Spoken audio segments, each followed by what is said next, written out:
following is a special presentation of ESPN on ABC.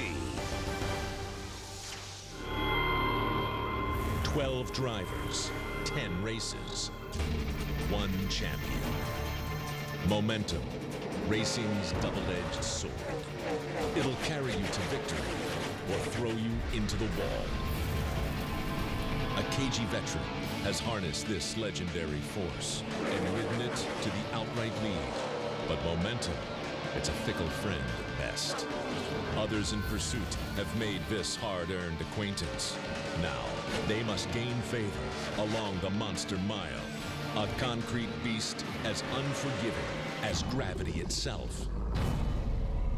And yet, they come for that rare chance to run between momentum and the monster.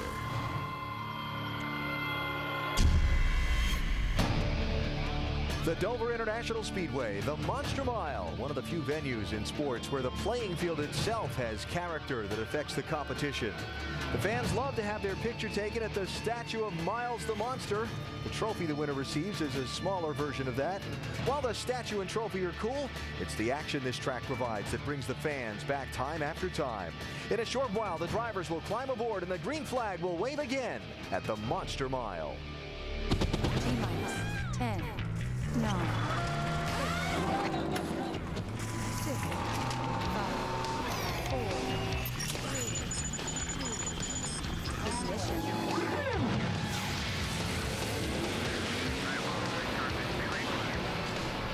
ESPN welcomes you to NASCAR Countdown for race number 2 in the chase for the Sprint Cup, a challenging 400 miles at the Dover International Speedway in Dover, Delaware. Our first story of the day is the weather. It rained heavily here overnight and into the late morning today. You see the downpour just before 9 Eastern time today. That's the bad news. The good news is the rain has stopped. The radar looks pretty good. Looks like the end of the precipitation has moved through, and we anticipate an on-time start and a full 400-mile race today here at the Monster Mile. One of the many elements that makes Dover unique, inside the stock car oval, there's a horse racing track. They run trotters here during the winter. Makes a nice spot for our ESPN pit studio, overlooking pit road, victory lane, and all the Monster Mile action. We welcome you inside. Alan Bestwick here with 3-time Dover winner Rusty Wallace and Big Brad Daugherty. Chase race number 2, and there's a monster lurking. Oh, there is a monster lurking out there. It's called Dover Speedway. This place is mean, buddy. High bank, all solid concrete. You bomb these cars in the corner, and you got to be careful around here, because if you're not, that monster will jump up and grab you right by your rear end and throw yourself out of this track. It's mean out there, no doubt about that. It really is. This is my favorite racetrack, just simply because of all the elevation changes, the physicality of the racetrack. When there are accidents here, it's almost like watching a race at Talladega or Daytona. Multiple packs get collected in the carnage. It's exciting, it's intense, and it's aggressive racing, and you need to be out front if you want to stay out of the fray. Rusty, put us inside one of these race cars. What's it like to race here? Oh, the best words to sum this thing up right now, you feel like you're on edge all the time, Alan. I mean, you're bumping, you're sliding, you go into turn 1, there's a big elevation change going down into turn 1, you exit turn 2, you got to be careful, because that's where you get loose. It happens again on turn 4. Every single lap, unlike other racetracks, you find yourself being very tense all around this racetrack and looking around and seeing who lurks around that corner and hope it's not that monster. Yeah, exactly. And what can happen for the guys in the championship, what can happen that's out of their control here is a big concern. That is a huge concern. On this racetrack, with the banking obviously in the corners going up to 24 degrees, the problem is the straightaways. The front and back stretch is banked at 9 degrees. So whenever you have an incident, you tend to collect other people. It's just so difficult to avoid. And I tell you, the track, just looking at it with your eyeball, it doesn't do it justice. If you stand on that racetrack, it literally pours itself towards the infield wall. So it's very difficult to avoid, to go through a hole and not hit someone who's already turned sideways. Just very, very difficult because of collection areas on this racetrack. So if you're one of the 12 in the championship and you come off turn 2 and find that sitting in your way, it could be a long day here at the Monster Mile. Let's talk about where the 12 drivers in the championship are as far as points are concerned and where they start entering chase race number 2. Mark Martin leads Jimmy Johnson and Denny Hamlin by 35 points. Juan Pablo Montoya, 55 points down in 4th. Most of the chasers, as you see, start toward the front of the field, though Tony Stewart and particularly Carl Edwards are mid and toward the back of the grid. So for the second straight week, it's a front row starting spot for Juan Pablo Montoya. After his qualifying run here Friday, he and crew chief Brian Patty went back to the motor coach lot to talk things over, and they allowed us to listen in side by side. Some weeks I get mad at him, and I'll tell you what I'm thinking. What do you want me to relax, dude? We had this in the bag. Not over, buddy. Let's get back focused here. I swear on my children and my wife, I was not speeding. Thank you, NASCAR, for screwing my day. But see, here's the difference. Here's the difference. I cuss, but I don't push the button. He pushes the button, then cusses. So we have a different outlook. But I told him that sometimes I cuss and I don't press the button. There's no way. There's no way. There's not enough time in a lap. If the 5 car does that again to me, I'm going to wreck his. We actually worked together before in Nationwide. In Nationwide. I hated he used to call driver. It's like the driver has a name. You work with 10,000 drivers. They just all the same. So it's just driver. You see driver. Driver.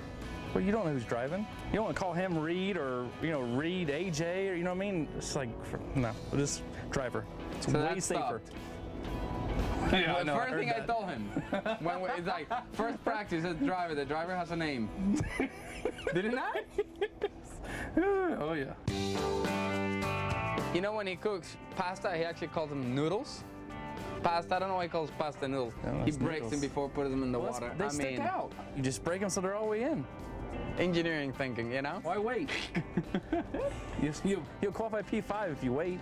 Just break and go. There's nobody close, man. Focus on the track. You're very intense in a good way. I'm not a jerk. Am I? No, I'm not saying jerk.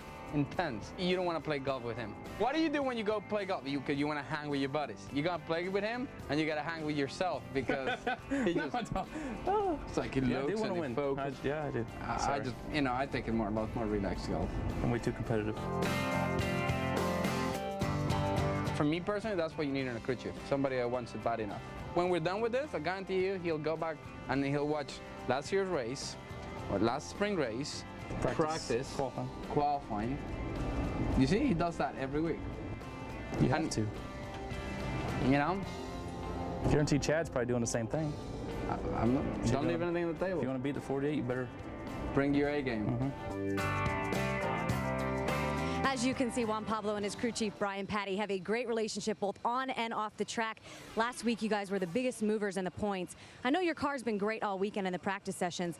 Very different track here right now because of the rain. What's your biggest concern? I'll tell you, I think this Polaroid Chevy this week, it's going to be good. I don't know how good it's going to be. You know, we've been fast in practice, but just so close. You look at lap times, everybody's right there. So, you know, as good as you could run, win the race, you could run 15th right now. So with the track changing, I think a big thing is, through every stop, make sure you stay up, keep up with the racetrack. Because I think, right now it's going to be very green, but I think it's going to rubber up pretty fast. Now, I know you had some tire issues here earlier this year, but you were one of the drivers that participated in the tire test. The difference between the tire that you had here earlier this year and the tire that we have here this weekend? Well, I'll tell you the truth, most of the test was done by Jimmy and Almendinger. They brought us here to try to help put some rubber down. And, we tried a couple of tires, but we never had the exact tire that we're actually running right now. So it's hard, it's hard to judge and say this is good or that's bad. It's what it is. I think it's still, there's going to be a lot of drop-off on the tire, and it's going to be pretty interesting, I think. A lot of sliding around. Well, this team says they're bringing their A game every single week to the racetrack, looking for their first win and going for a championship. All right, Shannon, thanks. If Montoya's had momentum lately, so has Denny Hamlin. The Virginia native scored a win at his home track in Richmond 2 weeks ago. Followed that up with a second-place run at New Hampshire last week to open the chase. But this race is one Hamlin needs to have a good result in, too, Dave Burns. Yep, he used the springboard of the Richmond win. The New Hampshire, good start to the chase. Now, how are you feeling about your best chase start ever at Dover this weekend? It's still Dover. It still can get you, as we've seen in the past. It's a racetrack where it's bitten me plenty of times, whether it be mechanical failures or mostly wrecks. But we just got to get through the day with a good, solid top 5 finish, and if we can do that, then that's going to be definitely a good day for us. Denny, I talked to your crew chief, Mike Ford, this morning. He felt good about the race car. How big was the challenge getting to a balanced race car, given the new tire here this weekend? Yeah, it was tough, and of course, it was easier for the 48 and the 44 and those guys who tire tested to have a jump start on the new tire. But it's got more stagger, and it's just been a challenge to find a tire that has more stagger that's raced well in the past. So it's going to be a challenge again today, but you know, it's just going to take a matter of time before all these teams figure it out. But until then, it's going to be pretty skaty. All right, keep your eye on the 11 today. He starts 13th, Alan. All right, Dave, thanks. Before we talk about Montoya and Hamlin's races today, some unfinished business to tie up from the last lap in New Hampshire. When A.J. Allmendinger spun coming to the white flag, NASCAR held the caution flag, hoping Allmendinger would drive away and the race would finish under green. And drivers were scrambling for positions on that last lap. When Allmendinger couldn't get going, NASCAR put the caution out, freezing the field at exactly 5:25 and 57.609 seconds Eastern Time. Their scoring computer allows them to do that. You see Hamlin barely in front of Montoya. That's worth 5 points in the championship. We'll see if those are 5 big points at the end of the year. Any beefs with the way the final scoring was determined? No, not at all. It's black and white. I mean, we saw it right there. All right, so let's move on to NASCAR taking some criticism when some drivers were asked by reporters this week about if they created a safety situation to the negative by holding that late caution. Your thoughts? Well, I think it's very obvious that NASCAR was trying to allow A.J. Allmendinger the opportunity to get his car going. It looked like he was going to be able to do that before the leaders got back around to turn 4. It just almost became a problem. I'm fine with it. I think NASCAR learned a great lesson from it, and I don't think we'll see that again. But they did give him a fair shot to finish this race under green. All right, let's talk about Montoya. You saw he and Brian Patty there side by side a minute ago. I found it interesting they were finishing each other's thoughts. Juan has gone to a lot of tracks lately and posted a number that he hasn't been able to in the past. What clicked? Well, this is his third full-time season, number one. He's getting a better understanding of the NASCAR racing. He's talking about his car. He's talking about how the track's changing. He's saying things that I've never heard him say before, but I think it's just pure experience at all these tracks that have got him better and better. And also Brian Patty, that's been magic for him. You know, Brian Patty, if you go through the garage area and poll the crew chiefs, a lot of those guys are going to say that he is one of the smartest guys in that garage. But the thing that's been impressive to me has been Montoya's. He's been remarkable in his consistency this year. And I think coming into this chase, he's put himself in position to go out and possibly win a couple of these races and vie for that championship, which would be great because no open wheeler has come into NASCAR, come into this sport, and been very successful. He could be the first. Denny Hamlin, 36th or worse in his last 4 Dover races. That on his mind as he starts? I don't think so. He comes into this race with a lot of confidence. Ever since Pocono, they picked up their game. He is a threat, I think a legitimate threat, to win this championship. He gets this behind him. We talk about it all the time. I think it's on the back burner. He gets a good, solid top 5 finish today, and he's on his way to fight for that championship. Brad, I really think he's got a lot of momentum on his side right now with that victory at Richmond, Virginia, Allen, and that really good run he had at New Hampshire after Mark Martin won the race. I mean, this guy's got some momentum. Look, I know he's got negative numbers right here at Dover, and he's concerned about it, but I really do think you're looking at the new Denny Hamlin. I think you can take those statistics from a long time ago, throw them out the window, and pay attention to what's going on right now with that team. All right, when NASCAR Countdown continues from the Monster Mile, Mark Martin, the championship leader and winner of last Sunday's New Hampshire race, joins us live in the pit studio. Martin drives for the Hendrick Motorsports team, so how do you get 4 of the sport's biggest names to pull the rope in the same direction? And Brian Vickers, last man into the chase, hear why he thinks they're not just bystanders in this championship. That and more still to come from the Monster Mile. ESPN's Monday Night Football continues in the new Cowboys Stadium as the Carolina Panthers and Steve Smith take on Tony Romo and the Dallas Cowboys. It's ESPN's Monday Night Football at 8:30 Eastern. Coverage begins with Monday Night Countdown served by Applebee's starting at 7 Eastern Time. And the winner of last Sunday's race at the New Hampshire Motor Speedway and the leader in the NASCAR Sprint Cup Championship standings joins us now in the ESPN pit studio. Mark Martin, thanks for taking the time. A moment about last Sunday. I'm curious if a race you win by a half a straightaway and a race you've got to knuckle down and fight it out to the finish feels differently. It's a little bit more satisfying when you have to fight for it like we did Sunday. That was a hard fight. In fact, one of the more harder fought races I've ever won. It was a lot of fun for us to watch. Yourself and Montoya and Denny Hamlin and everybody going at it there in those last few laps. And I suspect it was very satisfying when it was done. It was. What an achievement for Alan Gustafson to be able to win a race with me at New Hampshire, because I really don't get around there that good, you know. Hey, I've seen you be involved in some very, very tight championship fights in the past. What's really different about this one? I think the thing that I noticed the most is there's no pressure on me, you know. I know that if we don't succeed, that I'll wake up the next morning still breathing. So, my life does not depend on it. And so I feel lighter. I have the smartest, brightest, most charged up team that I've ever worked with right now behind me. And, we're just going to go out here and we're going to fight for it. We're going to fight for it. And if we don't score more points than everybody else, then we won't get the trophy, but we will have been successful in our fight. That is interesting you said, because this is right up my question. I've been around all week, and every airport I go through, people say, man, that Mark Martin, I want to see him win that thing. And you say often that, just like you said about Alan Gustafson and your race team, and it's a privilege to drive for Rick Hendrick. I mean, are you saying that to deflect some of the pressure, or is that something you really, really feel? I really feel it. I could let myself get all tensed up and pressured up. I have in the past. But to be real honest with you, I wish I would have won the championship back when I wanted to win it, between 1989 and 2005. Wow. And now if it happens, it happens. But, I kind of put that behind me. After 2006, that's behind me, and it really is. I didn't take this job to run for a championship. I took this job to drive a fast race car and have a chance to win a race. And if we won a race, then we'd work on two.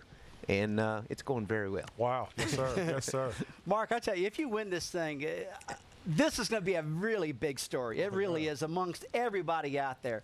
I personally feel as though we lost some of the older fan. Hey, you being 50 is no secret. You're getting the job done. You're laying the numbers on the board. But I really feel like you could bring that fan base back. I think you obviously no pressure, man. You obviously appeal to everybody out there, but I mean, this could be a big, big victory right here for us, and probably one of the most popular championship fights ever. Well, we hope we're one race in, and obviously we got off to a great start, and we have a great team. But, it's 9 more races, and who knows if we can fight for it or not, or if we're going to be right in the thick of it. I sure hope so. This team deserves it, but we've accomplished so much this year from the beginning of the season when we first started together. Figuring out each other and figuring out how to make our cars where we could contend and sit on poles and win races. And the stuff's fast almost every week. We roll out on the racetrack now, and it is really, really a special, magical time in my career. And for everyone who is 50 out there, it's not too late to fight for what you want. That's what I wanted to hear right there. That's awesome. That's good stuff, man. That's awesome. Now, you start 14th today. Started 14th in New Hampshire, by the way. That worked out okay. How do you feel about the potential of this day? We started 14th in Chicago, too, and won. And won that one. My guys pointed it out that was real good that we qualified 14th. That wasn't bad. That was a good thing. So our car was a struggle every single lap until 15 minutes to go yesterday, and we went out and laid down a spectacular run with 15 minutes left. So we think we have a good race car. It's been a real battle to get the car to drive good, and with the rubber washed off the racetrack, there's a lot of things that are going to happen. And this is a difficult racetrack to see the future in. It changes throughout the race as rubber builds up on it and it starts tightening up and gripping up. I have typically had good luck with seeing the future, and we think that we have in our car what it's going to need for the second 200 laps, and hopefully I can manage the first 200 okay. Well, Mark, we really appreciate you coming by. I really think you're going to have a great run. Thank you. You got to admit one thing. You got a lot of momentum on your side, and we talked about that all year long, guys. It's really key out there. Yeah, and we keep talking about the pressure thing. The media creates a lot of that, but I did pick you at the beginning of the year to win a championship, so come on, man. All right, buddy. We'll give them heck. You got to know it all comes back to him. Mark Martin starting 14th today, his 750th Sprint Cup start. He's a 4-time winner at Dover, looking for number 5 this afternoon. 5's a good number for him these days, too, by the way. The 12 championship chasers account for 20 Dover race wins. Mr. Martin, as mentioned, has 4 at this track. Also on that list, Greg Biffle, whose 2 Dover wins include a victory in this race 1 year ago. The Monster Mile. They know it as a concrete cage that can crash cars and crush championship dreams. Enough of 4 tires, and we'll pass anybody that gets 2. You know what I mean? We heard Carl Edwards say he wanted 4. He'd pass anybody that got 2. He ended up with 2 tires. I think that the 4 tires now are starting to overhaul Carl Edwards. Greg Biffle wins back-to-back in the 2008 chase for the NASCAR Sprint Cup.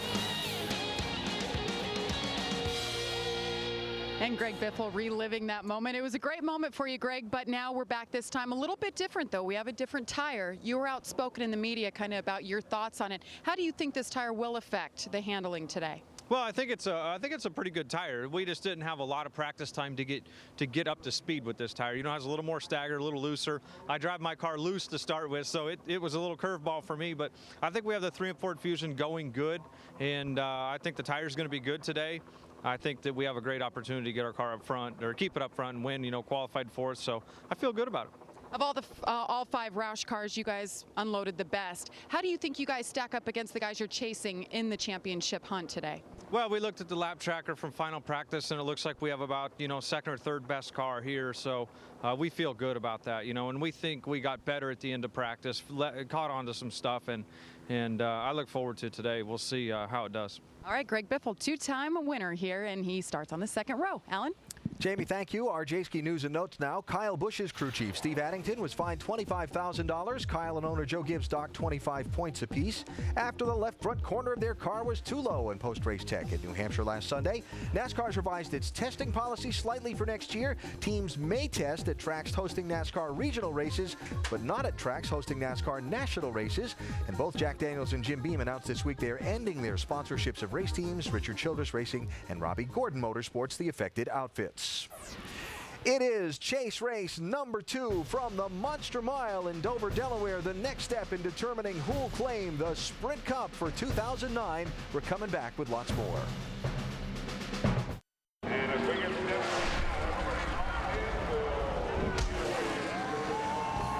I have my driver, Marcos Ambrose, and we're going to mix an Australian barbecue with a good old American tailgate.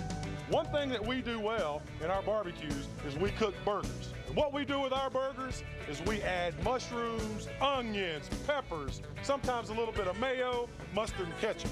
But Marcos, you guys in Australia, you do something a little bit different with your burgers. What do you do to them? Beetroot's the number one. You've got to have beetroot on your burger. Beetroot? Yeah, pineapple, eggs, you name it, we'll throw it on. On your burger? What other types of foods do you guys eat that we may think were a little bit strange? Well, it's funny you mentioned that because I've just prepared my favourite meal. Okay. A Vegemite sandwich. What is it? I don't know. So we'll give it a shot. Oh, man. Yeah, that's nasty, man. Oh, man. You like those cans like that? All right, Marcos, we got to get in here and get some of these great burgers. Bush and baked beans, please. Oh, excuse me. That is great. I forgot Jay Busch from Bush's Baked Beans. Thank you, Jay. Standing over here. Can I get a little side of that there, Jay? Oh, man, now it's complete. Now are you ready to go get it on? We're ready. All right. My mama couldn't get me to eat beets when I was a little boy. I'm gonna give it a shot. Cheers. Cheers. That's good. That's tasty. I want that. All right, Marcos, another great tailgating tradition is the game of beanbags, especially at the racetrack. Jay's an expert at it, and I also want you to meet Duke. How do you assess this first season in the Cup Series? How do you think you've done this? Oh, it's been a huge success for our team. I've loved both Bristols. I've run really well there. The road racing's good, but I always expect to run well there. But it's been a pleasant surprise to run so well on the super speedways and the short track. You always got a smile, and you're very engaging, easy to talk to.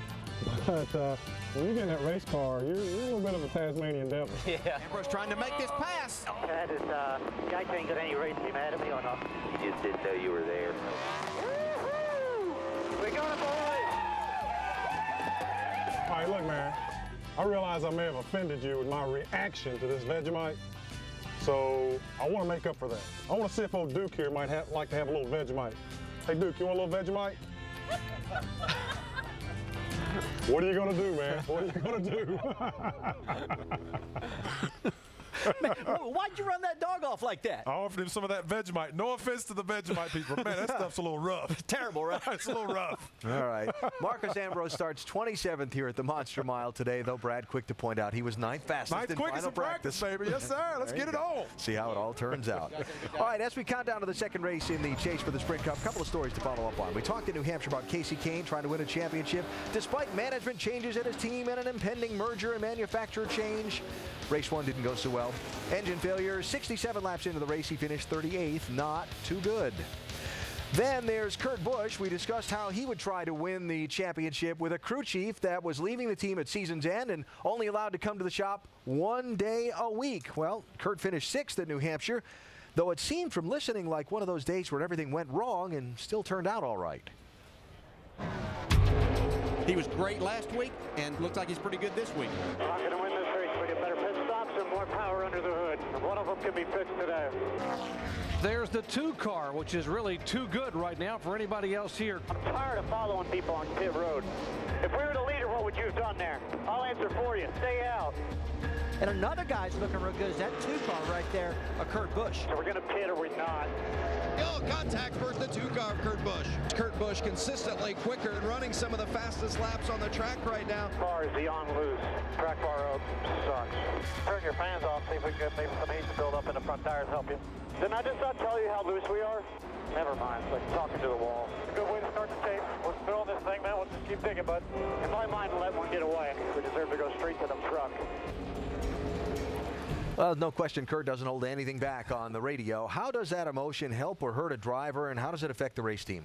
Well, it negatively affects the race team. There's just no doubt about that, Al. I mean, nobody wants to have to deal with that. I talked to Roger Penske this morning for about 20 minutes about this situation, about the temper and things like that. He said, Rusty, this is something I wish I didn't have to deal with. But you know what? I'm going to try to help this kid. He says, I think that we can still win this championship besides all this negative talk on the radio and constantly downplaying of the race team. I mean, in my mind, though, it's hard to do that. I mean, he doesn't want to deal with this. He hates it, but that's what Kurt's always done, and he's dealing with it. It's very difficult when you have an athlete who is temperamental, and especially in this sport where the adrenaline gets so high. But I think Roger Penske does realize that he has a very talented young man in that race car who is capable and has won a championship and can win races. So I think he looks past that to take advantage of the talent.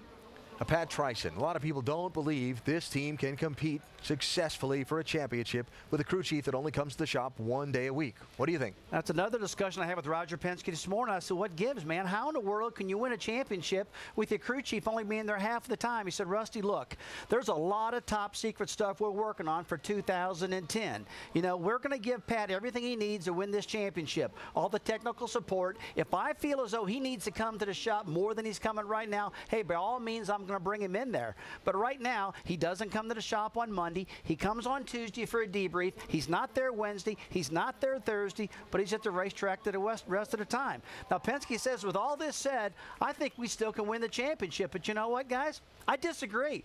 I think you got to be all in. I don't think they can win the championship unless Pat's at the shop all the time. Let's talk about Casey Kane for just a second. His team's going to run the older model Dodge engine, the R5 here. What happened last week and what's being done about it? Well, last week I actually spoke to Kenny Francis yesterday, and he didn't want to give me too much information, but I did talk to a team member who did not want his identity disclosed. But what happened is they broke a crankshaft, and it's just one of those things that happen. They're working on that. They're going to try to bring the R6 back possibly next week. They do have the R5 here because of the reliability. Elliott Sadler lost the motor in practice the other day. It was not the crankshaft as reported. It was just something in the bottom end of the motor. So I think it's just a little glitch in a good motor that's going to be strong for Dodge going forward. So we'll follow with interest the Casey Kane and Kurt Busch stories as the chase continues today here in Dover. Ryan Newman starts third today. Thursday, Newman was among a group of drivers who spent time at Walter Reed Army Medical Center while en route to Dover. Driver is visiting with members of our military recovering from injuries suffered while in service to our nation. Newman's car sponsored by the U.S. Army Recruiting Command. So, Jamie Little, he'd love to win this race for those soldiers and his own championship hopes. He sure would, and as you see there, being a race car driver entails a lot more than just driving a car. It's visiting that Walter Reed Center. What was that visit like, Ryan? Well, it's as crazy as it sounds, it's still neat to see the soldiers, even though they're wounded, and get to meet them and personally have a connection. One of them, actually, Josh, was here at our pit today. So it's awesome what NASCAR does for all the armed forces, and obviously the U.S. Army is a little special for me personally, but just to go there and say thank you first of all, and visit the people and spend time with them and take time out of what people think is really a busy day, and say hi and have a little dinner with them and talk about racing, because they like racing too. You know they're all going to be watching you today, especially because you're the man when it comes to this track. Three-time winner here. What makes you so good here? I like the banking. I like the concrete. The racetrack lends itself to great racing because the corners are so wide, but you have to respect the straightaways. And I've had fast race cars here that make me look good. Talk about your crew chief. It's his first time in the chase, first time this year you guys working together. How important is your chemistry, especially right now when the pressure's on? Well, when you go up against Jimmy Johnson and Chad Knaus and the three-peat that they had and going for the fourth, I mean, it's very important. That chemistry and that personality and relationship makes a huge difference in how fast a race car goes. So, we don't make special emphasis to be friends. It just happens, and it's a lot of fun working with Tony Gibson and all the guys in the U.S. Army Chevrolet. All right, Ryan Newman's average finish here is 10th. He'll roll off 3rd. Alan? Okay, Jamie, thanks. Tony Stewart starts today's race 6th in points, but 22nd on the grid. Stewart looking to swing some momentum his way today after a series of small nagging things have hurt his recent results. There is Tony Stewart, the points leader, struggling here in the early laps at Bristol. Tony, can you hear me? Tony Stewart has indeed come in. His crew cannot hear him. They changed Tony's helmet, changed the radio. That's what has put him a lap down. They missed a lug nut during that pit stop, so Tony is coming back in. That's a costly mistake. He's a little too far, about 6 inches out of his pit box. Not good news for Tony Stewart. Trouble turn 4. Tony Stewart goes 3 wide to the inside. That was my fault, guys. Even the best make mistakes sometimes. Tony Stewart with a loose axle cap on that left rear tire. Darian, did you guys see any further damage under the axle cap you replaced? It was just somebody missed a checklist item and left some bolts loose. Well, as you heard Darian Grubb say, Tony's crew chief, that axle cap that came loose on the car last Sunday in New Hampshire, something that probably shouldn't happen. For more on that, we go to our Craftsman Tech Garage as Tony gets introduced, and we introduce Tim Brewer. There are literally thousands of parts on a race car. What we do to ensure that each actual component gets its proper maintenance, we have a checklist to go by.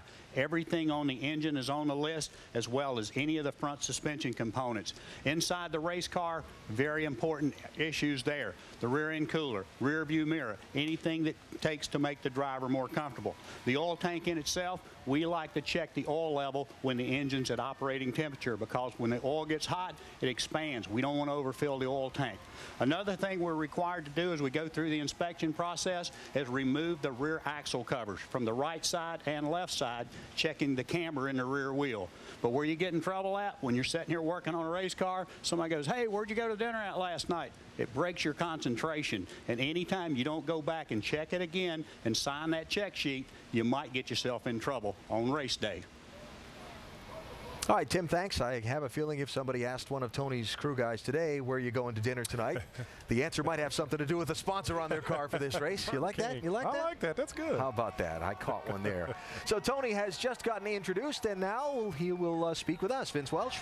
That's right, Tony Stewart, and we're riding around here, and he greets the fans, and they are certainly rooting for him to have a nice, strong bounce-back weekend after a tough stretch. How confident are you that you guys are going to have a quality run like you did last time here in May when you ran second? Well, if we knew that, we'd be bookies in Las Vegas sitting in the air conditioning. So, I'm excited about it. I mean, we weren't the greatest in practice, but I sat with Darian Grubb last night, and that's Darian's strength. He sits down and looks at all the notes, and I mean, from the time that we ended up practice till I saw him at 9 o'clock last night, he was still looking at notes. So he doesn't leave anything unturned, and I feel like we're going to have a good day tonight. As we ride in his pickup, we feel the banking of this racetrack. Put us in the seat and tell us what it feels like when you come off the straightaway and jump down into the corners here. Well, you said it best. You're jumping down. I mean, it's the straightaways are banked quite a bit, and you fall down into the corner. So that's what everybody's been fighting, trying to get their cars to land well, and the guy who does that the best is probably going to have the best day today. Tony Stewart starts a little deeper in the field maybe than he'd like, but he did that in May as well and finished second. All right, Vince, thanks. Let's talk about the two guys we just heard from, Tony Stewart, Ryan Newman. What's Tony have to do to get over this little string of hiccups? Right now, he's got to pay attention to the small details. They can't have radios breaking, axle caps fall off, lug nuts, spins, stuff like that. Look, last weekend at the race in New Hampshire, I saw a lot of speed out of that team. They've got it. They just got to harness it and get back on track. I think they can do it. Speaking of speed, Rocket Man, who's qualified up front over 44 times, I think if he can get to the front of this race today, stay out of the trouble, stay out of the wrecks, he could possibly win this race. If he does that, he's on his way to fight with the rest of these cats for the big trophy. That could be a big day for Ryan Newman, starting third in this race here at the Monster Mile. Race number 2 in the chase for the Sprint Cup about to unfold. Who will master the monster, and whose car will the monster mash? NASCAR Countdown back after this message and a word from our ABC stations. ABC Wednesday is the #1 new night for comedy, and this Wednesday Patricia Heaton stars in the premiere of The Middle, the comedy called Wonderful, Hilarious, and a Triumph. ABC's The Middle premieres 8:30 Eastern, 7:30 Central on ABC Comedy Wednesday. As you see, the rain has moved away. Sky's starting to clear. Track is dry. We are ready for an on-time start here at the Monster Mile. Brian Vickers, one of the drivers being shown around this racetrack to the crowd. Vickers, the former NASCAR Nationwide Series champion, the last man to qualify for the chase. That's him in the blue suit on the left. It's been quite a journey for Brian, who's beginning now to see the payoff after leaving one of NASCAR's top teams to join a brand new outfit. When Ricky Hendrick hired me, I expected to be there for the rest of my career. It was a hard decision because in a lot of ways that felt like home, and still does. You know, I still think of Rick as a second father, and you know, sometimes you got to leave home to grow up. Red Bull didn't go buy a team, they didn't go sponsor a car, they wanted to build something. We had nothing, we had absolutely nothing. I mean, I was one of the first employees.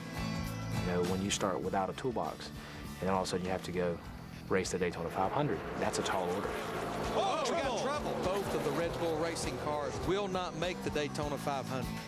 You're racking your brain, you're like, I mean, what did I do? Did I do something wrong? I mean, you know, that completely erodes at your confidence. Did you qualify? Unfortunately not. We had a problem with the tires. You did? Yeah. Does that get you if they say they're a fan and then they say good luck today? Yeah, it kind of pisses me off right now. I think everyone within the team underestimated it, and even myself. You know, I mean, I knew that it was going to be a tough year, but not nearly that tough. I mean, that first year was painful. I learned a lot from it. It was very hard, but like they say, what doesn't kill you makes you stronger. You have a flat tire or a loose wheel or something. He just hit the wall hard. Having the left rear come off getting in, it just swapped hands on him.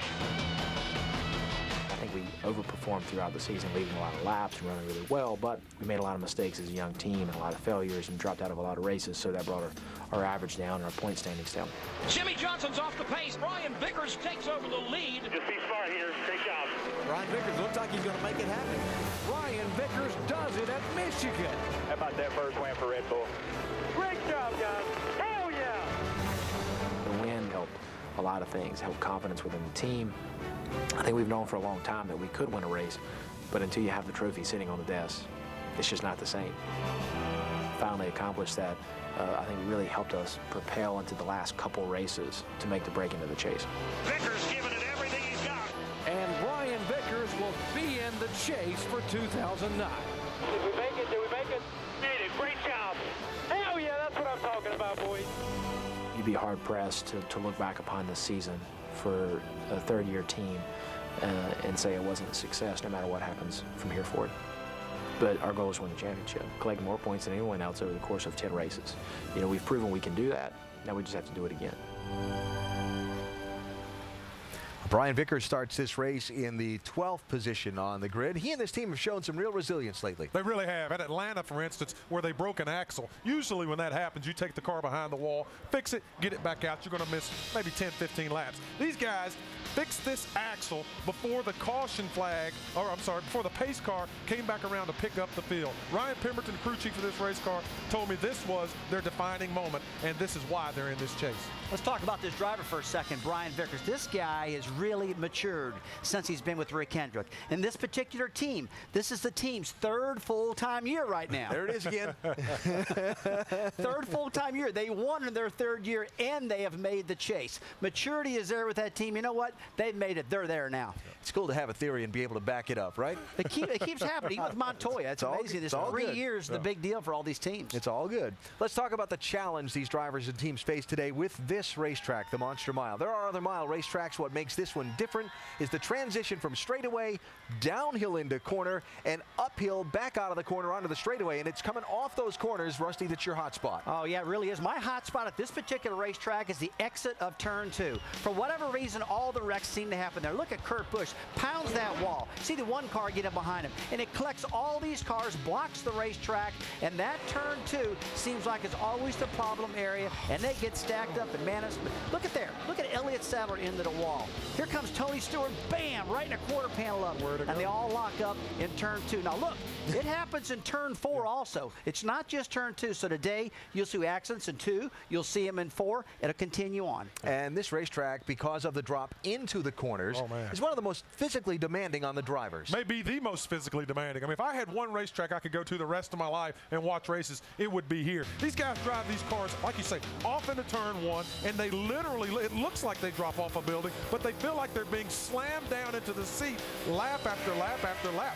24 degrees of banking, and when you come up out of the corner, you're going down a 9-degree bank straightaway. You never get a chance to let your breath out, relax, and get back up on that wheel. It beats on these guys all day long, and only the toughest survive here at Dover. Brad, there's many times when I drove this racetrack that going into turn 1, I actually was airborne. Yeah, I went airborne, and that baby would land, bam, into that corner, and you're like, whoa.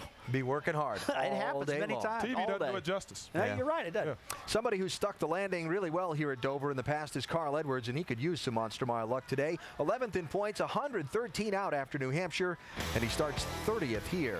And if there were ever a get-well place for Carl's title hopes, this is it. How about this? Finished 3rd or better in 5 of the last 6 Dover races. That's pretty impressive at any track, let alone this one. Race number 2 in the chase for the Sprint Cup. 12 drivers, 9 races, and 1 monster.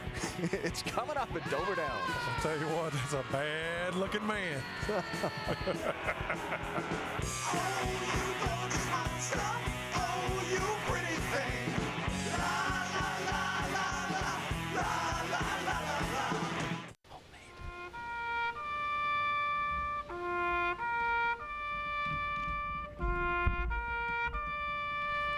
As part of their program with the National Guard, Jeff Gordon, Dale Earnhardt Jr., and team owner Rick Hendrick were part of a ceremony at Arlington National Cemetery Thursday. They laid a wreath at the tomb of the unknown soldier. Gordon saying a visit to Arlington is a must to understand the sacrifices that have been made for our freedoms.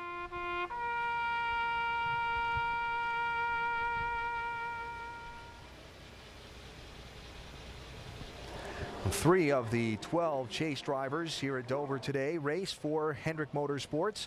And as you see, the members of the military, certainly a strong presence here in the town, a town with a very strong presence, Dover Air Force Base just up the road. Let's talk about Hendrick Motorsports. How do you share information while competing against your teammate for a championship? It's a task the Hendrick Group seems to have mastered better than most. Teamwork is a fuel that allows common people to produce uncommon results.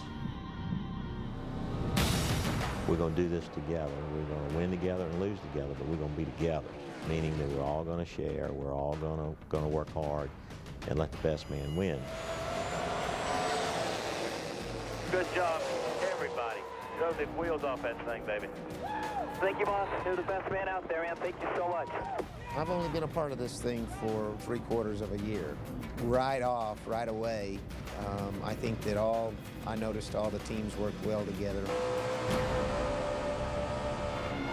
A lot of the team atmospheres that you get at other race shops, you could almost draw a line down the shop and say, okay, this is X team and this is Y team, and that's the way they operate. If you look at the 2448 shop, for instance, everybody works on the same race cars. That's something that we've worked very, very hard to maintain, and it's tough, especially in a competitive environment. It definitely tests everybody on the team, and while we're one big happy family in the shop, you know, when you get to the racetrack, it's competition.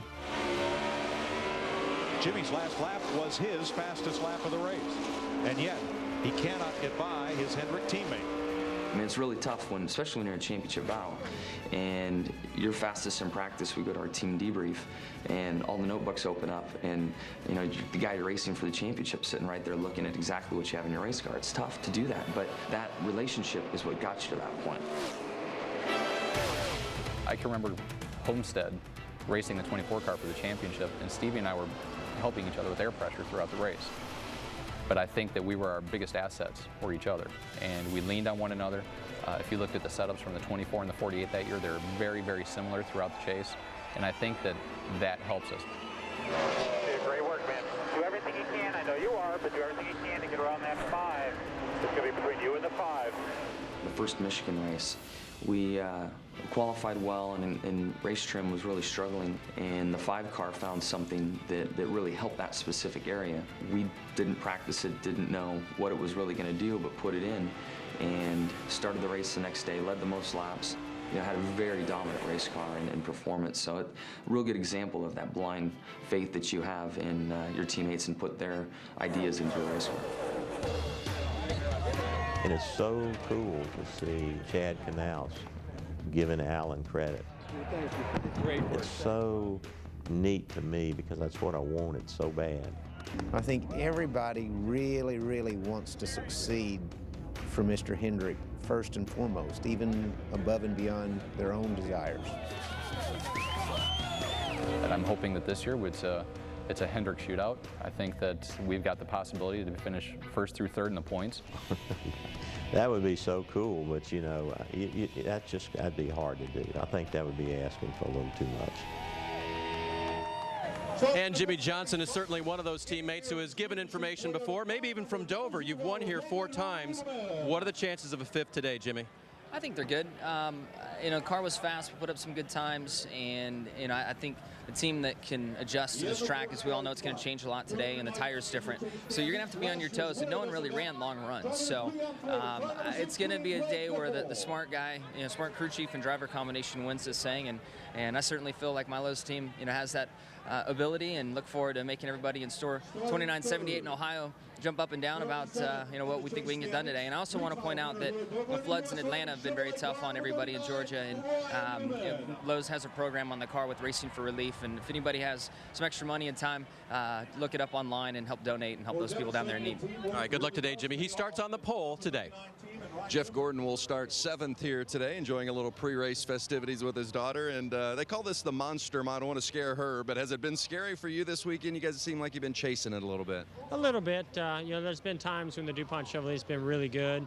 We picked it up a little bit when it came to qualifying, so I was happy about that, and starting 7th. And this is going to be a unique weekend for everybody because it's a different tire that Goodyear brought. So I think everybody is searching a little bit for what the right combination is, and we went through that yesterday. But feel pretty confident in Steve Letarte and all of our engineers and the whole team of the fine tuning that we did overnight or this morning, and can't wait to get the green flag and see just how good our DuPont Chevrolet is and put New Hampshire behind us. You've won here 4 times, and I know a lot's changed. Teams, cars, tires, etc. has changed in that course of time. But can you draw on that experience and those victories at all to pay off at all today? Not really. When things change that drastically, this car is totally different. It's really about what you've learned recently. The good thing is that we've had some good runs, and our teammates have had good runs, so we can really utilize all that information. And that's what being teammates are all about is sharing information. So obviously Jimmy's been really strong here recently, as well as he did the tire test. So we've been trying to gather as much of that information as possible. Jeff Gordon starts today, 10th in the chase. Vince, thank you. We mentioned earlier the 20 Dover wins the chase drivers have. The 3 Hendrick Motorsports drivers in this chase, Martin, Gordon, and Johnson, account for 12 of those 20 Dover wins. Not all accomplished driving for Hendrick, but still it shows the powerful lineup they have for this race today. Jeff Gordon, Jimmy Johnson, and why, Brad, this race today is big for each of them? Well, it's big for Jimmy Johnson because he's marching on towards trying to accomplish the 4-peat, which is going to be just incredible if he's able to do that. He has been dominant here, though, as of recent. Jeff Gordon in the past has been very dominant here, and for him to make a charge for this championship, he needs to have a good, solid finish today so he can push on and get back up top of the championship standings. Right now, he's a little bit mired back. He's got to have a good run today. In every driver driver interview we've just heard in Countdown, Rusty. They've talked about new tire and how that's going to impact this race. Can you sum that all up for us? Yeah, it is a really good tire, but it puts a lot of rubber on the racetrack. We've been noticing all through practice, this racetrack keeps getting blacker and blacker, creating changing track conditions. I look for today to be big time. Now look on the right-hand side of your screen. This is what the track looks right now after it rained this morning. Not much rubber now, but look on the left-hand side of the screen. Very, very black. Major difference when this race starts, and so look for big changes as the day goes on. All right, so we will see how that tire and the crew's abilities to adjust to it plays into this 400 miles. We'll see if someone like maybe Jeff Gordon can take the Monster Trophy home today. NASCAR Countdown back to Dover after this message and a word from our ABC stations. After heavy rain overnight, the skies are clearing, the track is dry and ready for race 2 in the chase for the Sprint Cup at Dover International Speedway in Delaware. Our coverage presented by Burger King. One of NASCAR's most demanding tracks on car and driver, offers the 12 competing for the Cup and the other 31 looking to take home the Monster Trophy by winning today. All they can handle, over 400 miles. See the crews ready along pit road for the opening ceremony. We go trackside and join it now. Fans, please rise and take off your hats. Presenting our colors today, the Military District of Washington Armed Forces Color Guard. And here for today's invocation, Dan Schaefer, pastor of the Calvary Assembly of God in Hightstown, New Jersey. Shall we pray? Almighty God, we pause to thank you, for this is the day that the Lord has made. And we thank you for Dover International Speedway. And we pray today for our country, for this great nation, the United States of America, and we pray for our men and women who are continually fighting for our freedom so we can have a racetrack and have fun like this. So we ask you now, as we always, for a safe race, for a great race. We pray this in Christ's name. Amen. Shalom. Please remain standing as I present to you Show Dog Nashville recording artist Trailer Choir for today's national anthem. 3, 2, 1. Oh, say, can you see by the dawn's early light what so proudly we held at the twilight's last gleaming, whose broad stripes and bright stars through the perilous fight o'er the ramparts we watched were so gallantly streaming, and the rocket's red glare, the bombs bursting in air, gave proof through the night that our flag was still there. Oh, say, does that star-spangled banner yet wave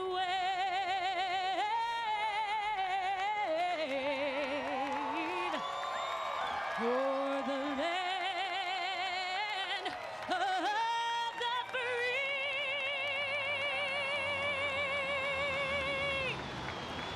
and the home of the brave?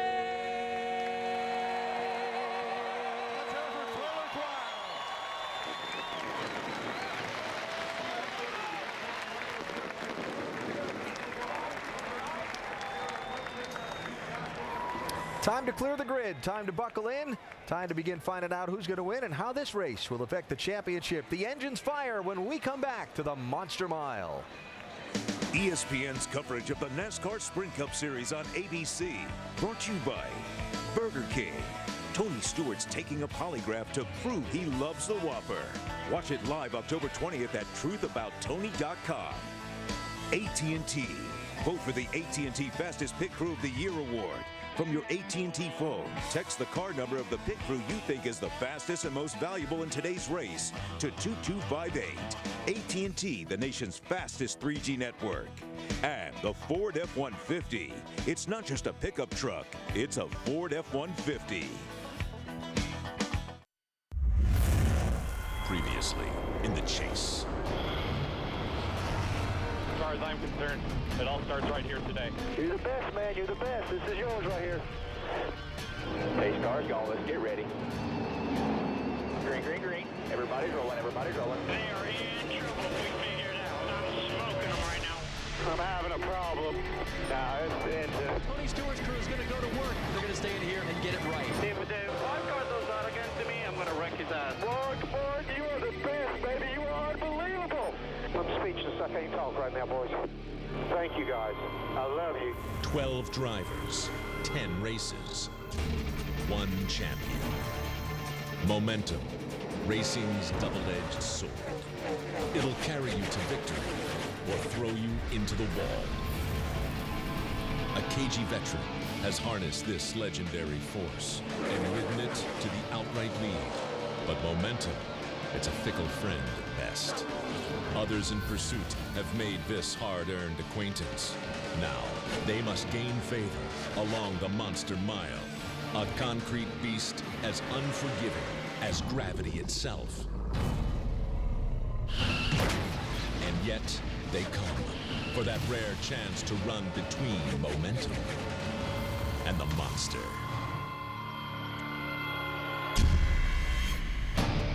Momentum and the monster. An interesting pairing. One of NASCAR's most demanding and difficult tracks, challenging drivers in chase race number 2 at a time when their championship hopes are still very high. You never seen. Give me tapped in. Tapped in. Give me tapped in. Tapped in. 16. 03. 1, 2, 3, 16. Greg Biffle's team feeling it today. Their driver, the defending winner of this race, Biffle, starting this race on the outside of row number 2, looking to boost his hopes in this championship.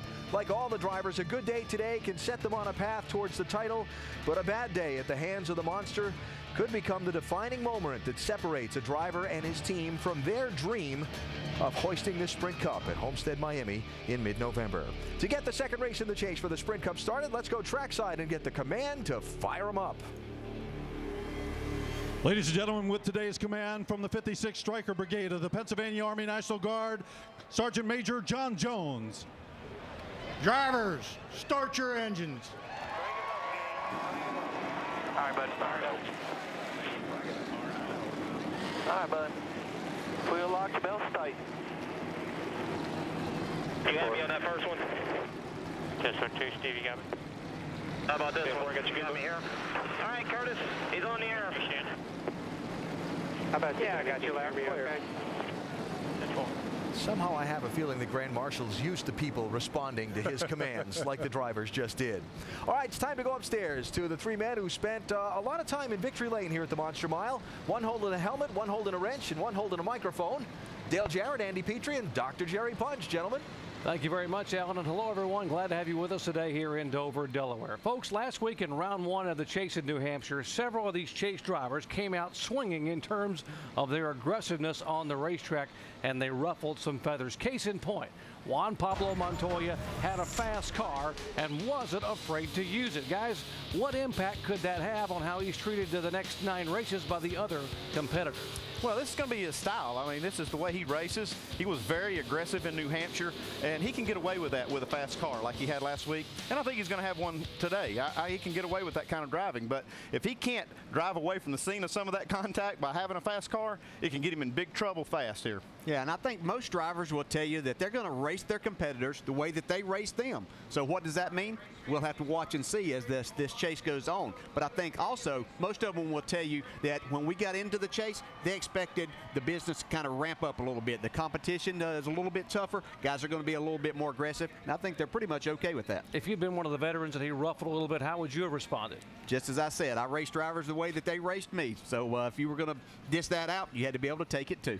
Everyone talks about Talladega maybe being the wild card race here in the chase because of the big one, the multi-car crashes. But there are a lot of drivers now buckled in to these cars who are concerned about what's going to happen today because of this. Well, coming out of these corners, and this is out of turn 2 right here, you have nowhere to go if something should happen in front of you, and then everything just bottles up. So that's what these drivers are concerned about, are the things that they really can't control, something happening right in front of them, funneling right down and collecting them as a part of it. Well, one of the things about this racetrack that makes it a little different than, say, Talladega is you can control your destiny somewhat. You can race your way to the front, and you can keep your car up front by having good pit stops and keep in track position. That'll keep you out of a lot of these wrecks that can happen in front of you. So that's why I look at this track just a little different as a wild card. It can still bottle you up in a heartbeat, but it is not as big a wild card as some. There was not a big one last week in New Hampshire, but there was a big swing in the point standings. In fact, 10 of the 12 positions changed. Mark Martin still atop the standings. Take a look. Juan Pablo Montoya gaining 7 positions. A big loser was Casey Kane.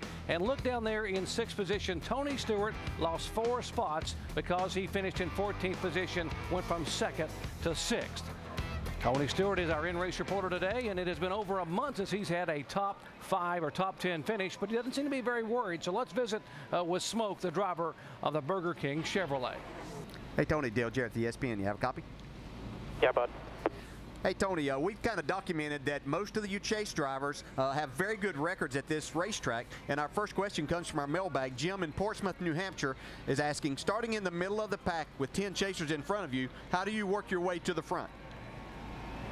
You just got to be what I always love to use is cautiously aggressive. You got to know that you got 400 miles here and 400 laps to get there, but you know, you can't screw around too long today. But you got to pick your spots and not take chances doing it. So you just got to pick your spots wisely. Hopefully, I'm a smart enough guy to be able to get this Burger King car up front today. Well, I think you are. Tony, these last few weeks haven't been your team's best performances of the year for different reasons, obviously. How have you addressed these situations as a driver and as an owner? Well, you just got to know that, you know, whatever it is that we're fighting here, nothing's going to fix it but just working hard. And I'm proud of my guys, all the guys on this team and Ryan's team here that I'm going by right now. We've all worked hard, and you know, it's like you said, it's not been the best of situations, but you know, we got a group of guys that are very determined, and this team doesn't have any quit in them, and that's probably the biggest key to it, is being able to say, okay, we've had bad weeks, how are we going to overcome it? So you know, Darian Gribb's done a great job with Bobby Hutchins and with the help of Tony Gibson and Ryan Newman of helping us stay focused and keep our eye on the prize at the end of the day. All right, Tony, thanks for talking with us. Have a great day, man. And now Andy's going to talk to Darian Gribb. Okay, thank you. Hey, Darian, Andy Petrie in the booth. You got us? Oh, sir, I got you. Hey, Darian, we've heard a lot of talk about this new tire Goodyear brought here this weekend. How much of a curveball has it thrown you and your team? Definitely changed things quite a bit. It's got a different dynamic. Dover is a unique track the way you drop off into the hole and kind of jump down into the corner, but then you carry a sustained load all the way through. So it's definitely a different tire from what we're used to here, but we've made some changes today based on our happy hour, and hopefully we're going to be able to hit a few things and be able to drive towards the front. Okay, Darian. Well, thanks for talking to us, and good luck today. Thank you.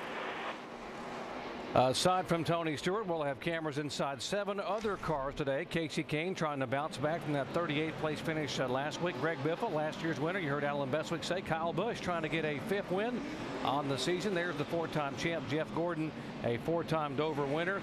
And Dale Earnhardt Jr. starting about where he started a week ago. But folks, last week, remember, he drove all the way toward the front, only to come up short here in the final laps with an accident on the racetrack. Our overall crewman today is the front tire changer for Robbie Gordon, Mark Hollywood Armstrong. And Hollywood, the pits at Dover are really, really tight. Doc, they are. Over the past few weeks, there's been a number of pit crew members injured on pit road, and Dover is certainly one of those. Not only do you have to pay attention to your environments and all the other stuff that's going on during a pit stop, but we also got to pay attention to what the crew chief's got going on today with the weather. And you got to have a lot of adjustments in these race cars. And for that, we'll go to Dave. Well, Hollywood, in our countdown show, Rusty Wallace showed everyone how the rains last night washed off of the Goodyear rubber that had been worked into the pores and grooves of this racetrack. The adjustments that the crews are going to have to make to start out with, like crew chief Shane Wilson here for Clint Boyer, is actually nothing. They're going to have to wait, because they've all told me that over time, this track is going to take the Goodyear rubber right back in, and this track is going to be the same way it was when they practiced on Saturday. So the adjustments you made to your car yesterday, the condition you left it in, the part you liked, you can keep for today. But your biggest adjustment at the start is to wait. Vince? Well, Dave, if you don't wait and these chase drivers become a little bit too aggressive with the monster, it can be costly. If you don't keep your nose clean out on the racetrack, that's going to put the pressure on the guys in pit lane to take care of the damage quickly, assess it thoroughly, make sure you get it fixed in an efficient efficient manner, because every spot that you save on pit lane is one spot your driver doesn't have to get on the racetrack. And in this situation, every position is important. Positions translate to points, and every point, Doc, matters in the chase. You're exactly right, guys. Every single point is very important. And the grid across the top of your screen, you heard that Jimmy Johnson on the pole for the second time this year and the second time at Dover, Delaware. Well, boys, just like what we spoke about, it's all about desire. You got to have the want to get this thing done here this year. You guys got to want it.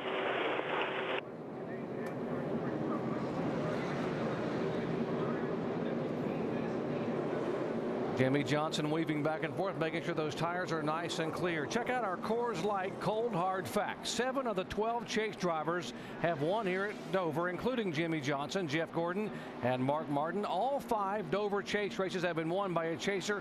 And folks, here's the kicker. The Dover winners here in the fall have never gone on to win the championship in the same year. This broadcast is available in Spanish by activating your SAP button presented by ESPN Deportes. In the spring here, folks, there were a record-tying 25 lead changes among 11 different drivers. There have been 7 different winners over the last 7 races here at Dover. We welcome you to race number 2 in the 2006 chase for the NASCAR Sprint Cup. 43 drivers thinking about victory. 12 of those have visions of a championship. Glad to have you with us. Good crowd on hand as they come out of turn 4 for the green flag here at Dover, Delaware.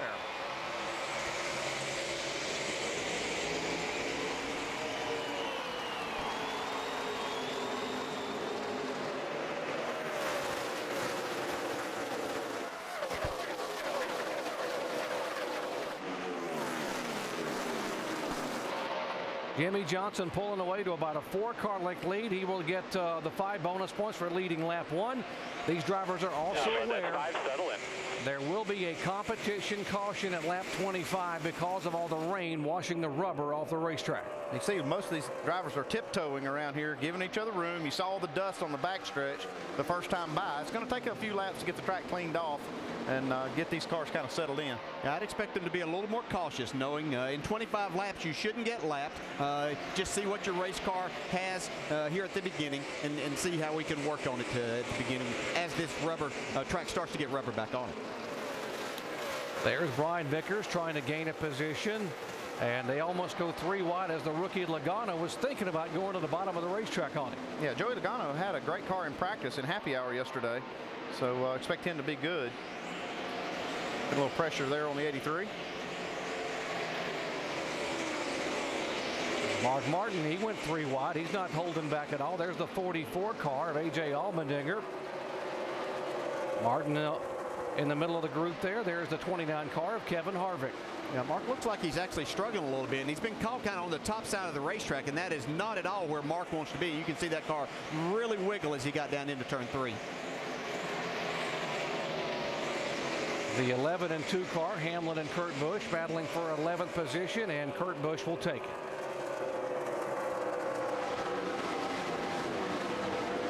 If you just joined our coverage and didn't hear NASCAR Countdown, there's a new tire that Goodyear brought. They tested it up here back in August, and the drivers were raving about how good this tire was and how much it gripped the racetrack. But now with no rubber on the track, everything they learned yesterday is going to have to wait a while. Well, it won't have to wait too long because the tire that Goodyear brought here is a tire concept that they learned at Indy to put rubber into the racetrack, and it does that pretty quickly. I think we'll see the track rubber up and get black pretty quick and get back to kind of the way it was yesterday. We heard Dave Burns say that in the pre-race there right before we got going, that's what they expect to see here. Yeah, and with all 43 cars out there running, then we're going to be able to see that happen quickly. Well, Sam Hornish in the back of the 44, and nice job by A.J. Allmendinger to hold on. The good battle here. These guys 14th, 15th, 16th, and 17th. David Gilliland in that 71 car in 14th position.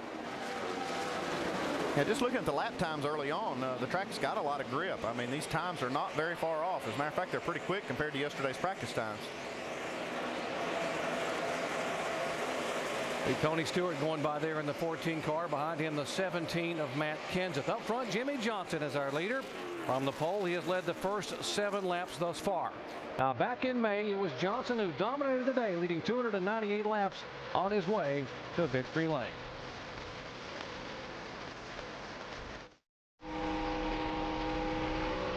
Want a chance to win $10,000? Put your NASCAR knowledge to the test with the ESPN Pick 12 Challenge. Go to ESPN.com/Pick12. Guess the order the 12 chase drivers will finish next week at Kansas. Today's winner, who picked last week's New Hampshire race, is Walter T. Now, we'll announce the Dover winner in the first 30 laps of Kansas, so make sure you watch. Some of these drivers are struggling here in these first 15 laps or so because the track is vastly different. One guy isn't struggling. You see Jimmy Johnson moving away. And here's the 2 car continuing to move up a little bit there of Kurt Busch. I think most of the drivers that I spoke with thought that the racetrack would be looser to start this race. It actually grips more without all of that rubber on there, and so that makes the front tires grip a little bit better, and in turn the back end can't quite keep up. There's the 99 car of Carl Edwards, who qualified back in 30th position. Now, right behind him is the 33 car that was scheduled to start 8th, Clint Boyer, but they made an engine change and had to go to the rear of the field. These two now together are working their way up, and now right now Carl being shown in 28th position. Clint Boyer was really good in practice yesterday. He won the nationwide race yesterday, but his Cup car was really good in both the practice sessions. 37 cars headed to the garage area. Tony Raines, the first car out of this one today. Last year's winner, Greg Biffle, been 35 races since he's gone to victory lane, and that was right here in Dover, Delaware last fall. And the 9 car closing in. Vince. Well, if there's a driver that needs to have a good day today, it's Casey Kane after finishing 38th last week with a crankshaft issue. They've gone to the previous generation engine, the R5, for this race. Casey was very confident on it. They've got a lot more R&D and a lot more research and information on that motor than they did on the one they ran the week before. Casey very fast in the final practice and told me just before he got in the car, I'm confident we've got a car capable of winning today. Dave? And Vince, if he can get around the 16, he's going to be getting around a guy who's done very well here at Dover recently. Crew Chief Greg Irwin told me this morning that they counted on that, and as Casey Kane goes underneath, Biffle will lose a position, but Biffle's done so well here, they came with a very different race car, but counted on their pass. They had to work with new tire, but they feel that they're just as strong as they've been in past races here with Biffle's win. They certainly had this race circled on their calendar for a number of weeks there. Right side of your screen, battle for 4th. Now Casey Kane has taken it away left side. This 2 car of Kurt Busch is on the move. He's on a steady march to the front. See his car working extremely well. Shannon? Kurt Busch saying the car is just a little bit loose right now out there. Now, they did not make any changes to that car this morning. Pat Trice told me they were a little bit snug at the end of happy hour and thought they would go on into the race like that, but right now a little bit loose. The biggest thing that they dealt with all weekend long was just a little bit of speed and staying consistent. They were really good, as you see Mark Martin go underneath AJ Allmendinger there. They were really good at the end of the run, but they wanted more consistency throughout the run. So that was the number one thing that the 2 car worked on. And guys, he is flying right now. Thank you, Shannon. You see Mark Martin left side of your screen. You made the comment a moment ago that he had made the pass to move back in the 16th position after dropping 4 spots. He is about a half a lap behind the leader, Jimmy Johnson. Yeah, one thing I'm seeing right here, the racetrack is getting a lot darker, a lot blacker, and as it's doing that, Mark Martin's car is getting better and better. We saw him lose a lot of spots when the track was very white and dirty. Now he's starting to go back the other way, which means he's got his car set for the long run here. Indeed, yeah. You can see right there, it's exactly a half a lap between this guy, Jimmy Johnson, and the points leader, his teammate, Mark Martin. Johnson has led all 22 laps thus far. We'll have a competition caution when we come back.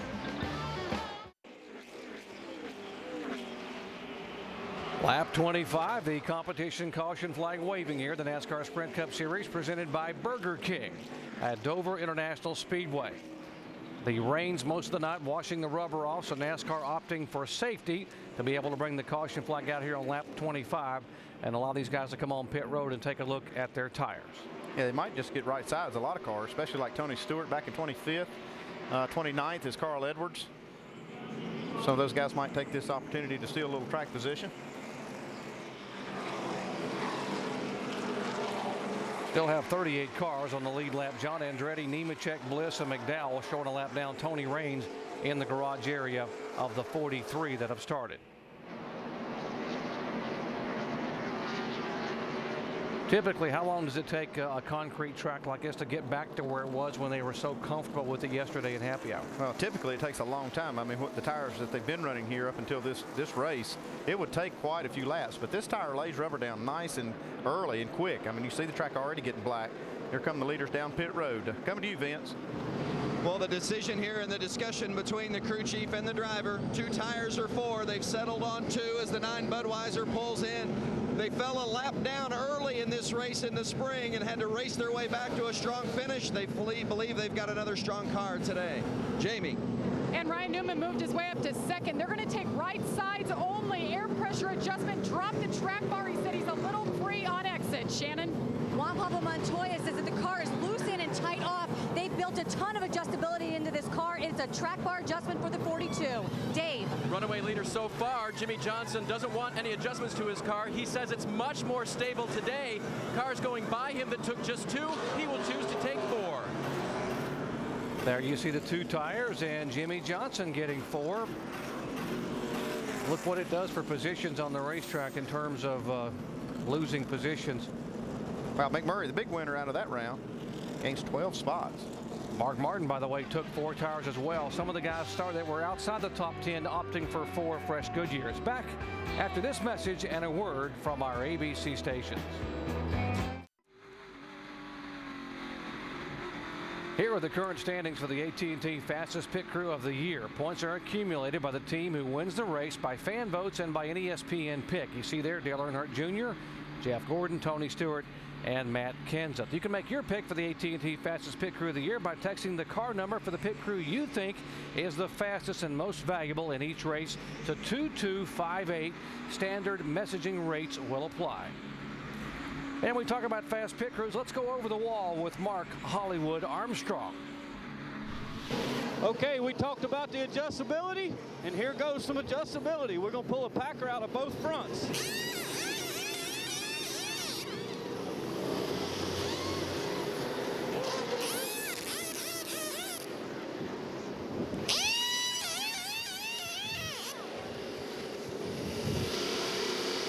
Yeah, what you see Mark pulling out there, those are packers out of the bump stops. Going to allow the car to travel just a little bit more. They use those packers to adjust the height of the car when they actually sit down on that bump stop in the corners. Looks like he needed just a little more travel. Traveling some front grip in those front tires. Probably not turning as well as he would like. Getting set for the first ever double foul restart shootout style here in Dover. Back at the AAA 400. Lap 29 after the competition yellow coming out on lap 25. Ryan Newman, our leader. Kurt Busch is second. Casey Kane and Paul Menard, the top 4. A really good chance to see here how 2 tires do work. Casey Kane gets a terrible start there. And Kurt Busch trying to move to the inside and take that spot away and take the lead away from Newman, but Newman will have nothing of it. No, got trouble getting into 3, guys. Joey Logano. Big crash. Oh, he's all down. Over and over, Logano goes between 3 and 4. No.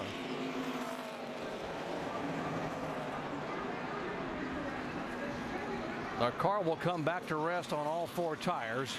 Heavy crash here on lap 32. See Robbie Gordon, Martin Truex, Reed Sorensen involved in this. I looked up, saw the 20 car on the apron getting into the corner. See the crew here, they're trying to see the replay. Now the window net is down. The drivers are told in the drivers meeting that if you are awake and alert, put that window net down so we know, the safety crews will know. There's the window net down on Robbie Gordon's car.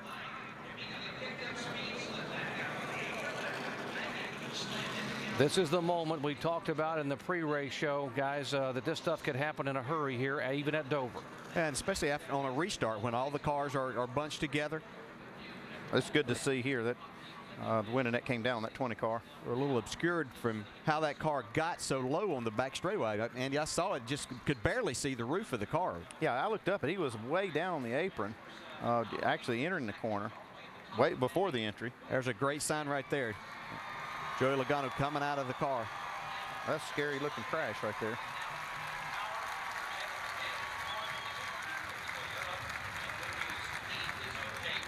Young man had had so much success at this racetrack, really got his name out there when he won a Camping World East race here for NASCAR, won a championship here, made his first nationwide start earlier in the year, becoming the youngest winner in NASCAR Sprint Cup history. There's Robbie Gordon out of his car. We'll get a wrecker to take it back to the garage area. The cars have been stopped on the back straightaway because of the amount of debris. They didn't want them running through this. See heavy damage on Martin Truex's car. Let's show you how this all unfolded here on the restart, going down the back straightaway.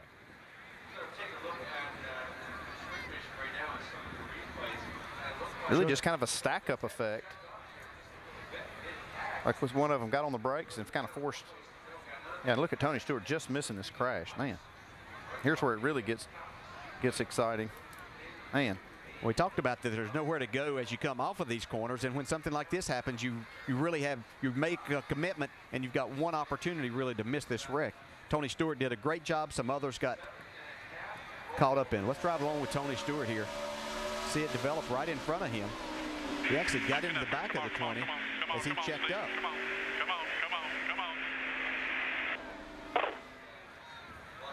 You know it's going to be bad right here when he comes up in front of traffic. Reed Sorensen makes the impact. Scott Speed got a piece of it also. The car is actually going backwards when it starts to lift up and go over and begin to tumble. Yeah, it's just being pushed, and as it kind of dug in a little bit and it was continued to get pushed there, that's what got it up and rolling. And you hear what you talk about how high the banks are here, and you see he just tumbling down that bank. There's so much height difference right there from the top of the bank down to the apron. 3 stories the difference between the top and the bottom, 24-degree banks.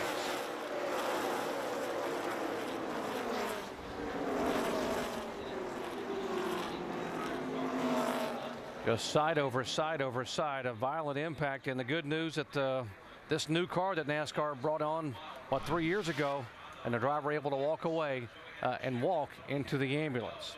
A violent crash here on lap 31, taking out 4 cars at Dover, Delaware.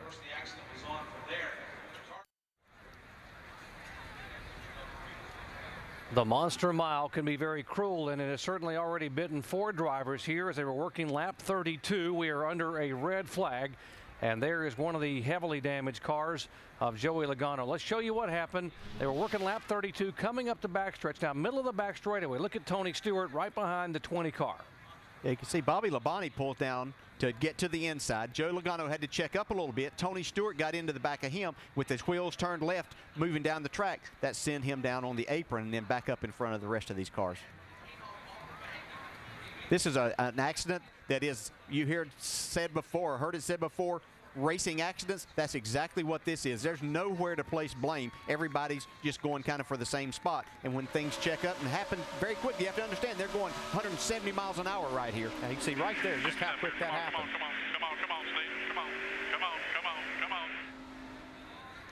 Now watch Bobby Labonte move down right in front of the 20. Yeah, you can see Logano got it just into the back of the 96 there, just for a split second, but he had to check up not to hit the 96 any harder, and when he did, Tony wasn't able to check up quite as quickly. Let's listen to Bobby Labonte's radio. Went low to protect the inside, because you said it was clear, so I went down a little bit, and he hit me. Boom, and then next thing I know, he spun out. Yeah, you still were clear, and he hit you after that. After he got hit. That pretty well explains it. I mean, Bobby really didn't do anything wrong. He's just trying to, like I said, protect his position, getting in the corner so that he didn't get freight trained and a line of cars go by him on the inside. There is Tom Logano, the father of Joey, and he obviously running down to check on his son at the care center. And the good news is that Joey Logano did get out of this car and walk on his own to the ambulance to be taken into the care center. Now, let's talk about safety for a moment, and we'll show you why these drivers were able to walk away as we go down to our Craftsman Tech Garage and Tim Brewer. Thanks, Jerry. You know, the cars are a lot safer, but the equipment inside the cars, take, for instance, the Hans device. It's actually the head and neck support system. It keeps the head from coming forward. But still yet, inside the car, the guys work very hard to make sure that when a driver's in place, the helmet's sitting in between these two support systems on the side. What that does, it keeps the head from flopping around. And as long as you stay in the environment of this seat, your chances of walking away are very good. Tim, it's a great explanation. And DJ, when they first came out with this, drivers were complaining that it took away their visibility and took away their ability to turn their helmet. But now you're able to see that the safety does play a major role. Yeah, it really does. It's amazing how far this has come. You see Jeff Gordon, Hendrick Motorsports requires all of their drivers to run this seat, and it is great innovation. All of this safety stuff inside the cars has been fantastic. So that's why these guys can do this, and I think Jamie's with one of the drivers that was involved in this accident. Well, Robbie Gordon has been released. He says he's just fine, but Robbie, you were just right there, wrong place at the right time. What did you see? Well, all I remember seeing was, how do I say it, I saw the 20 car down on the bottom, and he just shot across the track. Looks like he must have got pushed to the bottom or something happened going into 3. And I went to the high side trying to slow down, and unfortunately we got caught up in it. But you know, for our car, for the Camping World car, it wasn't nothing but a radiator. But it's, you know, normal practice. Go to the emergency, go to the care center and check it out.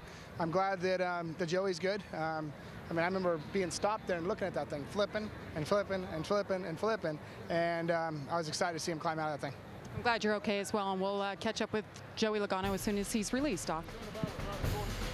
Drivers are all okay. That's the good news, but it is a very violent sport. Almost 180 miles an hour as they enter turn 3 over there. And look at Logano's car, side over side over side. And what was a Toyota Camry is now a large heap of junk being taken to the garage area. The NASCAR Sprint Cup Series presented by Burger King under a red flag here on lap 32. Violent impact, and now Jamie Little is caught up with one of the drivers involved. Martin Truex Jr., local boy. We just saw his car get pulled through here. Another wrecked race car. Early day, Martin. What did you see? I didn't see a whole lot. Just heard the spotter yelling that they were spinning out, and was hoping they would be gone by the time I got there, and they weren't. You know, you just can't slow down here when you go off in the corner so fast, and you know they were wrecking right there before the middle of the corner. So we'll take a look and see what happened. But it's unfortunate, you know. We had a pretty good car yesterday in happy hour, and I was looking forward to the race. It's a shame we didn't last very long, but it's just kind of how our years have been. So it's been frustrating, but the guys have been working hard, and we'll come back next week and try to have a good run.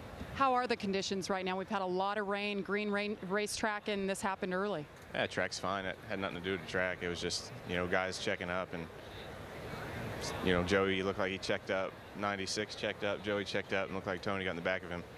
Just one of those things here, when you're back in the pack, it happens on restarts. So track's good to go. I mean, it rubbered up 3 or 4 laps, and actually had some when we first started even, which I was surprised. So track's great. It's going to be a good race. Just unfortunate we're not involved in it.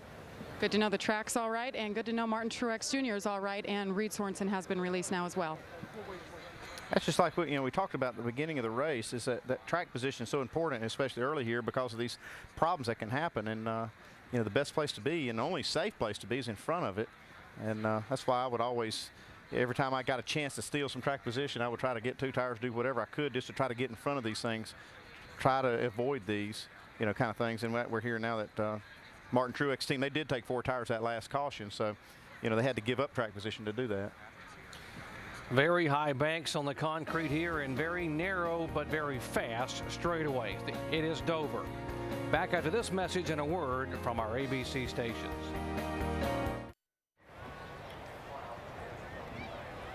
Still under a red flag here in the NASCAR Sprint Cup Series coverage presented by Burger King. Tony Stewart sitting in his Chevy back in 26th position, and there is some damage on his car. Andy, how much will that affect him? Well, he's got some damage in the front from the contact we saw. We see some in the rear also. I need to clean that up on that right rear corner right there. But, I mean, it's nothing that's going to keep him from having a good day if they can get some of this stuff fixed, but they're going to have to work on it a little bit. Let's listen to his radio. I hit him square, but, man, I couldn't do nothing, bud. Just fine. I mean, you could do there when they check up like that. Bobby come down on him there. That's all he could do. Yeah, he didn't have even a chance to check up there. No, there's just nothing you can do. Again, these cars are traveling over 170 miles an hour. You heard Martin Truex talk about how fast you're going down into the corner, and that's just one of those things that's going to happen sometimes. You can see Tony got hit in the rear too, and that might have propelled him into Joey. Let's hear from Reed Sorensen. Jamie. Well, he had the best view of this thing. We're going to watch the replay again, Reed. Of course, you could take a look now and tell us what you saw and what you were thinking and how you think this car was flipping in front of you. Well, you know, by the time I got to Joey, I think pretty much everything was out of our hands at that point. You know, the one was pushing me into the 20 there kind of, and I was trying to slow down as much as I could, but it looks like the 96 got checked up somehow, and then the 20 checked up, and I saw the 14 get into the 20, and you know, he was on the brakes pretty hard, and I tried to go the outside of him and try to get around the wreck there, and the 20 came right back up the track in front of us. So it's a pretty wild wreck.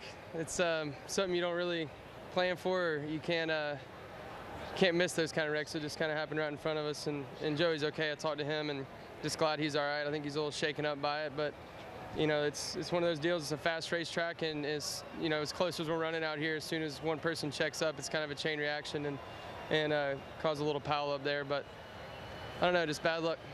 Are you okay?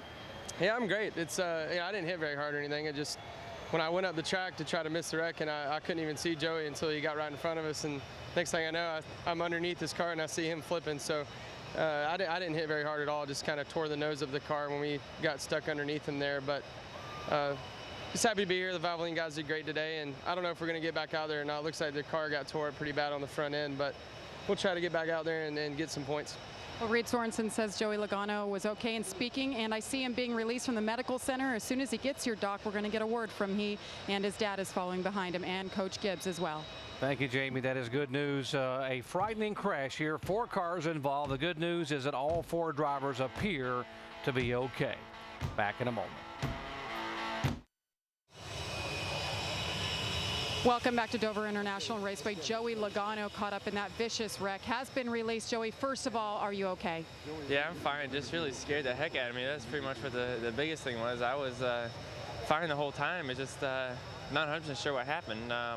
Spotter was clearing me low. I got down there, and then they checked up getting into the corner, and looked like I got tagged from behind. I'm not really sure. I haven't seen a replay yet. I'm not sure I want to see a replay, but it seemed like it started rolling, and I was in there like, damn, please make this thing stop. And it wouldn't, and it just kept going and going. But I was fine. It goes to show how safe these cars are. They're really, I mean, I was fine. I think we had a pretty good Home Depot Toyota. We took off good. We lost a few spots after the first pit stop, but yeah, it was early in the race for that. And it just startled me. I'm fine. That's the big part. Joey, you've done a lot of racing in your young 19 years. How did that compare to anything you've been through? That was the wildest ride I've ever been on. You can't go on a roller coaster any worse than that. Is your body feeling okay as of now? Yeah, I'm just still shaking, that's all, but I'm fine. No, I'm not even sore, which is really surprising after all that. And I'm just happy it landed on its wheels. When I was on my side, that's when I was getting worried for a minute, but it came back down. Thank God. The good Lord was with me on that one. Joey, we're glad you're okay, and he's still got that adrenaline pumping right now, Doc, but glad to see he was able to walk away from that one. Wow, that is amazing, Jamie. That car rolled 7 times, side over side, 7.25 times, and he is able to walk away and come back and talk to you. How safe are these cars here in the NASCAR Sprint Cup Series? Under a red flag, lap 32 of 400, Ryan Newman being shown as our leader.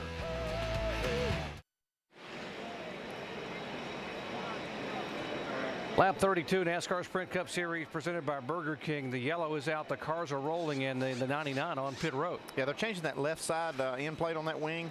Pit road's closed, but they came down anyway just to go ahead and get this work done. The penalty is they'll have to start in the rear, but they needed to get in here early and get that fixed. Pit road will be open this time by. See if anybody comes down. They just pitted on lap 27, and we'd gone back to the green flag on lap 31 when this incident happened. Now, what about the 14 car? You think he'll come down and try to take a look at some of the damage on that car? Well, we'll see. Yeah, he looks like he is going to make it in here. 4 tires and 9 stays. It'll just work on it. Sometimes you just need to get this done, get this work out of the way. He's coming down towards you, Vince. they're going to put some bear bond on the front nose of this race car and go ahead and put 4 tires on it. Darian Grubb took a look at the front end. He doesn't think it's major damage, but it's enough that they do want to address. So they brought the 14 in for Tony Stewart, hoping that it's not going to cause them any damage or ill effects throughout the course of the race. But that's the addressing that's being done right now. Little sheet metal, using the sheet metal. See him going up there to the front and patching that hole. Taking this bear bond to attach that panel there, that patch they put on it.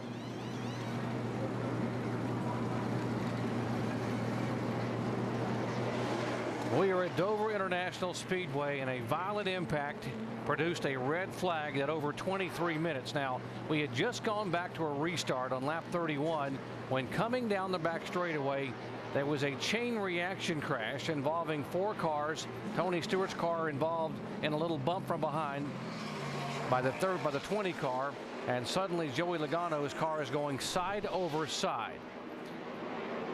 There's the 20 car. 7 times it rolled over. You see the 43 of Reed Sorensen, Robbie Gordon involved, the 1 of Martin Truex Jr. It seemed like this car would never stop tumbling. It just kept flipping over. Finally comes to rest. And lucky for Joey, it did come back down on the wheels here. And the best news that all 4 of those drivers involved have been checked out and released at the Infield Care Center. They are okay.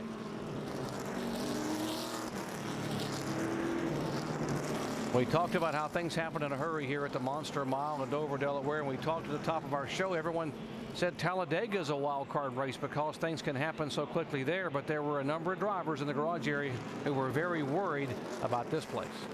Yeah, things always happen. They happen quickly here, and I tell you, we get ready to go back to green. These drivers are going to face another racetrack too. As we talked about getting that rubber down, the sun's come out here. Pretty much the clouds have gone away. Let's talk to our in-race reporter, Tony Stewart, and check on his car. Hey, Tony, Dale Jarrett, you have a copy? Yeah, man. Any damage that you know about that's going to affect your race car here for the rest of this race? They had to put a plate on the front to cover up a hole there where I drove through Joey there. I wish I'd have saw that coming, because I don't know how to say sorry enough to Joey, because I don't know what happened. I mean, he just had to check up, and I didn't see it coming or anticipate it coming, and I drove flat through him. But Darian and these guys in the Spurt King team did a good job getting the plate back on the front to cover the hole up and getting a couple screws in, and plus getting the bear bond on the outside of it, so it should hold it, plenty secure. It's better just to take the time to fix it now early in the race than having to try to fix it later. All right, buddy. Good luck. Thank you. You heard him talking about Joey Logano. Joey became somewhat of a protege because Joey was going to take over the ride that Tony had driven for 10 years and vacated to go form his own team. And that 20 car that Tony made so famous and won 2 championships with. So they became friends, and Tony was really helping the young man. So the last thing he'd want to ever do was have contact with anyone, but much less someone like Joey Logano. Yeah, we can tell from what we saw there's nothing Tony could do there. That was just a chain reaction thing, and nothing he could have done to avoid it. Carl Edwards had come on pit road too soon before pits was open to get that end plate fixed, so he'll start at the back of the field. Meanwhile, up front, it is a double foul restart. Ryan Newman, the leader, Kurt Busch, Paul Menard, Greg Biffle. That's a top 4. Jamie McMurray having a good run thus far. Casey Kane, who was the quickest car in happy hour in final practice. He has come toward the front very quickly. Watch for that 9 car to make a move. Here they come for the green flag.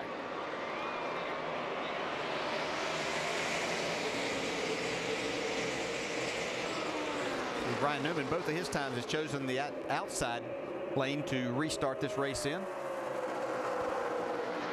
Seems to be working. We can see Kyle Busch. He's making a move on the outside, passing a few cars, still going. Trying to get to the high side of Clint Boyer, the 33 car, and trying to move in on the 48 of Jimmy Johnson. That's 9th, 10th, and 11th position. Now you can make that outside really work here for the first couple of laps when you've got some grip and the car's down on the inside, low air pressures and things. You can really make that outside work to your advantage. 3 wide, Mark Martin getting into 3. On the outside, that was risky. There's Martin, top of your screen, as he's in right in behind the 83 and the 11 car that are running side by side for position. That's 14th.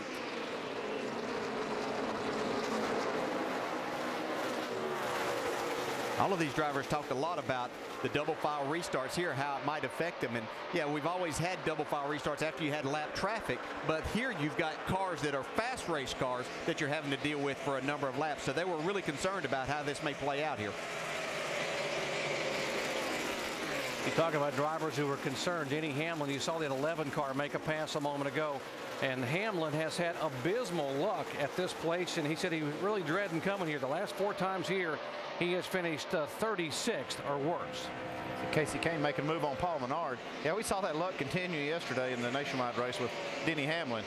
Had a good car and then got caught up in something. And there is Juan Pablo Montoya moving into your picture and also moving in to the 5th position.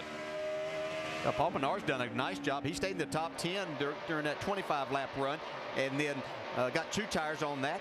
Still running very well here today, but Montoya is able to pass him and take over that 5th spot. Now look at Jeff Gordon. We talked about how his car was really out of sorts yesterday in the final practice session, and they were working so hard to get him dialed in, and he's a factor here early on. Yeah, he was good that first run. I watched him start towards the end of that first run, really making some progress. So I think they found something at the end of happy hour that really lit this car up, but he did struggle for most of that practice. I think part of that, listening to Jeff's interview before the race too, I think they went over and took a lot of that 48 stuff because they knew he did the tire test here and he was very fast here throughout every practice session. So I would say they incorporated some of that into their setup too.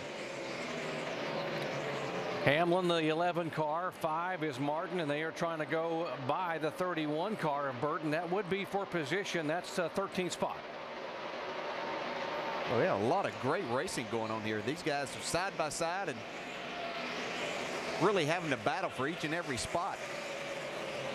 You can't really define if the bottom is the fastest way around or if that second groove is going to be working pretty good here today.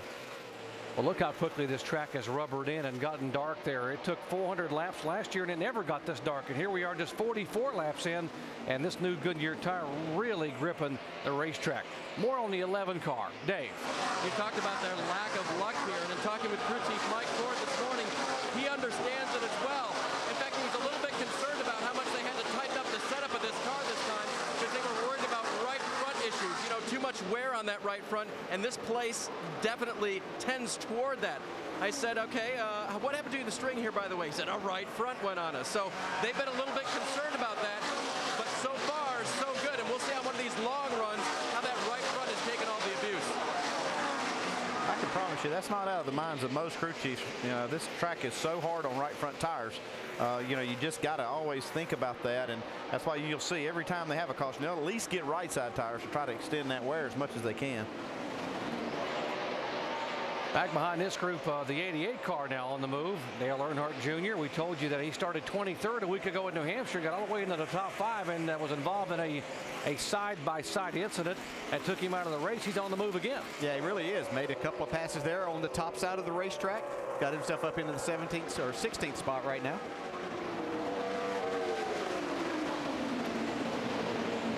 He told me on Friday that car last week was the best car he had all year. You see, giving up a spot to AJ and Allmendinger there, who's having a good run. AJ was really good in practice here yesterday, but Junior said that was the best car he's had all year. He hated that it ended up the way that it did.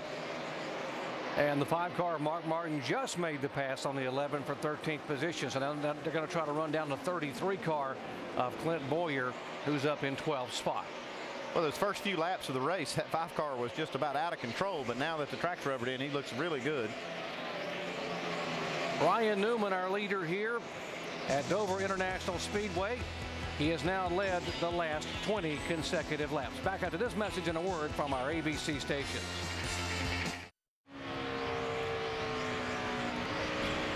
Lots more motorsports coverage to come throughout the weekend here. The O'Reilly Superstart Batteries NHRA Fall Nationals finals coming your way 7 o'clock Eastern time tonight on ESPN2. And then we'll wrap up the entire weekend on NASCAR Now Tonight, weekend edition, talking about what happened here with the NASCAR Nationwide and Sprint Cup races. And of course, next weekend we go to Kansas City. Kansas City, here we come. NASCAR Nationwide Series at Kansas, 3 Eastern time next Saturday on ESPN2. And the NASCAR Sprint Cup Series at Kansas on ABC Live at 1 o'clock Eastern time. Battle up front here in the AAA 400 at Dover. Ryan Newman is the leader, and Kurt Busch wants it. Yeah, not for long. Ryan Newman's going to lose this lead to Kurt Busch. This car's really coming in nice. Let's update the 2 car. Shannon. Well, it wasn't an ideal starting position for this number 2 car today. They started 16th, but you saw early on they were on the move. Very happy with the handling of the car, just a little bit loose. They made an air pressure adjustment on that last pit stop, as you see crew chief Pat Tryson looking on. But the biggest thing that got them this track position, guys, 2 right side tires.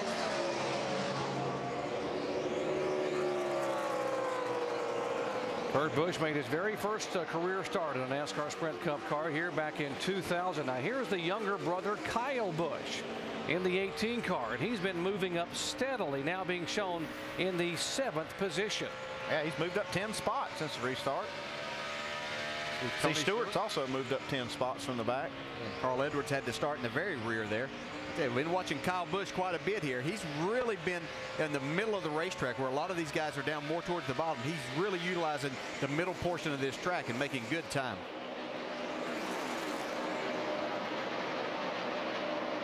Back behind the 18 car, the 98 and 48, Paul Menard and Jimmy Johnson back in 8th and 9th position.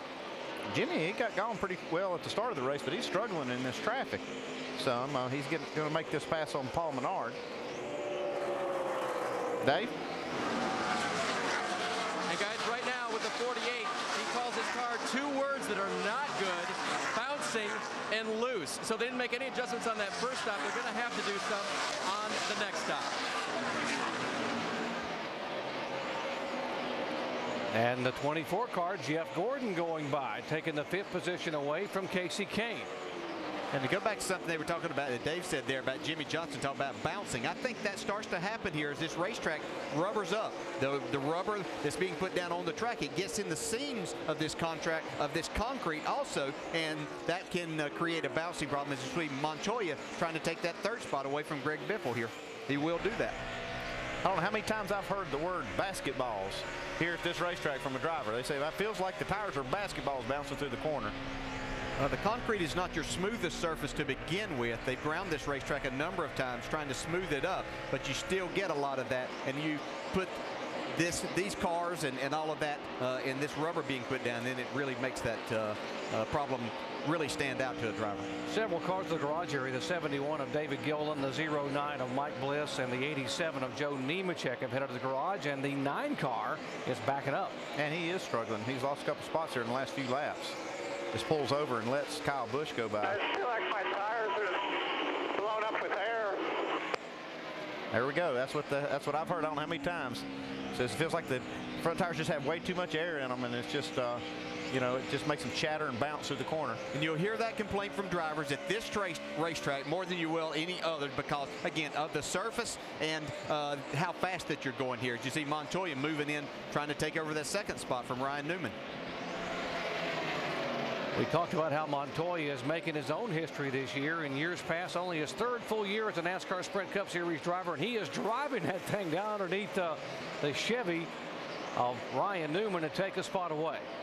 Just keep shaking my head just what this 42 car and team has been able to do since they've gotten in this chase. I mean, it's just amazing how fast they are the last 2 weeks. What's been great, they had a plan to make the chase. They followed that plan. They stuck with it. They had good race cars. They didn't ever win. See Jeff Gordon going to the high side here and trying to make that work. But now that they've gotten in the chase, their plan is full attack, and that's what they're doing. Speaking of full attack, look at Jeff Gordon now taking the spot away from Ryan Newman. Well, he slid up a track a moment ago, and it looked like the 16 Biffle was going to go back by him. Gordon gathered it back in and just drove underneath the 39. Looks like the 2 tires might not be great for Ryan Newman, or either he ran the car just a little bit hard, which you can do here if you're not careful.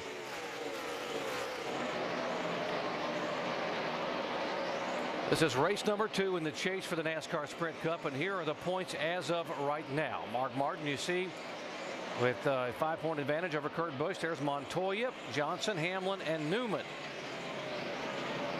See, Casey Kane would have moved up a spot. We see Jeff Gordon already up a couple of spots after dropping back last weekend with the disappointments at New Hampshire. 68 laps in the books. You're watching ESPN on ABC.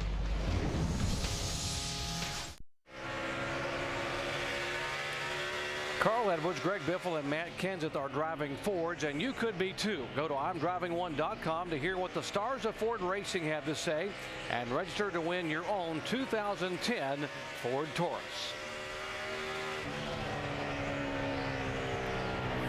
Greg Biffle, last year's winner in the 16 car, running in 4th position. His best finish of the year thus far in 2009 came right here back in May when he finished 3rd. He's kind of made this his own personal playground over the last few years. Having another good run today. Up front is the 2 car of Kurt Busch. And he is on 2 tires. They made a 2-tire stop. Let's take you up to speed with the leaders, starting with Kurt Busch and Shannon Spade. What a great run it's been for this 2 car so far today. He finished 5th earlier this season, and he said he felt that he had the car that could have won that race, and they pretty much picked up right where they left off. That 2-tire change really helped this car. It started off loose. Now it's a little bit on the snug side, and Kurt Busch says he likes the way it feels. But hunting him down right behind him is the 42 car of Juan Pablo Montoya. His crew is telling him he is one of the fastest cars on the racetrack. This is a brand new race car that the 42 has brought here today. They actually brought it to the tire test earlier this season. They ran about 230 laps in that test and were able to try some different setups, including the one they unloaded with this weekend. Dave? Jamie, DJ made a reference to sharing setups, and we played that piece in our countdown where the Hendrick teams work together. Steve Letarte, Jeff Gordon's crew chief, told me that we all changed a lot as a company overnight. The funny thing was that all weekend it seems like we've been changing a lot and only changed our speed faster or slower. The balances have stayed the same, and that's a good thing. Right now for Jeff, his car just a little bit tight on throttle as he continues on. 16 of Greg Biffle running right now with a similar problem, but a little tight off the corner for Biffle. Again, trying to duplicate the success he's had here at Dover so far. Right now running in good position. Jimmy Johnson has moved his way back up after a start where we talked about the basketballs, we talked about a bouncing race car, and crew chief Chad Knaus encouraging his driver as he makes a couple of passes up toward the front and puts himself back near where he started the race. Jamie? And Ryan Newman, who was your leader there for a while, started out great, but that 2-tire option, as DJ said, is not working out right now. He's really loose. He wants a wedge adjustment and track bar adjustment. You see Tony Gibson on the right-hand side. This is one of the best tracks for Ryan Newman. It is his best in the chase, so they're looking to make this car better, guys. And the car on the move, though, is right behind him, has been the 18 car of Kyle Busch, right behind Ryan Newman. There's Kyle back in the 7th position, and he is moving very quickly toward that top 5. We see the 00 now pitting under green, out of fuel. I cannot believe that they made that mistake of not putting fuel in this car the last time. The rule is that you can't put fuel in before that competition caution. In other words, if it comes out at 10 or 12, you can't come in and put fuel in, but that's what that competition caution was for, was to be able to put fuel and tires on. Shannon? Yeah, they little miscommunication there. They do not have enough fuel. This was a scheduled pit stop, but perfect timing also for David Rudiman because he thinks he may have a left front tire going down. So they're going to put 4 tires on this 00. They're going to take a look at that tire and see if there are any issues. We will also follow up to see if there are any problems on that 00. So he will lose 1 lap and possibly 2 before he can get up to speed as the leader comes off of turn 4. Well, we finally got a couple of cans of Sunoco fuel in there. Now he can get back to racing. The 36 car Michael McDowell and the 66 of Dave Blaney have both gone to the garage area. 82 laps complete. Kurt Busch, our leader. Back at Dover under caution for the 3rd time today. Let's show you exactly what happened. Now look at the right side of your screen, the 55 car coming into your screen there. Right front tire. And that's a hard hit by Michael Waltrip. That'll take your breath. See, he does a ton of damage on that right front corner. It's good to see Michael able to drive it back in. Leaders are down pit road. Shannon? Yeah, Kurt Busch, Juan Pablo Montoya, both of your leaders coming down pit road. They're both a little bit tight and are going to make some chassis adjustments. You see in the center of your screen right there, Juan Pablo Montoya getting ready to pull his car in. He will make 4 tire change and an air pressure adjustment to that 42 car. Guys, these guys have been stout since the beginning of the race and just looking to fine tune that car to get it going for the next part of this race. Dave? Jeff Gordon's car pretty good. The times look good to his crew chief, so they're not going to make any adjustments right now. 4 tires and Sunoco fuel for Gordon. Watch a race off. Kurt Busch coming down. Jimmy Johnson still moving out, and the race off. Biffle will gain 3 positions. You see Kyle Busch up 4. And Andy, after watching what happened with those 2 tires, a lot of these guys is opting to get 4 this time. Yeah, Kurt Busch made 2 tires work the last time, but he had to get 4 that time. Does a good job getting off pit road. Working caution for the 3rd time today. Back at Dover after this message and a word from our ABC stations.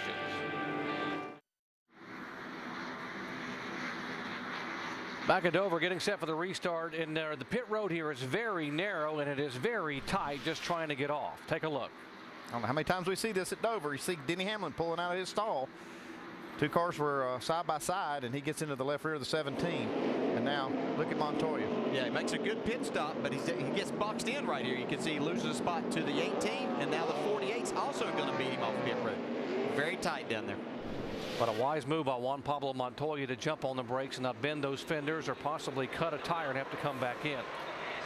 Kurt Busch, our leader here, as we go back to the green flag. Lap 89 of 400 NASCAR Sprint Cup Series action at Dover International Speedway. It is stop number 2 in the chase for the NASCAR Sprint Cup. Greg Biffle in 2nd spot. Jimmy Johnson wants it. There's Kyle Busch behind Jimmy Johnson in the 18 car. Kyle gained 3 positions on pit road. Great pit work, and now is trying to get up and lead a lap today. Heck, he'd like to lead them all. Yeah, he would like to lead them all. See Biffle able to clear Jimmy Johnson off of turn 2. Got a nice run off the bottom. See that 18 working the middle of the racetrack, actually working up higher this time. See him lose the front end just a little bit right there. That might cost him. See if Gordon can take that spot.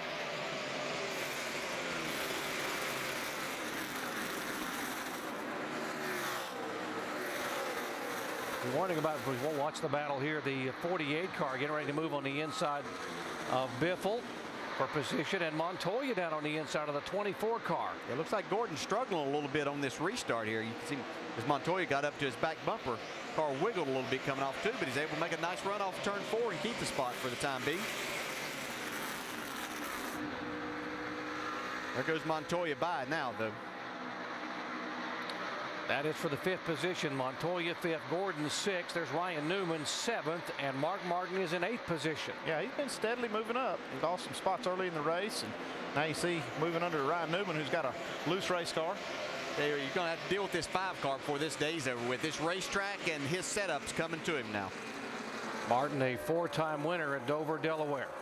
Having won the Chase Race 1 last week in New Hampshire, coming in as the points leader. Kyle Busch now on the bottom of the racetrack, taking a spot away from the 16 car. He will be 3rd now. It looks like he's got a car to his liking today, too.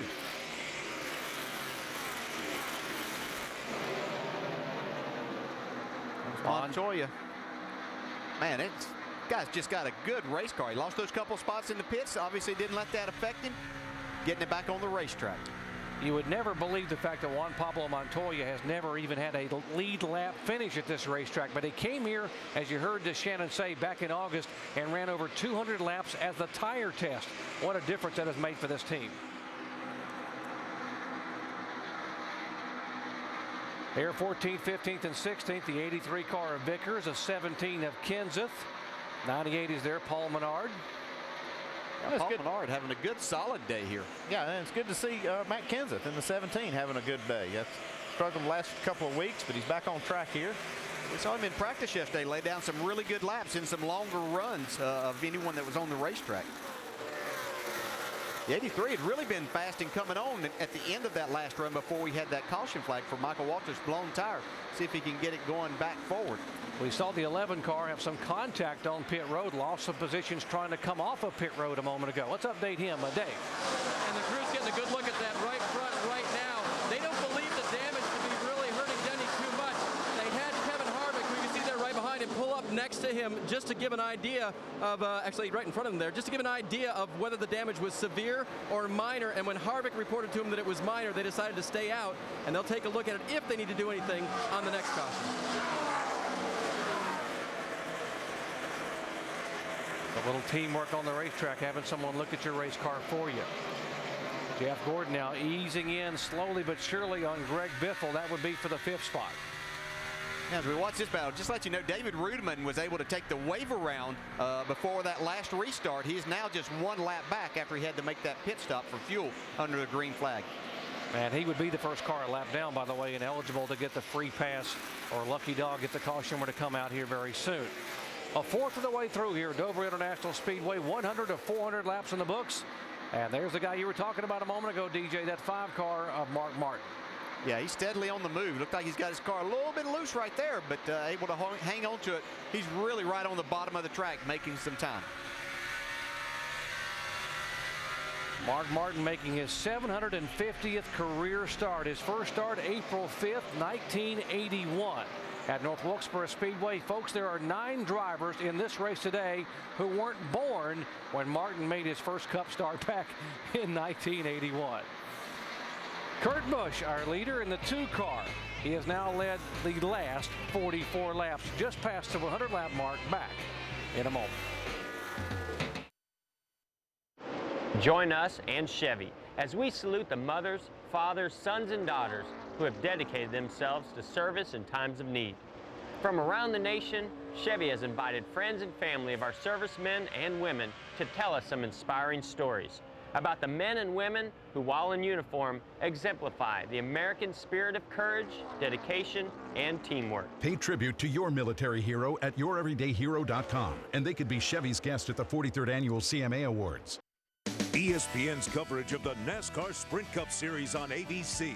Brought to you by Pepsi. Tune in before the Pepsi 500 on ABC for the premiere of Together, the Hendrick Motorsports story. Presented by Pepsi. Autotrader.com. When you search for a car on Autotrader.com, you can narrow by model, color, and price. Find the car you want at the price you want at Autotrader.com. Goodyear. Innovative technology to help you get there. And UPS. See David Reagan go head-to-head with UPS drivers in Maximum Driver at racing.ups.com. And a reminder that ESPN's Monday Night Football continues in the new Cowboy Stadium as the Carolina Panthers come to town, led by Steve Smith, to take on Tony Romo and the Cowboys. Panthers-Cowboys on ESPN's Monday Night Football at 8:30 Eastern. Coverage beginning with Monday Night Countdown, served by Applebee's at 7 Eastern Time. Just past the 1/4 point of today's second race in the chase for the Sprint Cup here at the Monster Mile, Dover International Speedway. Kurt Busch is out in front, leading Jimmy Johnson by that gap. You see there, Kurt, Jimmy, and Ryan Newman, the 3 chasers who have led in this race, and the only drivers that have led besides David Gilliland, leading a lap on an exchange of pit stops. Now, that's the chasers on the good end of the spectrum. Guys farther back in the pack, Tony Stewart in the 14 running 21st, Carl Edwards in the 99 running in 22nd spot. Stewart involved in an incident back at lap number 31, sustained some damage to the nose of his car as well as the right rear quarter panel. Yeah, the right rear quarter panel is what I'm most concerned about in Tony's car right now. They did fix this, got a pretty big dent in the right side, and we all know that these quarter panels are very, very important. It looks like it's going to be okay, but I will tell you that spot on the right rear is one of the key parts on these cars nowadays. You got to keep that thing right. Yeah, I agree 100%. And the one thing that's interesting to me, though, is the difficulty that I see that Tony's having and the rest of the cars of getting up and getting into some pack racing and also having a chance to pass. But let's go down to Vince and talk to him real quick. Vince, you got an update on Tony Stewart? Well, I think that was certainly going to be something to keep an eye on when they came in and they put the sheet metal there on the front of Tony's car. They did some damage control on the right rear quarter panel, as you guys addressed. But Tony came on the radio a few minutes ago and said the car is better since the adjustments that we've made. He's just going to ride around for a while. He knows it's a long race, but no complaints with the race car up through this point, and that's certainly a sigh of relief for this 14 team after the damage they sustained in that incident involving Joey Logano. All right, Vince, thanks. So that's the update on Tony Stewart in 21st spot. Right behind him, Carl Edwards in 22nd. On a caution flag pit stop earlier, had to replace the end plate on their back wing on the left side of that car. Yeah, it's a key thing. If they don't have that end plate, NASCAR pulls them in, they got to have it on the race. And Edwards took the time to fix it. Now that put him in the back of the field. And that put him, he's way behind right now. He's running 22nd, like you said. Marked his way to the front, but his lap times are about 0.4 of a second slower than our leader, Kurt Busch. So they got to work hard to get this car handling better. So that's some of the championship chasers that are struggling. Meantime, you saw Juan Pablo Montoya in the 42 take third place away from Kyle Busch. And meanwhile, in front of him, Jimmy Johnson continuing to close on Kurt Busch for the #1 spot. So that's what's going on for now from the pit studio. Let's go back upstairs to Dr. Jerry Punch, Dale Jarrett, and Andy Petrie. Thank you, guys. There comes the 5-car Mark Martin, and behind him the 24-car of Jeff Gordon. Dave. He's lost 2 positions since the restart, Doc, and not happy about his race car. Listen. Wow. Jesus. That's so good. I'm on ice. Everybody else is out here on rails. I'm just completely sideways. Simple. Just keep doing the best you can. We got a long time. We'll tighten it up next time. Sorry about that, Steve. I don't know about everybody else being on rails, but Jeff certainly right now not happy with that car all over the place, but still in the top 5. Or actually 6 now. Yeah, I think they're going to continue to probably chase this racetrack throughout the day as you get more rubber down on the racetrack. The sun's beating down. Things are heating up a little bit. So I think their work is going to continue quite a bit on this car. Yeah, I see this track really getting dark. I'm not so sure that we won't see that to be actually a problem of rubber buildup on the racetrack. You see just how much black there is there. This track is really laying down the rubber. That's the beginning of the race. You can see on the left, and then you see it now. Yeah, and that doesn't equate to more grip for these cars. Actually, as that rubber builds up, it creates problems in trying to get these tires to grip. So they have to do things. That's why you continue to do air pressure, track bar things to create grip for yourself. See the 9-car there, Casey Kane. They had troubles in their pit stop, and they lost 4 positions on pit road. He's now making his way back in toward the top 5. He's currently being shown in 7th position. Vince. Well, and Casey Kane admonished his crew after that pit stop. He said, come on, guys, we got to be better when we come in. Track position is so critical out on the track. You can't give up spots in pit lane. They came right back on the radio and said, that won't happen again, Casey. Start digging. The car is much better. He's one earlier that said, as Andy mentioned, it felt like the car was on 4 basketballs instead of tires, but the car is better since they came in and got 4 fresh Goodyears, and Kane is putting the pressure on Gordon and trying to work his way back into the top 5. Remember, he had been in the top 5 early in the race, running solid, and then dipped down into about the 10 through 15 range, looking much better like he had a car earlier in the race, Doc.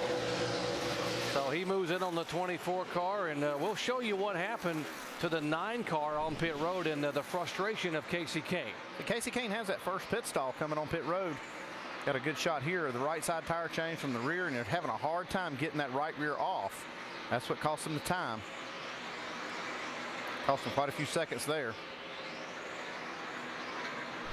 Definitely come off a lot easier when you got all the lug nuts off, right, Andy? Yep, I always said that's the cardinal rule right there. You have to make sure you get them all off the first time. So you don't, it takes forever to come back and get that lug nut. So Casey King making a comeback. We do want to mention, by the way, the 1 car, Martin Truex Jr., back on the racetrack. He is being shown 86 laps down. But Truex from nearby Mayetta, New Jersey, a lot of people coming to watch him race, involved in that violent 4-car crash on lap 32. He's back on the track. Our leader is Kurt Busch, 122 laps in the books. You're watching NASCAR Sprint Cup Series presented by Burger King.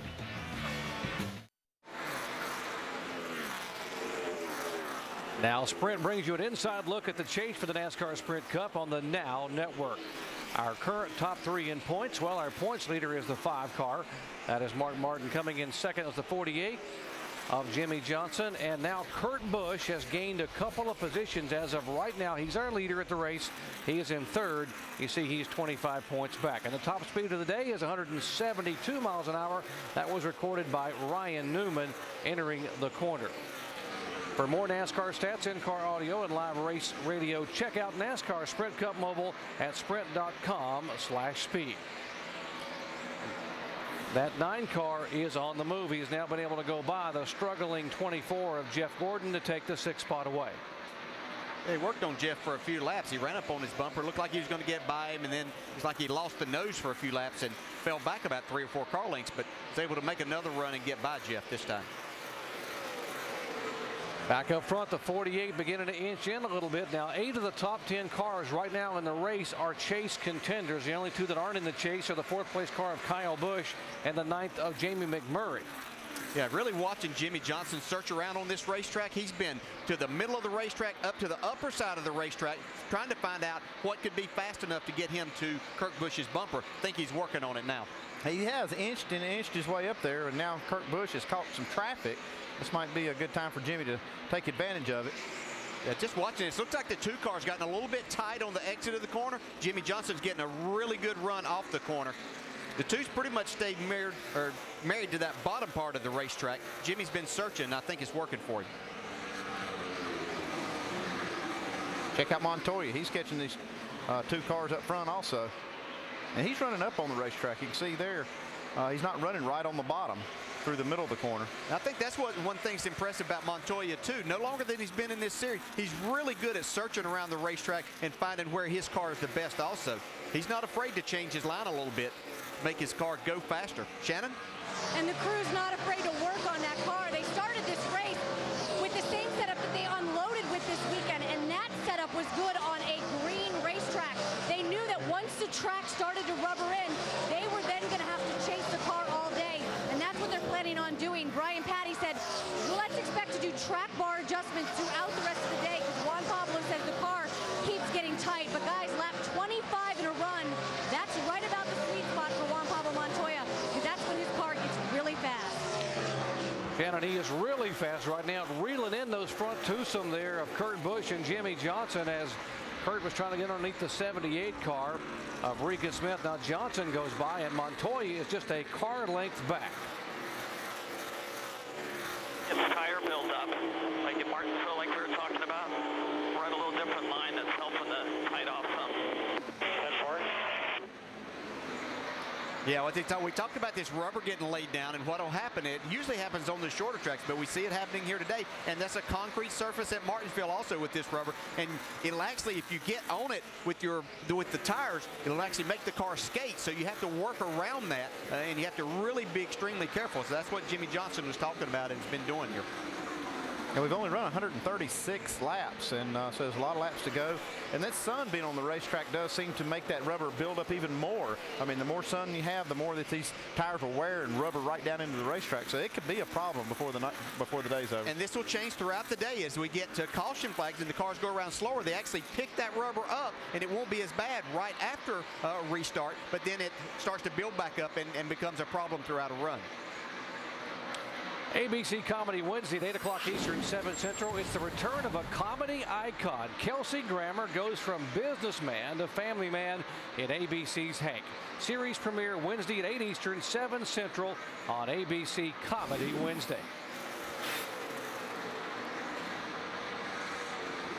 Kurt Busch, our leader up front, he is trying to hold on. Now, he had a good finish here back in May, but he has not had very good luck here over the years at Dover, Delaware. We asked him about racing luck. I heard luck defined years ago by Richard Childress, and it's always stuck in my mind that when preparation meets opportunity, that creates a little bit of luck. And you have to have lady luck in this deal if you're going to come out on top. You see it every year, and you just get into that groove, and things come your way when you least expect it. And so that's what you have to be ready for. He finished 5th here back in May, but guys, he's finished 20th or worse here at Dover in 4 of the last 5 races.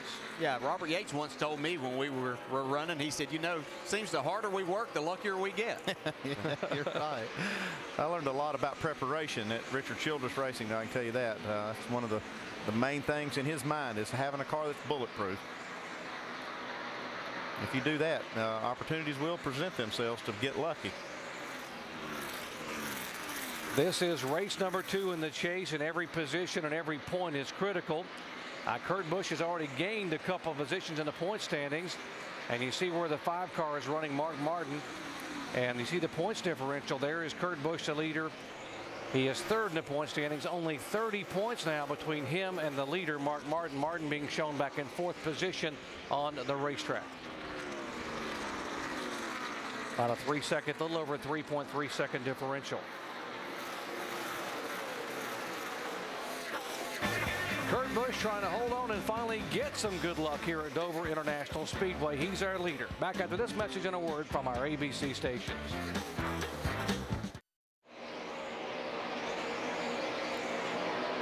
We have had our 4th different lead change here at Dover International Speedway. Jimmie Johnson, the reigning and 3-time champion, has now gone by the 2 car. We'll show you how it happened.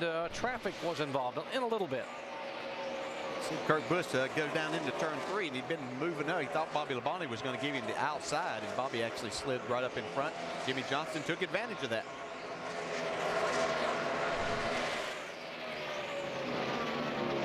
'18 and 24 battling. Kyle Busch able to take a position. You heard Jeff Gordon talking about he was sideways and the car not handling well, and obviously it's gotten a little bit better. If something's happened, he's able to go back by the 18. Yeah, a lot of times you start out and the car's not to your liking, really loose, and I think this racetrack is probably tightening up. And if he had a car that was loose, it probably is still turning as these other guys are sliding the front end some now. That's working okay for Jeff at this point in time. Let's take you up to speed, starting with Jeff Gordon, the 24 car. Dave. And the man who earlier described his car as running on ice described it this way most recently. Our biggest problem is the entry. This has no security at all. I'm turning right every time I go in the corner. Stand for, we're going to get that track right down. One more round, the next stop. Security at a track this tall is a big deal, and Jeff Gordon wants to get that next time he comes down pit road. Shannon? And Kyle Busch on his last pit stop, he made an air pressure adjustment in the front. He's lacking overall grip. He wants to make an air pressure adjustment in all 4 tires. And Coach Gibbs just entered the pit box. He just made his way back from Joey Logano. He's got a lot on his plate, but right now focus on the 18, Dave. Jamie, Greg Biffle has lost 6 positions since the restart. His car is very loose at the start. It gets a little bit tight off the corner near the end here. That's why Biffle is going backwards. Jamie? And Jamie McMurray having a great run today. He qualified 25th. He's been running here solidly in the top 10. They actually didn't make any adjustments early on, but right now he's reporting that his tires feel like they just have too much air in them. Right behind him, Ryan Newman. He's had a solid run as well, but he just got extremely loose when his sun came out consistently. Last pit stop, they made an air pressure adjustment, wedge, track bar, everything to tighten him up, and it wasn't enough, guys. So lots of concerns out there, guys. Loose race cars, sideways race cars. And a moment ago, the 77 car on pit road for an unscheduled stop, Sam Hornish. And now the 26 car, McMurray, coming down pit road. Yeah, I hope he wasn't speeding coming in there, because he really had the front tires locked up trying to get slowed down. He was running in the 9th position. They're going to put 4 tires on his Ford. This comes just a little bit early in this cycle of a green flag run. See, he makes kind of a real quick move to the pits. So here he has to lock it up to keep from speeding. NASCAR said he was good. It is hard because at this pit road speed line limit is right there when you come off of turn 4 at 170 miles an hour, and you got to get down to 35 miles an hour. So McMurray was not speeding. He gets the tire change and will get back on the racetrack. Sam Hornish also in just a moment ago for 4 tires on the 77 car. Jimmie Johnson is our leader. Kurt Busch, Juan Pablo Montoya, Mark Martin, and Casey Kane, the top 5. You're watching ESPN on ABC. ESPN on ABC.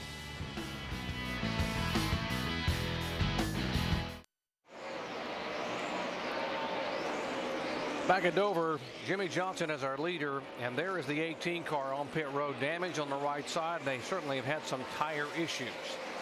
And we see a lot of issues. People trying to get on pit road.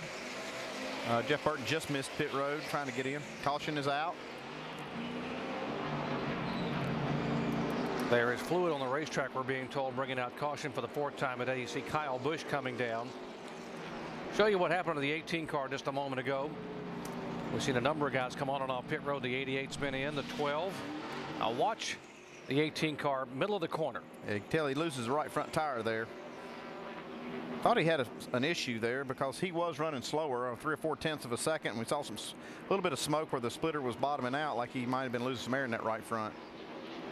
And finally let go there. Inside. He was fortunate that was at the slowest part of the racetrack, right in the center of the corner where your car slowed down and did the least amount of damage for him. I mentioned the 31 car missed pit road. He will get the free pass and get a lap back. The 00 also missed pit road a moment ago. David Rudeman. There is Jeff Burton, the winner here in this race 3 years ago. He'll be able to get a lap back and get back on the lead lap, which will put us now 20 cars on the lead lap. Just in front of him, Jimmy Johnson, our leader. Yeah, it's a bad break for Junior. He had made a green flag pit stop, and he's showing a couple laps down now. Yeah, Jamie McMurray, as we showed you, had been on pit road. He's 2 laps behind now. He'll probably stay out and get a wave around and get back to 1 lap down, but just unfortunate for those guys. David Stremme had also come in just before the caution came out. Now he's being shown 3 laps down in that 12 car in 32nd position. Here come the leaders down at 35 miles an hour. Lap 164. Vince. The 9 car of Casey Kane, he says it's hitting in the left front. They're going to put a Packer in there to give him a little bit more stability. Otherwise, the car is pretty good. Casey Kane had been moving to the front. Jamie. Mark Martin said he starts loose, then it neutralizes, then it gets tight, so they're going to take a half round of the wedge out that they put in on the last stop. It's 4 tires. Shannon? Kurt Busch says that number 2 car is very good. They're just going to make a slight air pressure adjustment to try to keep up with the track. 4 tires for the 2 car. Dave. Jimmy Johnson was loose in at the beginning of the run. Tied off at the end of the run. That'll be a track bar adjustment for him. He'll get 4 fresh tires as well. Slight air pressure adjustment at the same time for Jimmy Johnson. Let's see if they can win the race off the pit road. It's going to be tight. Who is it, Doc? Looks like the 2 car beat him off, guys. It will be Kurt Busch. He will gain the spot. Jimmy Johnson losing it. Jeff Gordon up 1, Martin back. And Kenseth up a spot, putting himself in the top 10. So both the 48 car and the 5 car both saying they're loose early and tight late. There's how close it was with Kurt Busch, the Dodge, beating the Chevy of Jimmy Johnson off. Under caution for the 4th time a day here at Dover.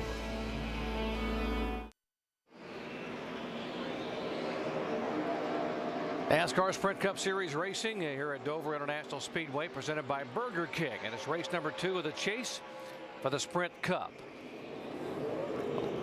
Let's review some of the pit stops. There's the 2 car that gained a position on pit road a moment ago. See, they come in here for this 4-tire pit stop, and the right front tire changer has just a little trouble getting his gun back up, and you can see it cost him just a little bit of time. Amazing to me that he gained a spot on pit road, but we see the next pit stop here for Jimmy Johnson. You see right there, he just had a little trouble getting that gun up. And then Jimmy Johnson's pit stop.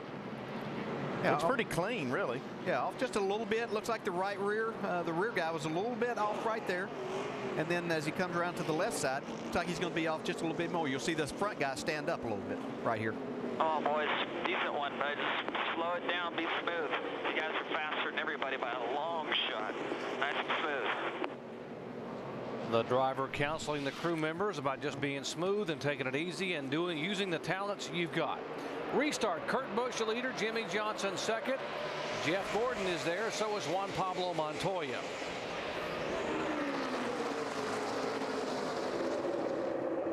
Mark Martin at the top of your screen. Casey Kane side by side as Kurt Busch now pulled by a couple of car lengths on Johnson. Here comes Ryan Newman to the high side of Mark Martin. Man, got a big run through the middle of the corner. Going to try to get the 9 car here.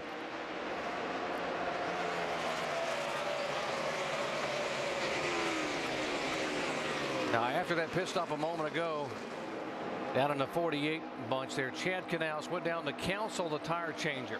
What's he saying to him, Andy? I just tell him just to, slow down, to go fast. We don't really need to do anything trick. We have a fast pit crew, and really didn't make a big mistake. It just lost a few tenths of a second, really.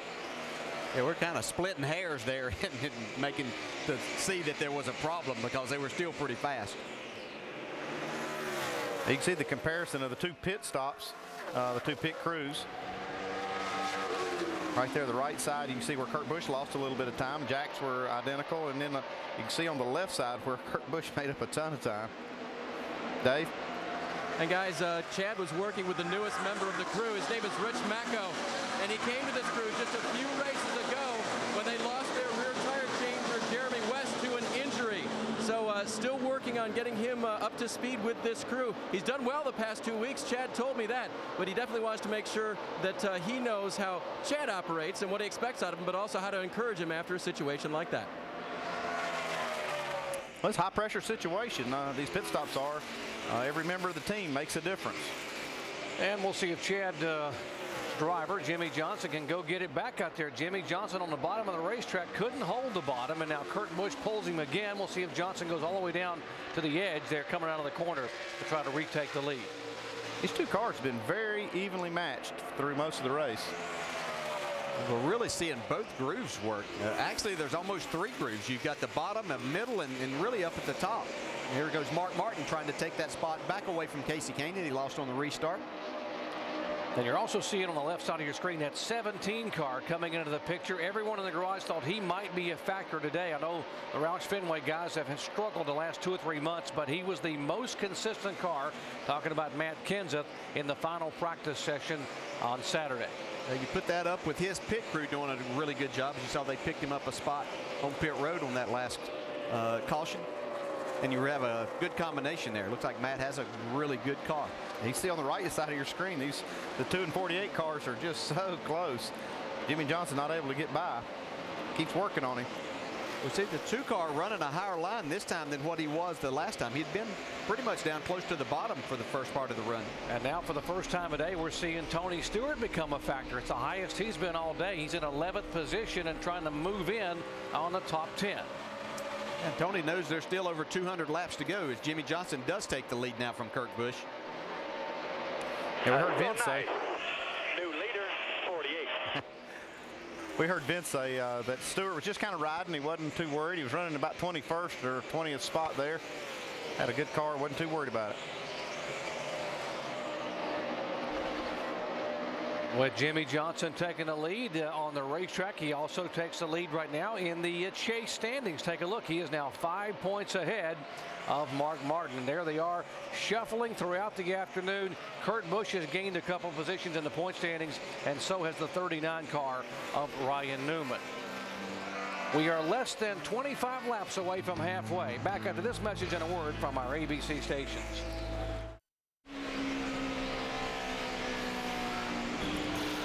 Lots of motorsports coming up. How about some NHRA action? 7 o'clock Eastern time, the Fall Nationals final from the O'Reilly Superstart batteries on ESPN2. NASCAR Now will wrap up the entire weekend of motorsports. A nationwide race on Saturday, won by Clint Boyer. And, of course, round 2 in the chase for the Sprint Cup. Next week, the NASCAR Nationwide Series at Kansas, 3 o'clock Eastern time, the live flag-to-flag coverage on ESPN2, and the NASCAR Sprint Cup Series at Kansas on ABC, 1 o'clock Eastern time, beginning with NASCAR Countdown.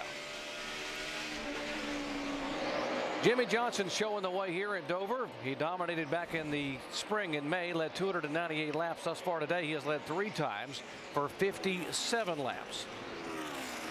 Kurt Busch has led the most laps today. He's led twice for 99. He is running in 2nd position. Jeff Gordon back in 3rd, Montoya 4th, Martin 5th, and Newman 6th. The top 6 cars are all chase drivers.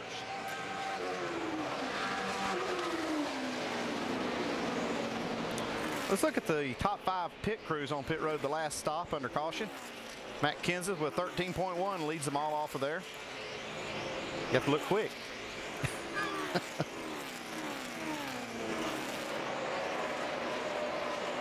We talked about how that 17 crew has always gotten it done on pit road. And I tell you what, as good as their pit stops are, Andy, and as good as that 17 cars running, he could be a factor. They consistently have some of the fastest pit stops every day, every week. You know, the pit stops are so important now with the cars being so equal, and now the teams are actually so equal. You can see how the pit stop times were really close together. Some plastic or debris there, DJ, on the left front there, right above the splitter on Jimmy Johnson's car. Yeah, I'm not sure that's going to hinder. That's over towards the brake duct if it does anything. It shouldn't hurt too much right there. That's one of those windshield tear-offs, a piece of one. It's caught that strut on the splitter. You know, I do see more brake dust on the front tires as they change these tires on pit stops than what you used to see here at Dover. With these cars, they're having to use a little more brake. Okay, let's look at these top 5 pit stop times. We can see it up on the screen. You can see Matt Kenseth was the fastest, and how competitive it is coming off pit road. Jeff Gordon with a 13.4. Those tenths of a second, so important down there.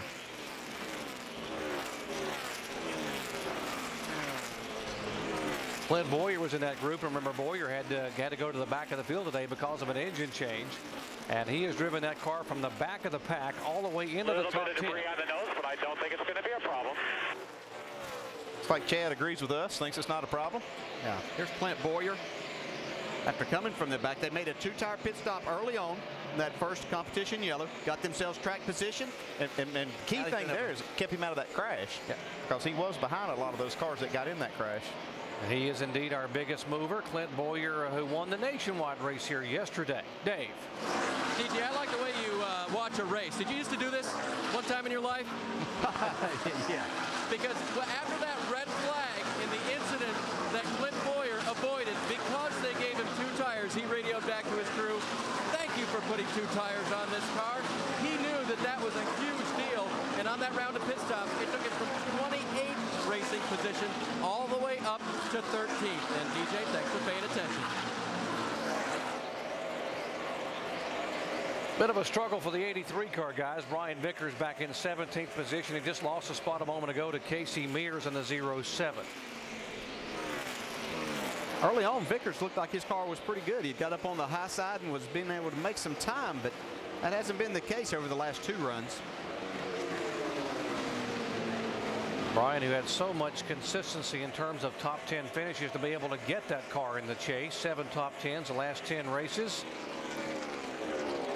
And had a heck of a comeback in New Hampshire last week after losing 19 positions because of a lug nut issue on pit road. Able to come back and finish 11th.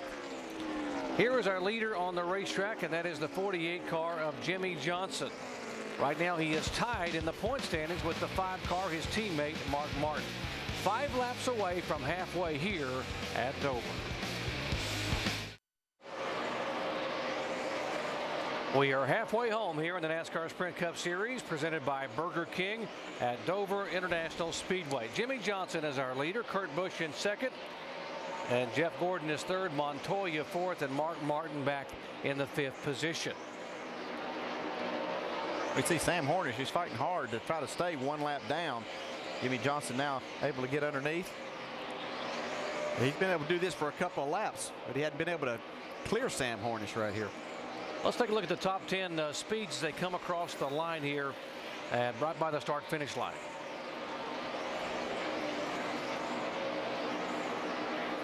See, Kurt Busch was the fastest. Now Mark Martin, 5 car, showing up the fastest out of those cars. Casey Kane, 3rd quick. There is the 10th place car of Greg Biffle. And let's take you up to speed 10th through 20, starting with Dave. You know, the day didn't start bad for Greg Biffle. Crew Chief Greg Irwin told me that overnight they made very few changes and were confident that they would have a top 5 car that they could contend with.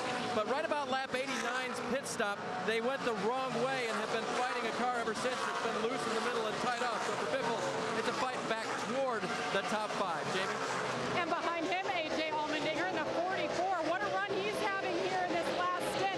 Started 19th, and he came in. They only made an air pressure adjustment. That's all he's needed. His car has come to life. Hard to believe it's already his 6th start here, Vince.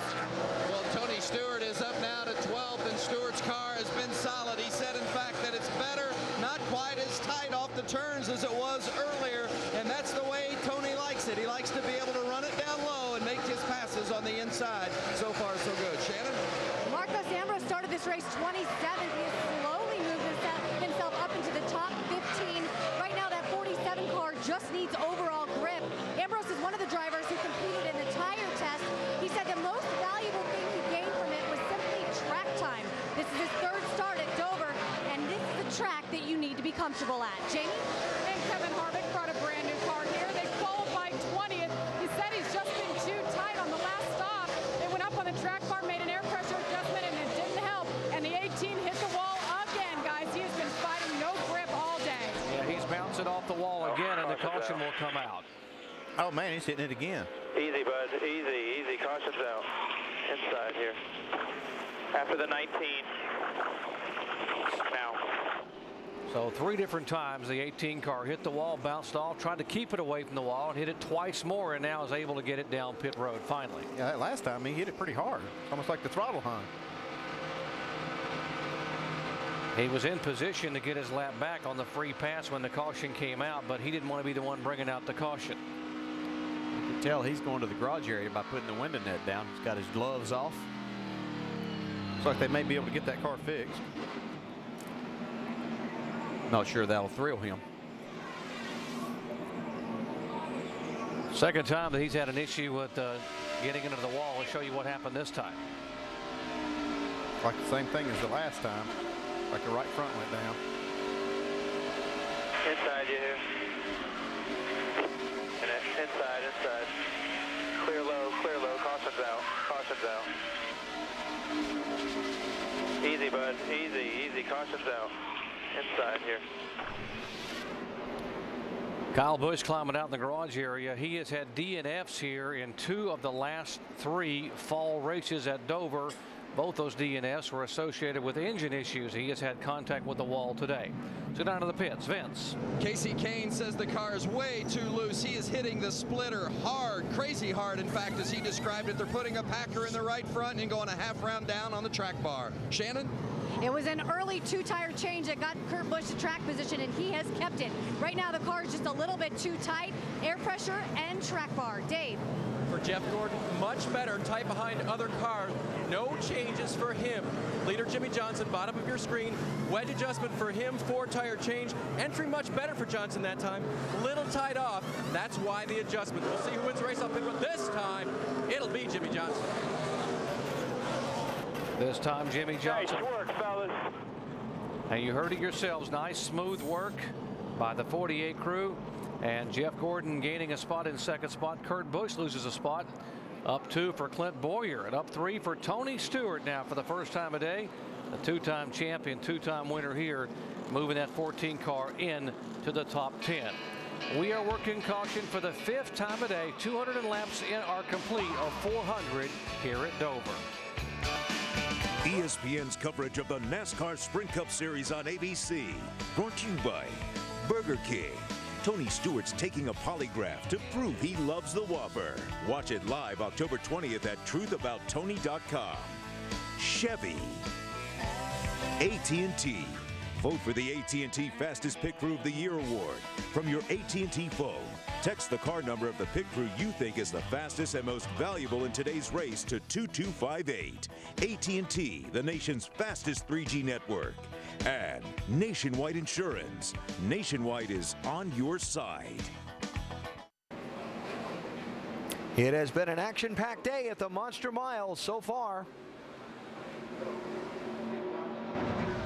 Sometimes it's green flags. Other times it kicks my ass. A half full, half empty glass don't matter either way. Certainly the highlight of the day, at least visually, the crash for Joey Logano back at lap 32 that saw his car somersault 8 times in turns 3 and 4 of this Monster Mile. Fortunately, the 19-year-old climbing out of that car and okay, though his is one of a number of cars that are out of this race. Attrition has been somewhat heavy here at Dover. The fight for the lead, well, it's pretty much for the last stretch of the day been a 2-man race between Kurt Busch and Jimmy Johnson. Now after a set of pit stops, Jeff Gordon is between them as we get set for the restart with what will be 189 laps to go. Dr. Punch. Thank you, Alan. A couple of teammates who are both 4-time winners here at Dover. Jimmy Johnson and Jeff Gordon will line up side by side. Johnson has now led 81 laps. Jeff Gordon has yet to lead a lap today. Neither has Mark Martin or Montoya, who are back in 4th and 5th spot.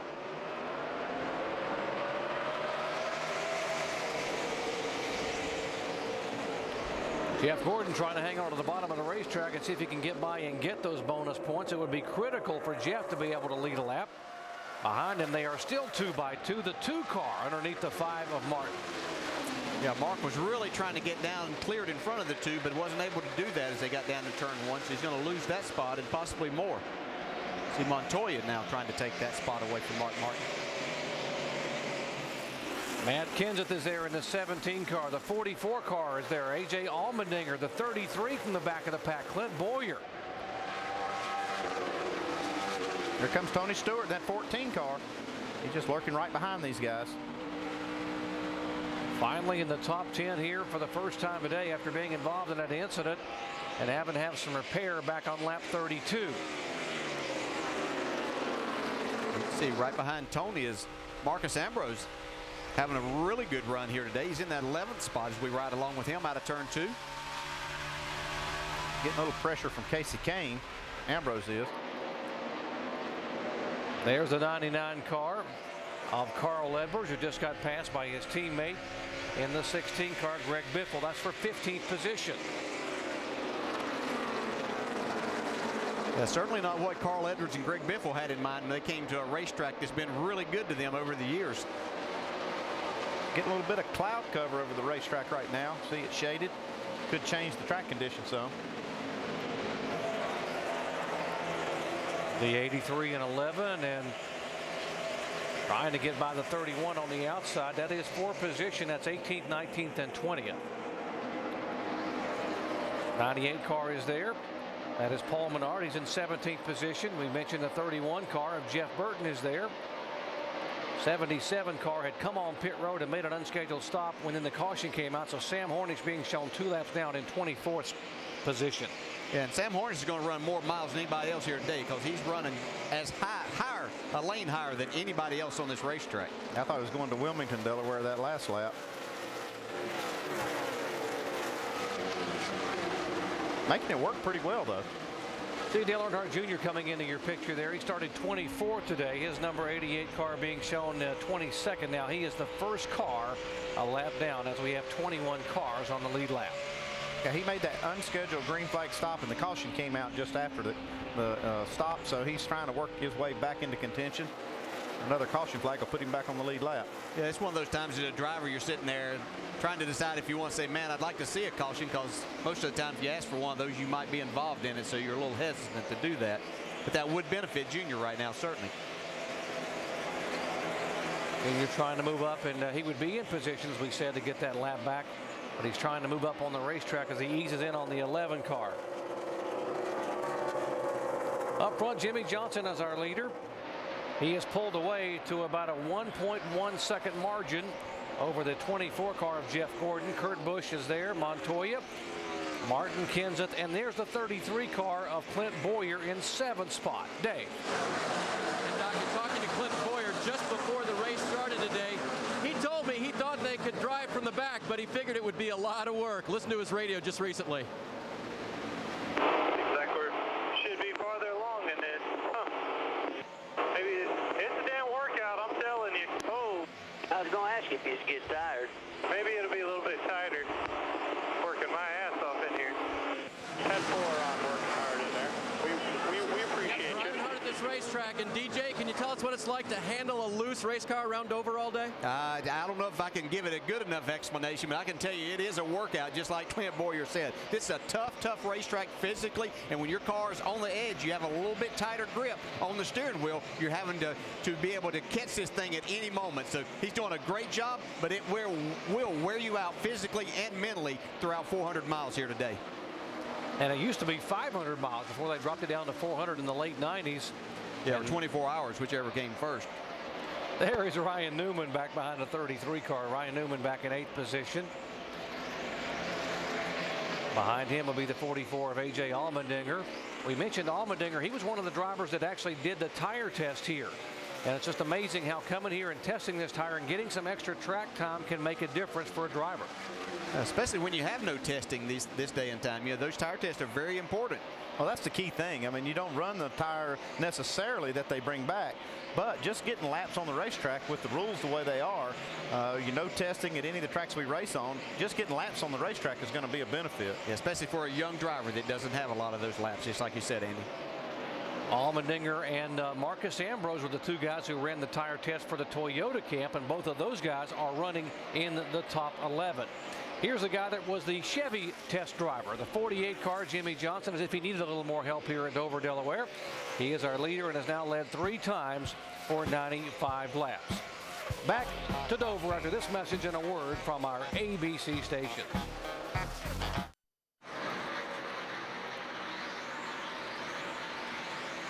Three-time reigning champion Jimmy Johnson is on cruise right now here at Dover, Delaware. He has led 3 times for 102 laps. The good news for Jimmy Johnson is he has led the most laps now in the race. The bad news, folks, for you Jimmy Johnson fans, the last 3 times this year he has led the most laps at Michigan in June and August and in New Hampshire. he did not win the race. In fact, the last time he led the most laps and won the race was right here back in May. I bet he figures they're going to get it right here eventually, though. That'd be the way he would look at it. And it was actually this car here at Michigan that he led 133 laps in, but remember what happened there. He ran out of gas in the final laps. It might take that to keep him from going to victory lane today, something like that, because this baby is flying right now. 2.6-second lead he has over Jeff Gordon. There's his teammate Jeff Gordon, who has yet to lead a lap today. Right now, Jimmy Johnson would be the points leader by 5 points over his teammate Mark Martin, who was the points leader coming into the day. You see Jeff Gordon now climbing back up after dropping back 4 positions last week with a disappointing 15th place finish at New Hampshire. See Casey Kane still down in 12th. It's going to take him a while to overcome that blown engine last week. Tony Stewart lost 4 spots last week, went from 2nd to 6th, and has now lost 2 more positions as of right now. Of course, this race is not ending now. We've still got plenty of laps to go, 166 to be exact, before they wave the checkered flag. And talk about Casey Kane. He's going to have to do better than running 12th, especially when you have the top 5 all being chase guys. So you're not going to make up points like that. You have to get it going.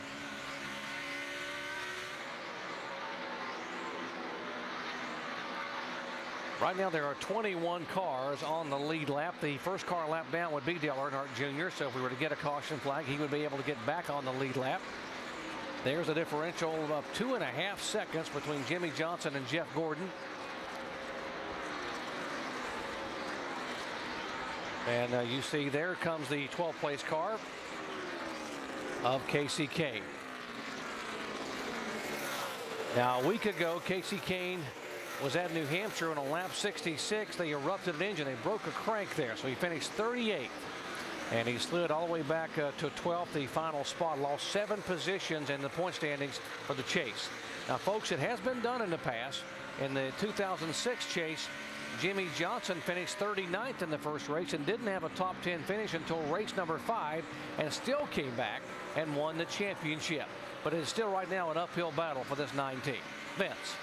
Well, and Casey said as much this week, saying that they know they're in a hole, but what do? You just got to come out every week. It's a different week. It's a different race. It's a different challenge.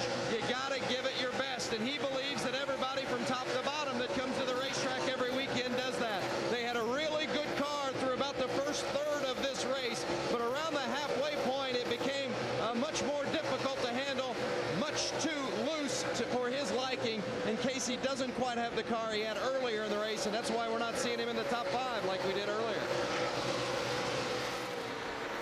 Right behind him, thank you, Vince, is a 29 and a 07, a couple of teammates, and they're running 13th and 14th, Kevin Harvick and Casey Mears. It was announced this week, by the way, the sponsor going away from the 07 for next year, and a lot of speculation about whether that car will return. I know Richard Childress is wanting to keep a 4-car team and working hard on replacing that sponsorship. Yeah, he would like to make that happen. He's working hard to do that, and for sponsorship, difficult to come by, but it is a much better day for Richard Childress Racing today. They have all 4 cars in the top 19.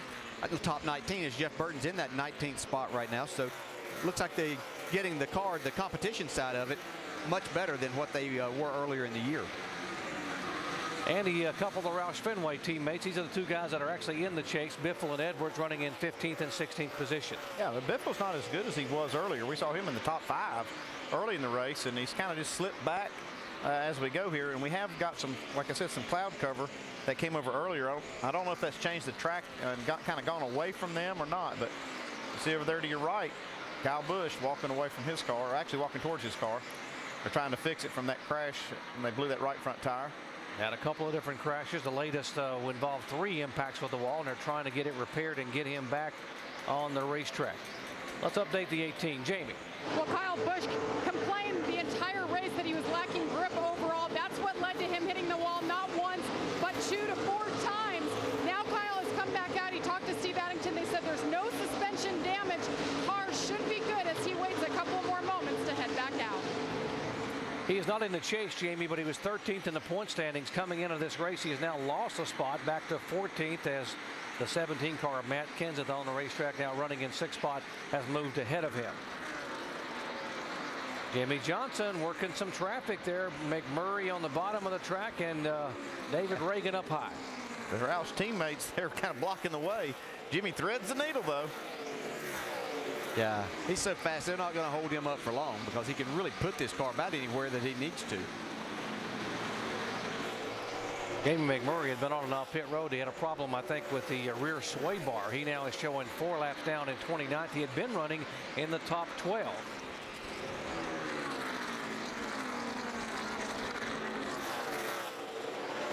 Talk about the strength of a team and how this Hendrick organization has been so good over the years. Their cars are 1st, 2nd, 5th, and of course Dale Earnhardt Jr. back in 22nd a lap down. And for some reason, they're not able to keep pace with the other 3 teammates. They've made a lot of changes on this team and tried to get this car better and better. And at times, you think they've made some headway. Last week was a good race for them. Got taken out in a wreck. They're just having an average day today. Yeah, I think Junior's car is better than a 22nd place car, but because of losing those laps on pit road, now he's not, probably somewhere between 12th and 15th was about as good as what we were seeing, but has made improvements, but not to the caliber of what we see with Jimmy Johnson. Junior is still in that lucky dog position. Should we get a caution?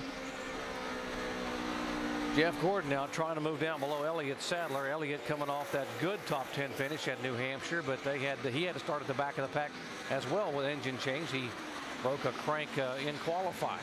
Still 2.5 seconds behind his teammate Jimmy Johnson. See that sun coming back out now. So the sun emerges, and now the track will be changing again, but they're all still chasing that 48 car of Jimmy Johnson.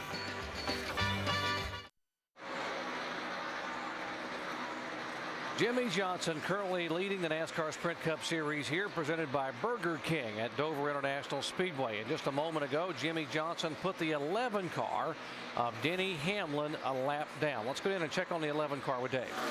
And Doc, the 20th position where Denny Hamlin is running is still better than he's finished the last 4 races here, but they have struggled with that car today. It was plowing midway through the race, and so they took what they called a big swing at the car.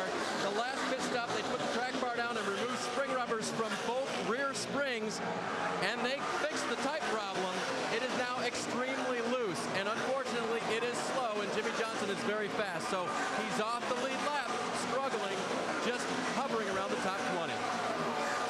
Wow, DJ, he had come in here with so much momentum coming off the win at Richmond, the 2nd place finish at New Hampshire, and 7 consecutive top 10 finishes coming to a track that he said he really has a problem at. Yeah, he came in with momentum, but a lot of trepidation also, because he just said this has been their nemesis over the last few years. They just can't get a good finish even when they have a good car, and today they obviously are struggling with their setup. Still working on the 18 car of Kyle Busch, who's been in the garage area after having contact with the wall. Got Jamie McMurray and Reed Sorensen on pit road.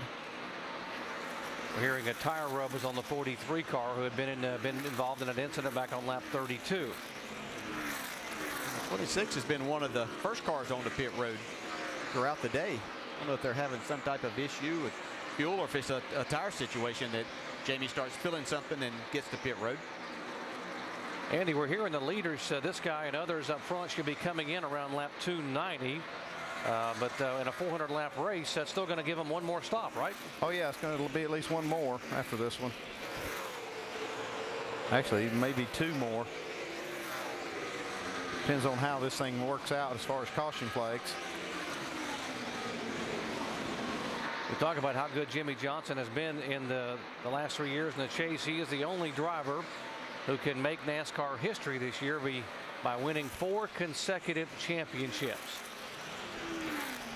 We talk about former champions, the 14 now. Tony Stewart, the 2-time champion, on the move, starting to pick up some positions.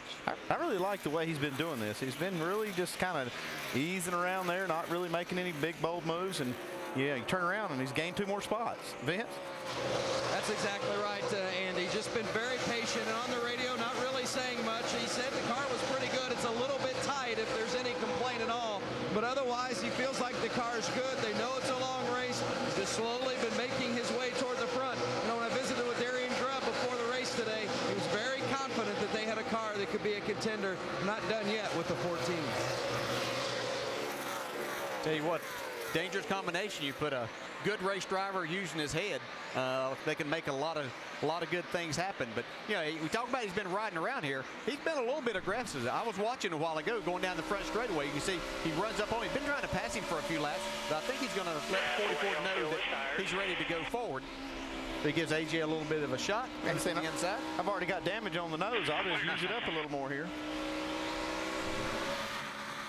Time to go. His patience wearing thin a little bit there. Smoke. And you talk about being a smart race car driver. He knows that he's not going to push his equipment here. But last 100 laps is going to get pretty exciting here. I think he'll be able to make a move. And ironically, though, since his last win at Watkins Glen, Tony Stewart has not had a top 10 finish. 5 races in a row, which ties a career record for him without finishing in the top 10. You see Clint Boyer is back in moving out there, getting a little loose, and Stewart able to close right up to him. Yeah, and I always thought as a driver here, I was in good shape. And as you get down after halfway of this race and get into those last 100 miles of this race, some other guys aren't really wanting to be here. That's when you could really take advantage of a situation like that. And I think Tony Stewart's a lot like that. 9 car, Casey Kane trying to take the 9th spot away from Ryan Newman, and Ryan doesn't want to give it up. Both these drivers in the chase, and the 39 car has lost a position. Newman was 7th in the points coming in. Right now he's 8th, and of course the 9 car of Casey Kane desperately needed to get as many points as possible after that disappointing finish last week. Got that 18 car patch back up. Now he's back out with Kyle Busch. Casey's saying, give me a little room here. I need to make this pass. I know you got fresh tires back there, but just give me a second. I'll be out of your way. Been watching these guys. They're really having to dodge these blacker spots on the racetrack. It's where this rubber buildup is. And so they're having to kind of really dodge those. And so it's making it a little more difficult for them to make the pass.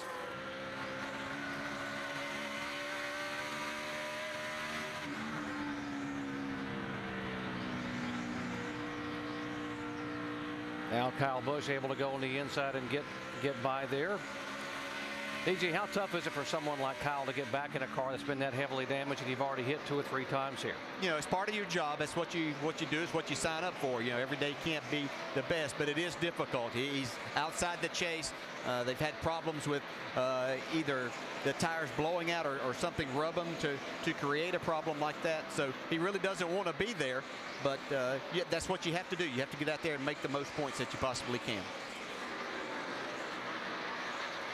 Jimmy Johnson, our leader, and he is starting to put more and more cars a lap down. He's moving in back in on the 88 car of Dale Earnhardt Jr. And not far in front of him is the 83 car, one of our chase contenders. There is the 83 car of Brian Vickers. 132 laps to go here at Dover, Delaware. We have had 6 lead changes among 4 different drivers. Jimmy Johnson trying to become the 10th driver to sweep both events here at Dover. You're watching ESPN on ABC.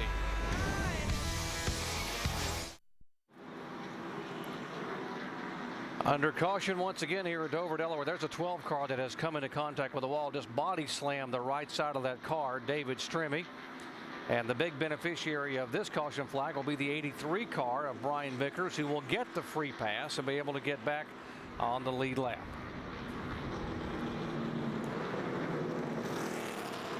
Show you again the contact with David Stremme a moment ago, which brought out this yellow flag. See, he'd been running at Highland, but his car got loose. You can see chase it up there. Pretty hard hit, probably pretty good bit of damage. See him working on the right front. Got the remnants of a brake duct he's trying to pull out of there.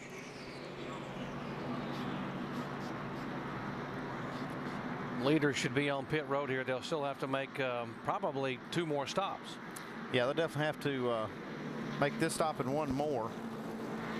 It's going to be almost impossible for them to make it on 1 more stop, even if this caution didn't come out, but this changes it up a little bit. Pit road is open. See the green flag waving. Jimmy Johnson will come down and lead the others. There's Jeff Gordon, Kurt Busch, Montoya, Martin as they head down for their next stop. Vince Welch. Doc, you mentioned earlier Tony Stewart with 5 straight finishes of 10th or worse, and they feel like they've had some good cars, just some bad breaks. They've got another good car today, and indicative of that, no changes with this car, just 4 tires and fuel for Tony Stewart. Shannon? Vince, as the track has rubbered up, the handling of this number 2 car for Kurt Busch has really gone the wrong way. So they're going to make a track bar and an air pressure adjustment for Kurt Busch. 4 tires. Dave? Second place, Jeff Gordon debated with his crew chief what to do. They were thinking nothing. The car didn't tighten up too much, just a little bit loose off. For Jimmy Johnson, the leader, he comes down pit road. He will get a chassis adjustment.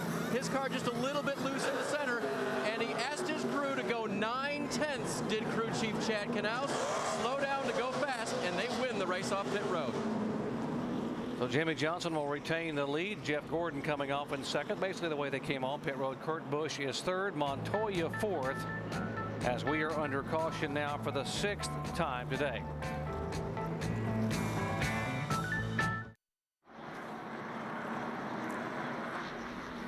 Back at Dover International Speedway, NASCAR Sprint Cup Series action presented by Burger King. It is race number 2 of 10 in the chase for the Sprint Cup. We told you at the top of the show that the driver who has won this race every fall since the chase began has not gone on to win the championship. So what do you think? Think Jimmy ought to just pull over? Well, I'm just telling you that's what history that's what history says. These guys view that as the opportunity to be the first one to win Dover and go on to win the championship, rather than taking that stat and putting it in a negative way. And oh, by the way, the guy who was the points leader leaving here has also never won it. There's the 2 car. We told you that Kurt Busch gets very excited and very animated in the car because he is a very intense competitor. Now, he's been pretty calm throughout much of the race. But now the car is struggling a bit, and he's getting a little fired up in the seat. Both our teammates took air out of the right rear of this run, and both got looser, so we're thinking about putting some air in the right rear and taking some out of the right front. I don't know, man. This is our weak spot. This is the most frustrating thing. This is where we always seem to dial ourselves out. Track gets rubbered in, we start fading. It is about making the right adjustments. You know, I think that's where Jimmy Johnson and Chad Knaus really a lot of times have these guys beat. But, you know, Kurt is running third, so it's not like they've dialed themselves out of the race really here yet. We'll see what's going to happen right now. He is sitting in the 3rd position. Montoya beside him in 4th. Getting set for the restart here in the AAA 400 at Dover. Montoya giving Jimmy Johnson a little push. He's ready to go. Matt Kenseth. Now Montoya backs up a little bit, gets a little squiggly there coming out of the corner, and Kenseth has to back off. Everybody's a little bit squirrely off turn 2. Montoya gets a good run, though. Running third, trying to hold off Kurt Busch, and Matt Kenseth, though, it's getting tight. Yeah, this rubber buildup's really creating problems for these guys, especially when you're in a pack like this. It's hard to really see that. So as a driver, you know where it's at, but you don't know exactly if you're driving over it or around it in some of these cases. Here goes Tony Stewart. Tony Stewart getting a run underneath that 2 car, trying to on the bottom of the racetrack. One thing I'm seeing, this rubber buildup after a caution flag, it looks like the cars will pick it back up and kind of pull it off the racetrack, and you see pieces of rubber flying on these restarts. So I think they're just struggling for grip those first few laps. So Tony Stewart is 6th. Right behind him is Mark Martin, and Boyer behind him. That is 6th, 7th, and 8th. Casey Kane behind Boyer in 9th spot. Casey Mears in the 07. There's a 29. They're 14th, 15th, and 16th. The 99 is Edwards.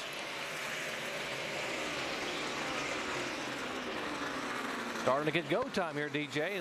Moving in on 100 laps to go here, 100 miles to go at Dover, Delaware. That was probably the last opportunity to make a major adjustment.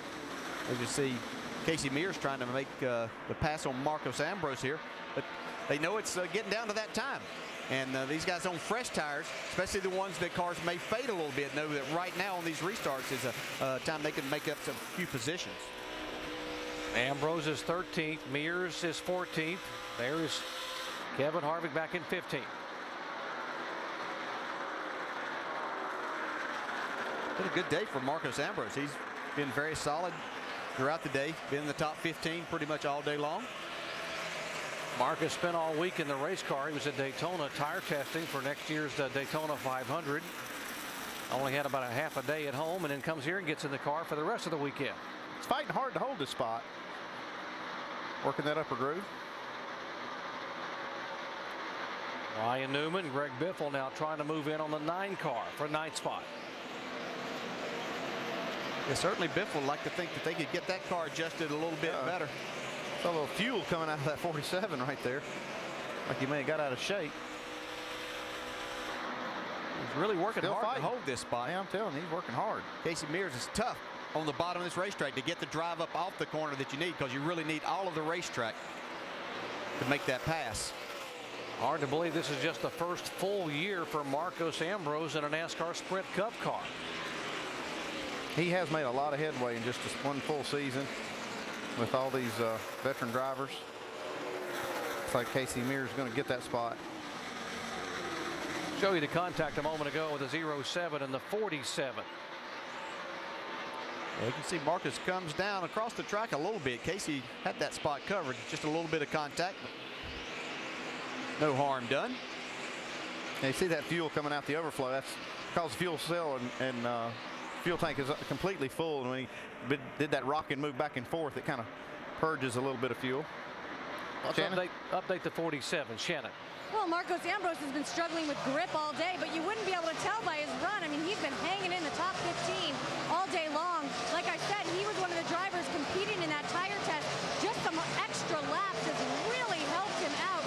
After all, this is only his 3rd start here at Dover. But, you know, this track is compared to Bristol, and Marcos had a great run at Bristol earlier this season. Yeah, he finished 3rd at Bristol, and he ran in the top 5. What impressed me most, he ran in the top 5 all night at Bristol, Tennessee. Didn't look into that 3rd place finish at all. He was a very competitive car. Here comes Biffle. Remember, his last win came in this race a year ago, 35 races ago. Now he is trying to start moving in and taking positions away. He wants the 10th spot that Casey Kane has. It looks like maybe they finally made some adjustments that are to Greg's liking, because they've been going the wrong way a lot. Man, look at Allmendinger. Big run on these boys. Yes, they're racing side by side. It allows that car, and AJ drove it down in pretty far, able to run up on them, but see Biffle not able to make that pass on the inside yet. Biffle came into this race 9th in the point standings after that top 10 finish at New Hampshire last week, and he has held that position right now in the points.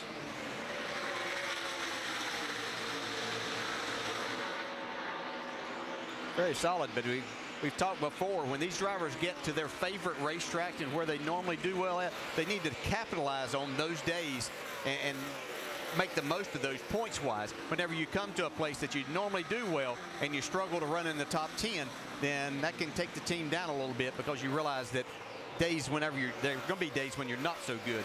You know, Greg Biffle and Carl Edwards both said because they like this track so much, this is a track where the driver, he said, the driver, can make a difference. I mean, is this really a driver's type track? There's no doubt this is a driver's track. You have to be on your game right here, ready to hang it out, and to go fast here. I mean, it's an exciting lap, even in race trim like this right here. So, yes, you can make a big difference as a driver. You have to have a car. We've seen as these guys get off a little bit, their car goes backwards, but the driver can make a big part and has a big hand in how well you do. See Mark Martin going by Tony Stewart for that 6th spot. Mark Martin back on his way toward the front. He has not led a lap today. Neither has Tony Stewart. In fact, this is the highest. Tony had actually been up in the top 5 once before, but now Martin moving back toward the top 5. Yeah, Mark's car still a little bit of a struggle on the restarts, but man, after about 15 laps, it looks like it really comes on. Well, the other thing is he probably looked at his watch and says, we're getting close to 100 laps to go, boys. Time to pick it up. We talk about Mark being 50 years of age and the oldest driver ever to make the chase. And Harry Gant won this race twice at the age of 51 and 52, so it's been done by an older man.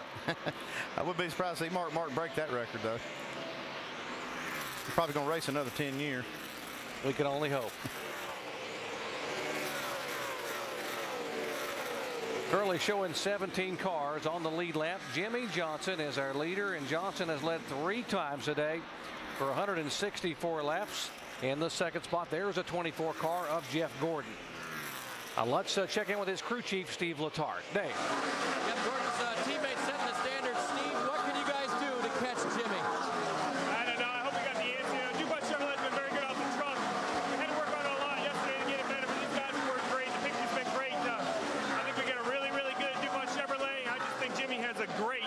Chevrolet. Great versus good wins, I guess, at this point, guys. A couple of great cars, and even the crew chiefs get the sponsor pops in. Doing a good job there. Yeah, this has been a good solid day for Jeff Gordon. It was something he needed after last week. A little bit of a disappointment for them in that first race. They thought they at least had a top 5 car last week and weren't able to bring it home in the top 10. So he needed to rebound, and they're doing that very well here. Well, I got to say they've done a good job all weekend. Their practice session, even happy hour, was not great until right at the very end. They just kept working on this car, kept working on it. And then overnight, they probably shared some notes and got this car very, very competitive today. And it's a testament to how well these teams work together. I'll tell you right now, don't put it past Jeff Gordon to not be showing Jimmy Johnson everything he's got right now. They still have to make one more pit stop. He doesn't want Jimmy Johnson to think he needs to work on his race car. Oh, they wouldn't do that, would they, DJ? Yeah, it's been done to me before. I'm speaking from experience. Looks like Mark Martin's going to work on Kurt Busch right here. Another Hendry car, a 5 of Mark Martin, and you heard what Kurt Busch had to say about what was going on with his car and how it was becoming a handful here in the final laps. Yeah, let's talk about a handful. Kurt Busch has got a handful of that too, car. This racefront's going to turn. Just one day. It'll turn. One day. Chris, we're going backwards. Mark Martin goes all the way downstairs and takes that spot away. Sounds like Kurt Busch is not happy with his car at this point.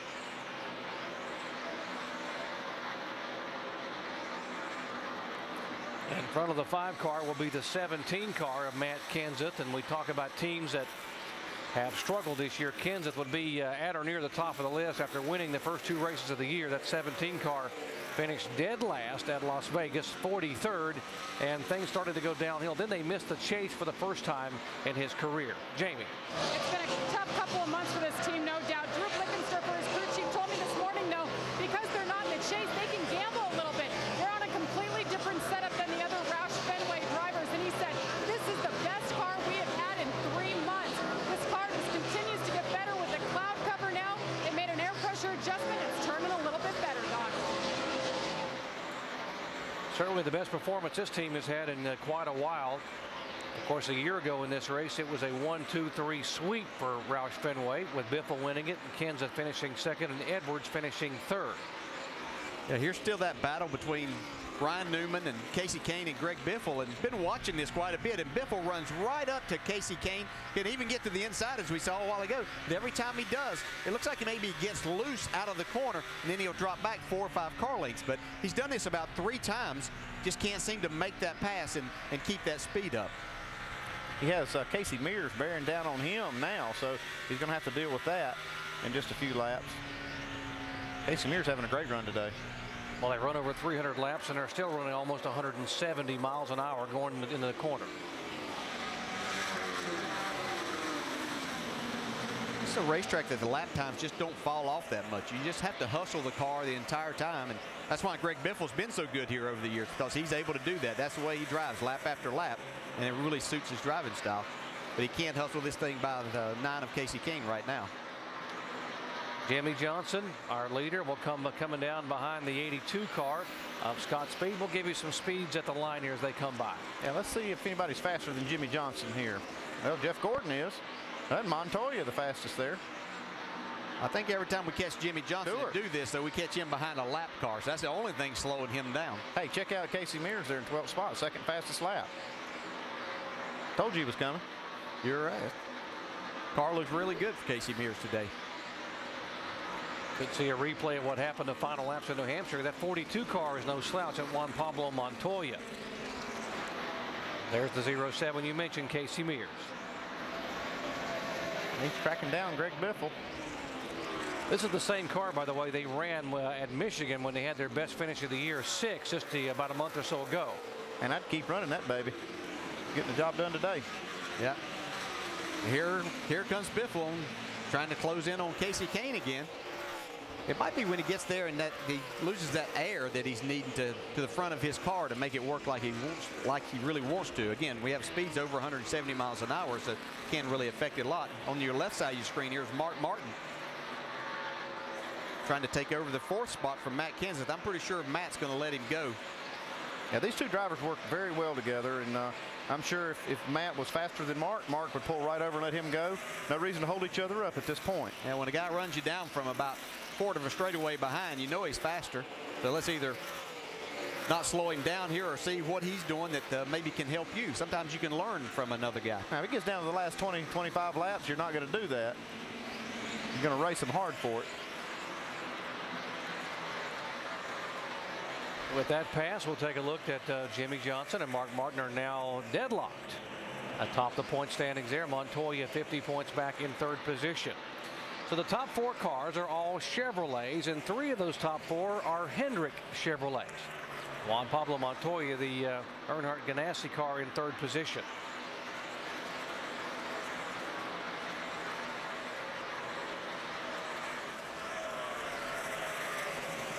So Mark Martin trying to reel in the 42 car of Montoya, who's in third position. Let's talk with the crew chief for the 42, Brian Patty. Well, Brian, it looks like it takes your car about 25 laps to come in. I know you guys have been talking about consistent runs. Are you going to be happy with third, or are you guys going for the win here today? We stopped going for third 3 races ago.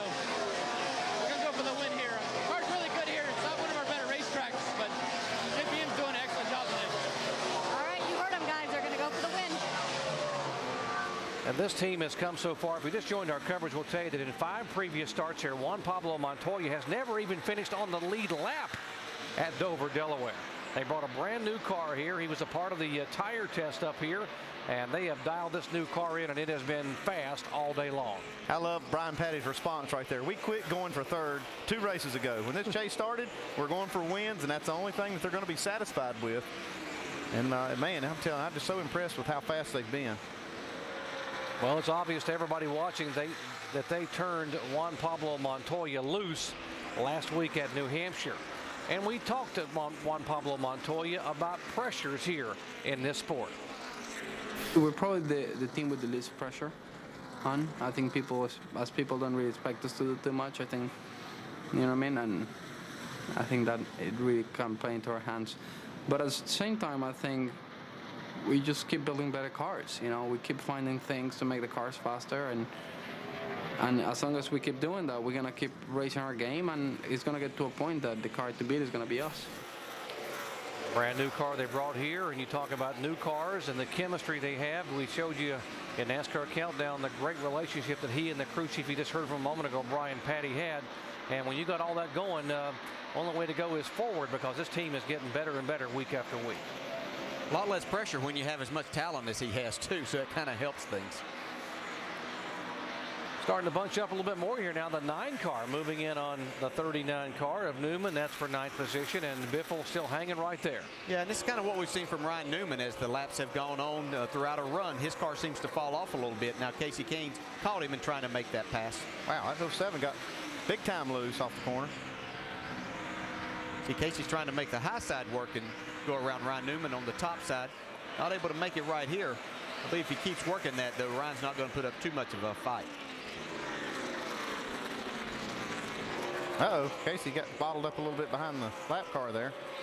John Andretti car up high, so they're able to go down. He's still able to hold off the 16 of Biffle. And inching in closer behind this bunch is the 07 of Casey Mears.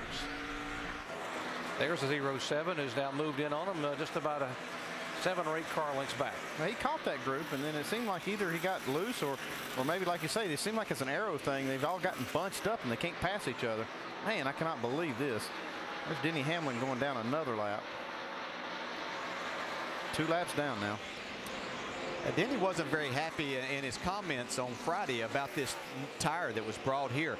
I think what I took from his comments were they've worked really hard to make their cars turn with the less stagger, and this tire has more stagger than to help other teams maybe with that situation, and it wasn't a situation that Denny particularly liked the way that it felt with him, and obviously is showing up here today. Again, his only DNF of the year came at this track back in May, and the last 4 times he has come here, he has finished 36th or worse. So, quite honestly, a top 20 finish might be a good one to walk away with after his history here in the recent years. Still not going to be good for his championship drive here with just 10 races in the chase. You can't afford really to have a bad race. Hamlin now being shown 2 laps down in the 20th position. There's Jeff Gordon in second spot, and he is a little over 2 seconds behind his teammate Jimmy Johnson. They're still very solid. This car's running about the same lap times. But here, back to Casey Kane, still trying to get around Ryan Newman. Normally we'd see Casey Kane being one of those guys that'd be on the very top of the racetrack, but he's really wanting to run the bottom and get by Ryan Newman because that's where his car seems to be working the best. Ryan's still just fast enough to keep him behind. They're running fairly good lap times too. It's not like they're off the pace by any means, or like Newman's not holding him up. I think they're just very closely matched here. I bet when Ryan Newman drives to the airport later today, he's going to look in his mirror and think he sees that 9 car behind him. He's been back there for about 45 minutes. I'll bring up one thing. I don't know, as I watch these cars, it looks like Casey Kane's car is really good through the corners. He is running the older Dodge engine that by what they say doesn't have quite as much horsepower, so that may be keeping him from getting off the corner and down the straightaway and making this pass. Yeah, I saw one of the restarts early in the race where the 9 car really got killed getting up to speed, which is usually a sign of how much power you've got. I always like to watch the restarts and see how your car compares to other cars when you don't really put handling into play. It's just like a drag race when you take off. You were talking about up to speed. Why don't we take everybody up to speed, starting with Jimmy Johnson, our leader, and Dave Burns. And Doc, as they approach the window to pit for the final time, drivers are starting to give their crew chiefs information that they can use. Interesting thing from Jimmy Johnson was that he radioed that his car was a little free into center, but only on the first few laps of the run. So depending on how long the final run is, that may change how much Chad would want to adjust Jimmy at the end of this race. We heard from Steve Letarte, the crew chief for Jeff Gordon. Not sure if they've got the best car out there today. Jimmy's is still pretty good, but he will need to adjust to a car that's a little free on entry and a little loose on exit, guys. Right now, we have caution, Doc. Debris on the racetrack, and that will bring out caution flag again for the 7th time a day. And now, Andy, 76 laps to go. They are inside their window for this being their final stop if we were to go green. Yeah, that gets them just inside a fuel window. If they do that, it'll be a long run to the end on tires, but they can make it on fuel. So you'll see all the leaders pit here. So you got to get what you can get this time. This is it, man. Got to get it all right here. This is going to be the money stop. We'll see if Jeff Gordon and Steve Letarte have been saving anything up, any tricks up their sleeves on this last adjustment. And there's Steve Letarte. And he's ready, man. He said, yeah, bring him in here. Let's go. The free pass, by the way, will be the 31 car. Jeff Burton, he will be able to get back on the lead lap. That'll give us 18 cars on the lead lap.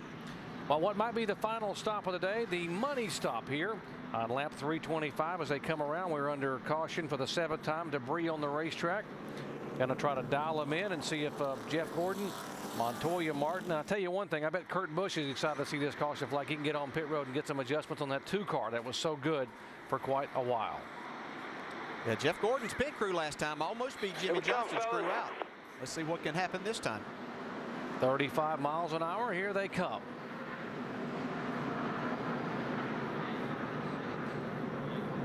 Let's go down to Jamie Little. Well, Mark Martin says he's too loose at the start of the run, too tight at the end, but Alan Gustafson said no changes. We can't risk it with so few laps remaining. 4 tires and fuel for the 5 car. Shannon? Well, the car for Juan Pablo Montoya, he's describing it as snappy. They're going to make an air pressure adjustment. 4 tires, 1 can of Sunoco fuel for the 42. Dave.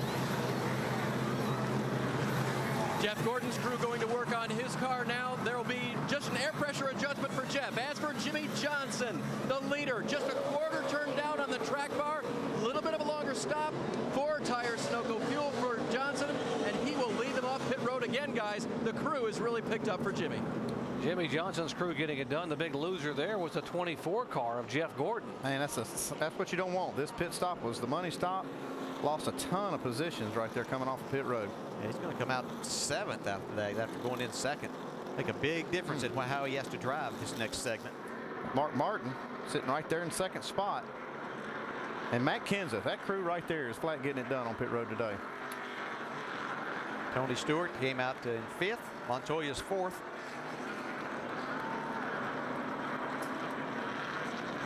People were talking about that 17 car being a factor after he was so good in final practice on Saturday.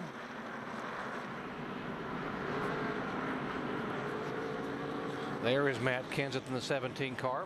The last 5 years in a row, at least one race here at Dover has been won by a Roush Fenway car. And they didn't win back in May, so their only option to keep that string alive is if somebody, if Kenseth would win this one here today. Talk about the money stop. This is it right here. Let's see who was the fastest cruise off pit road. That 17 cars had some of the fastest pit stops. We're going to try to get together the times on the pit stop so we can see it. While we have a break, why don't we visit with our in-race reporter, Tony Stewart, right now, who's being shown in the 5th position. Tony, Dale Jarrett, you got me? Yeah, man. Well, it looks like you've taken this car and moved it back towards the front. Have you got enough to get up to Jimmy Johnson? I don't know. I haven't seen too much of him today, but you know, we've been able to run with the 17 here, and the 42 didn't seem like he was getting away from us too bad. We ran pretty close to the 5 there, so I hope so. I mean, we're working at it. Proud of our guys here. Proud of Darian and all the guys in this Burger King car. They've done an awesome job today getting this thing fixed where we could drive this thing back toward the front. Hey, Tony, is the rubber buildup on the racetrack creating problems? I don't believe so. I mean, it's kind of similar to what we have at Bristol on the exit right on the bottom there. So it's not, you know where it's at, and you just try to straddle it, but it's not I wouldn't say it's a huge issue. It picks it up here on the cautions, and we get it laid back down right after we go back to green. All right, Smoke, thanks for talking. Good luck. Bye. So he didn't think like he had too much for that 48 car up front for Jimmy Johnson. But he thought he could hang with the 17 car. Well, he made some adjustments. We heard him talking about air pressure adjustments. So we'll see what they got. Less than 75 laps ago here to the checkered flag at Dover. Yeah, it's really almost an unfair question I asked him because he's been battling his way back. He really doesn't know how good the 48 is, so he hadn't been able to judge from that, but thought we'd get his perspective on that. He may have a little bit more than he's telling us anyway. Yeah, he can see Jimmy Johnson now. Right now, he has actually gained a spot in the point standings. He's up a spot, Kurt Busch up a spot, and so is Montoya. They are 3rd, 4th, and 5th in the chase points as of right now. The big loser right now in chase points would be that 11 car of Denny Hamlin, who's being shown 2 laps down in 22nd position. He would drop back to 7th in the standings. Side by side, double foul restart shootout style here at Dover, Delaware. Glad to have you with us. The 48 car is the leader. Jimmy Johnson, Mark Martin in 2nd spot. This restart could be big for Mark Martin. He hasn't been very good on these restarts. He's going to have to get himself in position to where he doesn't lose too many spots if he's going to have a chance. Montoya gets a big run off the corner. So does Kenseth. And here comes the 2 car also trying to get by, Kurt Busch. So Martin goes from 2nd to 5th in less than a lap.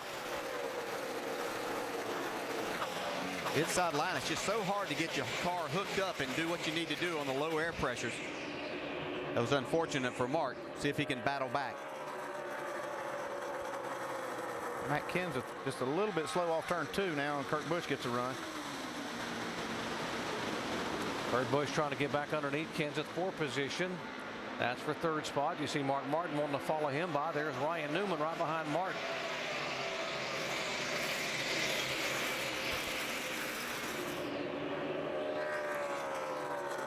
Both Jimmy Johnson and Juan Pablo Montoya have pulled away by about 10 or 12 car lengths. This is a good battle back here. It's the 39 trying to inch in on the 5 car. And behind the 39 is his car owner and teammate Tony Stewart.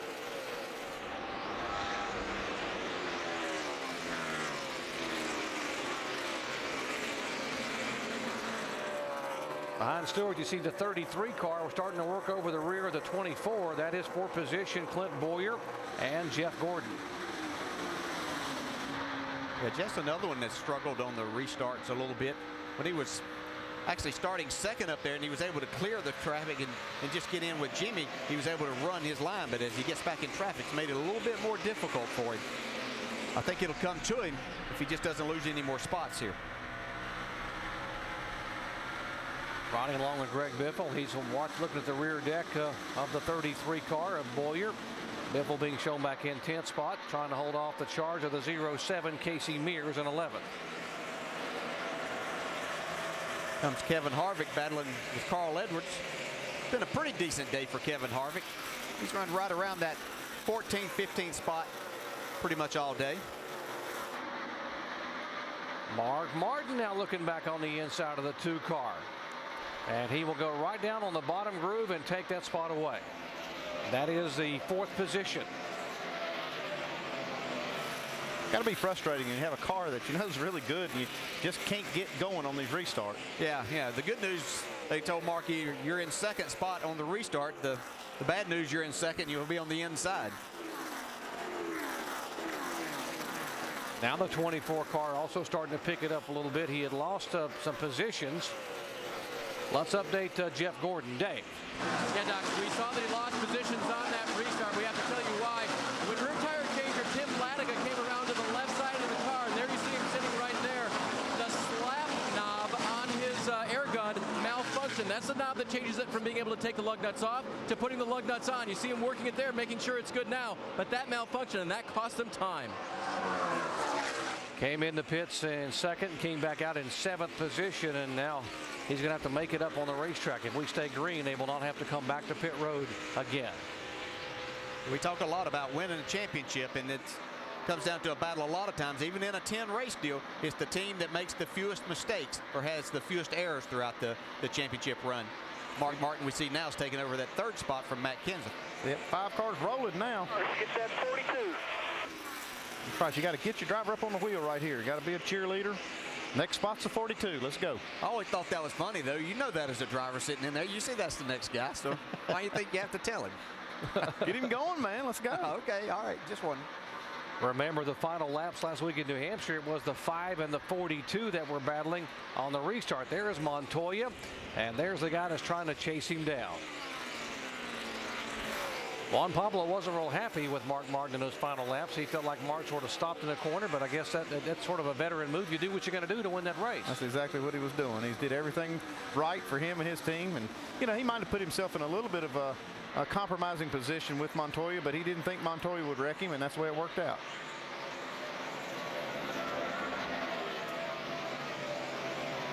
See the battle it's been for Tony Stewart all day as he was involved in that early incident.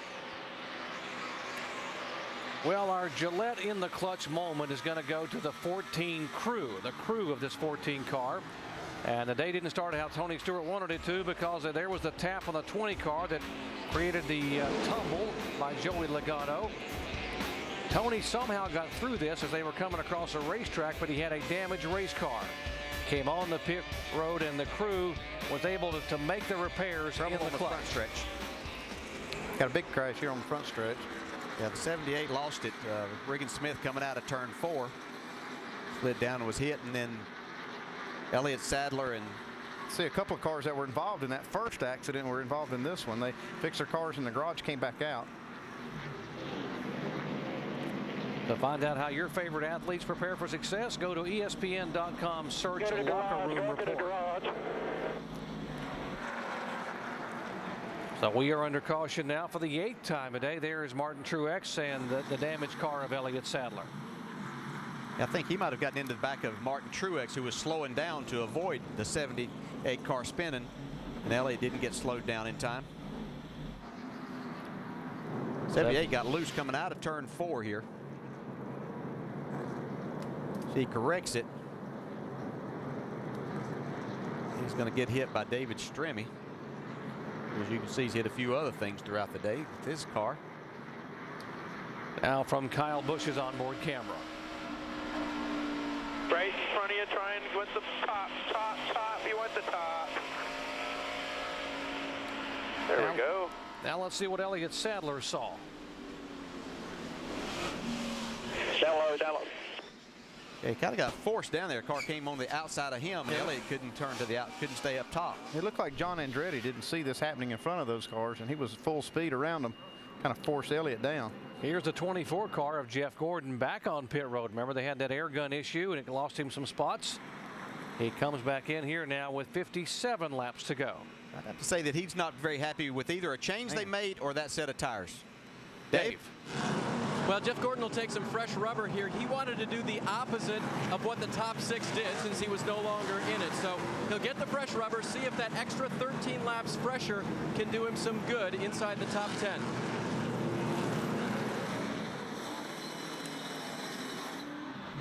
What's the old saying? No driver will ever turn down new tires or fresh tires. And give up some track position to get them here, though.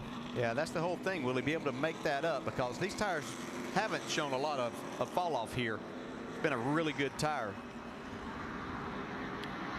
Well, if you enjoy what you've seen, we got more of it to come your way. We're only in race number 2 in the chase for the NASCAR Sprint Cup. We're headed to Kansas Speedway next week, Auto Club Speedway in California, Charlotte, Martinsville, all the way down to Homestead, Miami on November 22nd, all airing live on ABC. And I still believe that last race at Homestead, Miami, we're going to have a handful of drivers going for a championship and possibly the best chase we've had in the 6-year history. Let's go down to Alan Bestwick.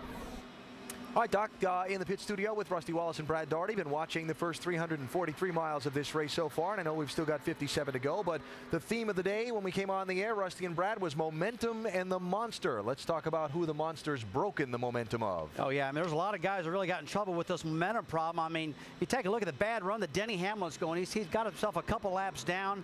I mean, I haven't seen Carl Edwards getting any better yet. The 83 car, Brian Vickers, I'm looking at him. Nothing's happening there right now, but looks like the monster's jumped up into those guys, Brad, and kind of ate them up a little bit. Really surprised at what's happened to Denny Hamlin today. I thought they really were focused in on running well here, simply because they have struggled in the past and we've documented it so well as Casey Kane. Really having a tough day today, hasn't gotten himself out of that hole. I just don't think you can have a couple of bad races in this chase and win the championship. So they've really struggled. On the other hand, Jimmy Johnson, our 3-time heavyweight champ, is doing what he needs to do. Montoya continues to impress, and old Father Time, Mark Martin, is still up on that wheel getting after him, baby. All right, while we are under caution and have a quiet moment on pit road, Dave is with the current leader's crew chief.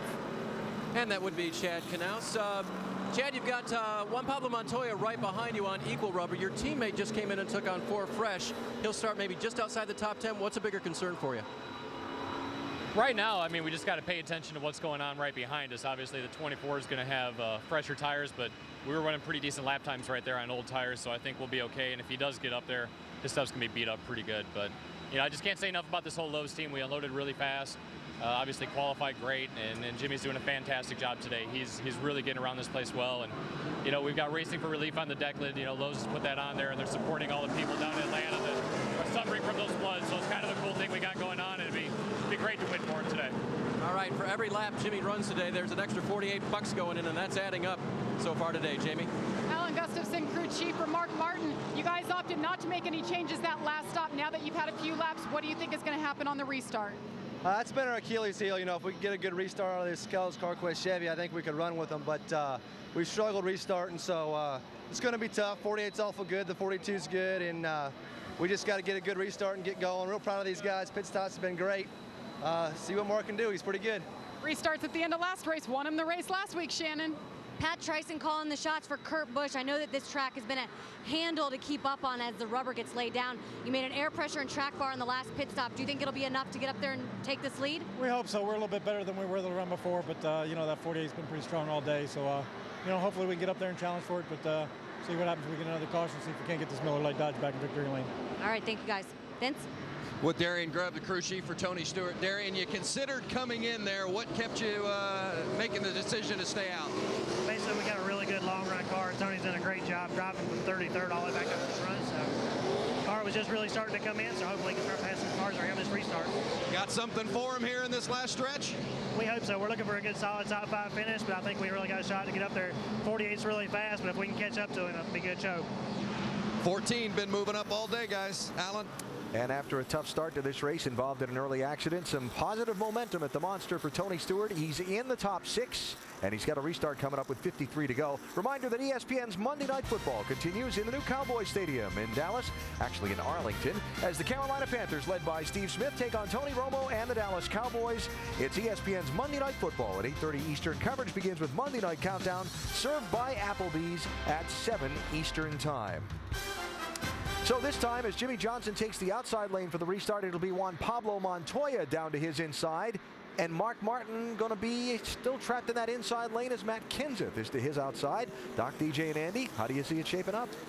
Well, keep an eye back in row 6 on the outside with the fresh tires. That 24 car, that's where Jeff Gordon will restart. Remember, double file restarts with all the lead lap cars up front. We'll see what can happen. And remember, last week at New Hampshire, it was Montoya and Martin who were the two principals in those final laps. Can Jimmy Johnson hold them off, guys? Pretty strong car so far. It's going to be hard for anybody to beat him. It's a good start here. You see Matt Kenseth give him a shove. Heard Darian Grubb say that the 14 car was good in longer runs. Here's Tony Stewart on the outside. Yeah, Tony on the outside. And Matt Kenseth shot up to second from that fourth spot on the restart. Big advantage to be able to start in that outside lane today. Yeah, it really is. You see Mark Martin back there still struggling on these. It takes him about 4 or 5 laps before his car really comes in pretty good. Martin trying to hold off the challenge of the 2 car, and there's the 24 car sort of mired in heavy traffic back behind the 39 and the 07.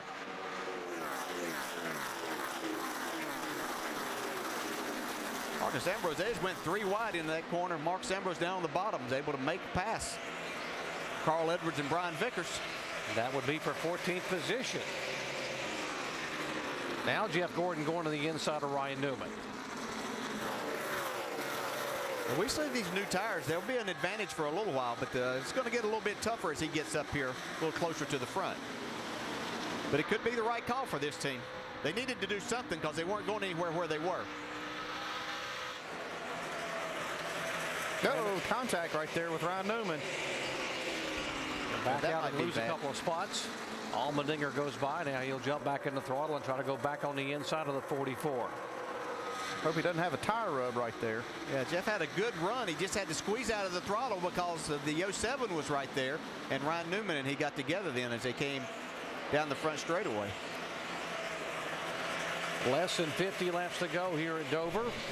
Let's show you what happened a moment ago. Now watch the 24. Yeah, there's the contact. See the back end kick out a little bit on Ryan Newman's car, and as he corrected it, just Jeff Gordon happened to be there.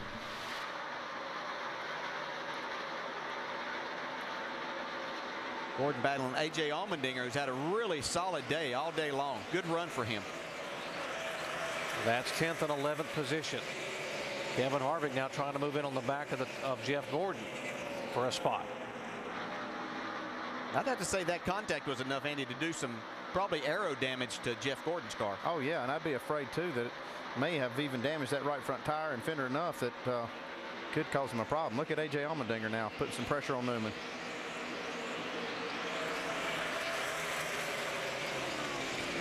Ryan Newman's had people chewing on his rear bumper almost all day long. Saw Casey Kane work on him for 50 laps or more. Casey was pretty patient with him. We'll see if AJ will be. Here's the 9 and the 99. Speaking of Casey Kane and Carl Edwards, they just had a little contact. They're battling for 16th position. That was Carl trying to get on the inside. He got a little bit loose. Not quite clear. There goes Tony Stewart, Mark Martin going at it. Mark Martin able to take that position away. Now Mark back up to 4th spot. Mark just doesn't want to see any more cautions. That'd be his only chance to get up there, and then probably about 2nd as far as he's going to get, but he could possibly make that happen. A.J. Allmendinger right on the inside. Now he bobbles a little bit, and Jeff Gordon will get the high side and try to go by. I'm going to tell you, Ryan Newman's going to be lucky if he doesn't get wrecked before this race is over. He's had somebody, like I said, chewing on that left rear all day. It's just so hard to make that pass on the inside, and Ryan's able to run fast enough up out of the corner that it makes it difficult on these guys. Now Greg Biffle's moving in saying, I want to play a little bit. He's going to try to move underneath the 44 car.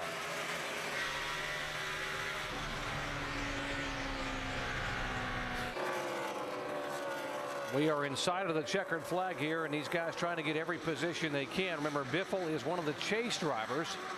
He has already gained a spot in the points today, moving up from 9th to 8th.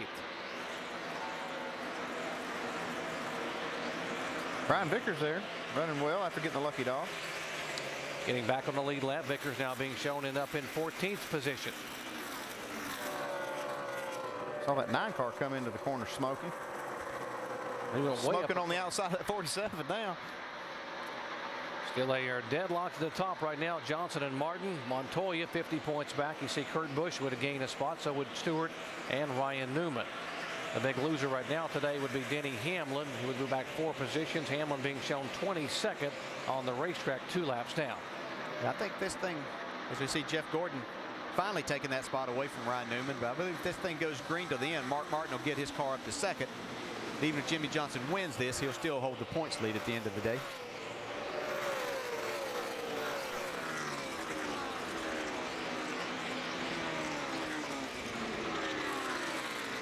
Newman's car, although he's been pretty decent all day long, and he's sitting up there and they're still in the top 10 in that 10th spot. It just seems that it's fallen off as the runs go longer throughout the day, and that's where he's really struggled.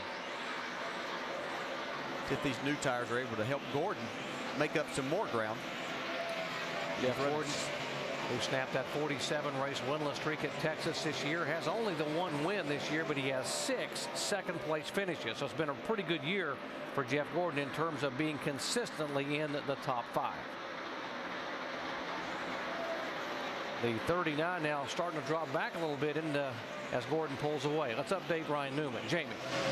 Well, Doc, you know he's an engineer, so he came over the radio and said, I don't know if it's like the combination of the right rear shock or the track bar together. He said, but I just cannot get in the corner. And you know he's been running top 5, and right now he's just slipping back. It's the worst he's been all day. Sort of Murphy's Law, we need the car to be its best. It ends up being at its worst. Yeah, it's really frustrating as a driver. You get down, you make that last pit stop, you think you've made all the adjustments to get your car right, and then it just doesn't behave like you want to. You have to really be careful not to overdrive at that point in time, and Ryan is doing a good job of that. Jimmy Johnson is our leader, and by the way, he has gotten the bonus points for leading the most laps. He has now led 3 times for 233 laps. The 3 previous times Johnson led the most laps here, he won the race. And there is one of the stories of the day. Matt Kenseth, a team that has struggled for the past 3 or 4 months, possibly having only his 2nd top 5 finish since February. Man, that's hard to believe. This team has struggled that much after winning the first 2 races of the season. He's having a great run here today, and even though Jimmy Johnson is kind of killing everybody, he is sitting right there in 2nd spot. He saw Montoya's car get a little sideways coming off the corner. I think he sees that dive car coming in a hurry in his mirror. Yeah, he knows you better get after it a little bit. Less than 40 to go here. Sees that yellow hood of Mark Martin's car becoming more prevalent in his mirror right now. Right now, Juan Pablo Montoya, if he were to finish where he is, would gain a position in the point standings up to 3rd. He actually had the fastest lap last time by. Montoya did. It looked like that lap where we showed the back end kick out that he had found a little bit of something, because since that time he's picked up every single lap on Matt Kenseth and really closed that gap.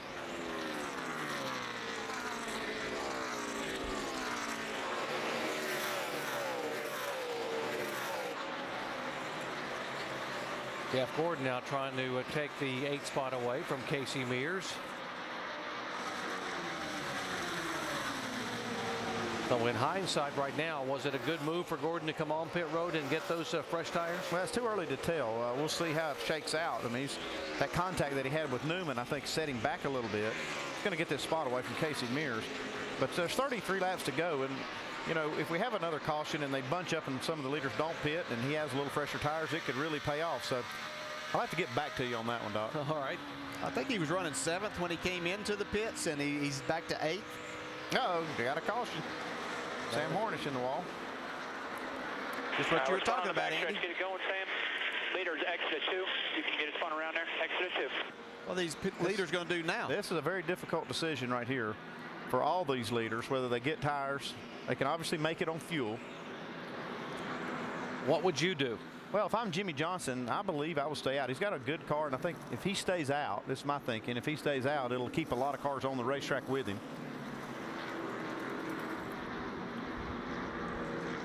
The 88 car got the free pass and will be able to get one of his 2 laps. Out here. What about you? Yeah, I don't mind that at all. Oh, yep. I'm sorry. We're going to watch the replay here on the 77. Looked like he may have just spun this car by himself. He's trying to get a run on this 00 of Ruderman. Yep. Yeah, he may have got the left front down on the apron there. That will really loosen your car up right at that point in time. You want to keep it down there as much as you can, but it's kind of unloads the car. Let's see if we can see right here. It's hard to tell, but seen that happen quite a few times. Now, if Jimmy Johnson does decide to pit right here, it'll be an opportunity for somebody in that group to stay out, or even more than a few to stay out and make it very difficult on Jimmy. Maybe try to steal this win. It's a very difficult decision now for Chad Canals. These are the ones that make your gut wrench a little bit. They are down low. Like they're going to come on the pit road. And let's see if anybody takes them. Okay, here comes Stewart. Tony Stewart comes in. And so does Ryan Newman and some of the cars back there. Allmendinger and Casey Kay. Vince. Well, they debated about it last yellow, and they decided to stay out. This time, Tony Stewart and Darian Grubb said it almost simultaneously. Yeah, let's come and get 4 tires. Let's see if it makes the difference as Tony Stewart tries to win this race here today at Dover. Jamie. Ryan Newman said, I don't know how the heck this thing got so tight. So watch for them. They already made an air pressure adjustment, right sides only, Dave. And Greg Biffle coming down pit road as well. Fresh rubber and a wedge adjustment for Greg Biffle. His car's been tight all day. He'll get 4 and try to recover from what has been a dismal day for him after running in the top 5 early. So 11 of the cars on the lead lap came on pit road, and there's the 47 that came in, Marcus Ambrose. Had a big miscue. He started to drive off. Don't know if they didn't have all the wheels tight, but had to back up, back into his pit stall. I think maybe he thought it's a 2-tire stop, and we saw a few of those. I think Tony Stewart really forced those guys' hands, which I like that call, but he's got a couple of cars, the 9 car, and a couple of others that just got 2 tires, so he lost a couple of spots there. But it's like like I said about Jimmy in the 48. If he stays out, it's going to keep a lot of cars on the racetrack with him. And you saw, 4 or 5 cars right behind Jimmy stay out. When you make that decision, as Chad would make that, he's hoping that, I hope I'm not the only one left on the track and everybody comes behind me. Hey, guess what? Mark Martin's going to get the start on the outside this time. Finally, he's at least happy about that, but I'm pretty sure he didn't even want to see a restart at all.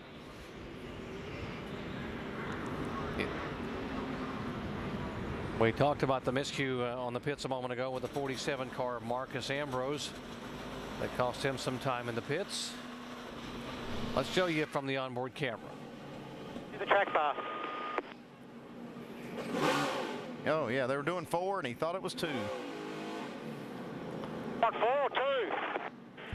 Like he caught 4 tires now. Well, somebody didn't get the memo. Just a little miscommunication there. Well, the 17 car, Matt Kenseth in second spot. Let's go down and talk with his crew chief, Drew Blickensderfer. Jamie. Well, what a day it would be for the 17 team if it pans out here. Drew, final restart perhaps. What do you expect to happen? Does he have anything for the 48 now that you guys have made it this far? I don't think anybody has anything for the 48, but the DeWalt Ford's been pretty good. The top's been real good on restarts for us, so hopefully he can get a good run on the bottom and get him behind the 48 and at least give him a run for his money. Just to see him running up front would be great for the 17, Dave. No miscue on the 33, but there was debate. Shane, are you confident in your call to stay out? Well, yeah, I mean, you never know who's going to come in behind you, so we just had to make a decision. We stayed out, and we'll see how it goes. After starting last today, are you happy to kind of keep what you have, maybe? Yeah, no, Clint and the guys with the BB&T Chevrolet have been doing real good today, and, we'll just hopefully work out. Have a great run going, guys. The chase for the Sprint Cup continues next week at Kansas Speedway. Jimmy Johnson won Kansas last season and took the championship lead from Carl Edwards. Jeff Gordon is the only driver to win more than once at Kansas. He won there in 2001 and 2002. Our live coverage coming your way next Sunday on ABC at 1 o'clock Eastern Time. Jimmy Johnson may actually go to Kansas as the points leader. Right now they are dead even. With he in the 5 car, he and Mark Martin tied atop the standings. Kansas has been really good on these restarts, but it's been because he's in that outside line. So as his crew chief said, let's see what he can do on this inside if he can give Jimmy a run. Now we're getting close enough to the end of the race that this is going to be a pretty exciting restart. Intensity level is going to be high. Yeah, not giving any spots right now, are we? No, Nope. Mr. Nice Guy here. I'll take right now. And Juan Pablo Montoya, who had been sideways on the previous restart. Let's see, watch him jump back in the throttle. We'll see if the 5 car can hang there.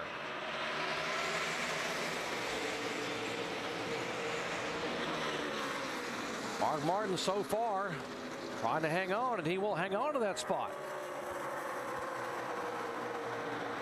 See if he's able to hold that, though, because he just hasn't been very good for about 3 or 4 laps. Montoya moved right in on his bumper.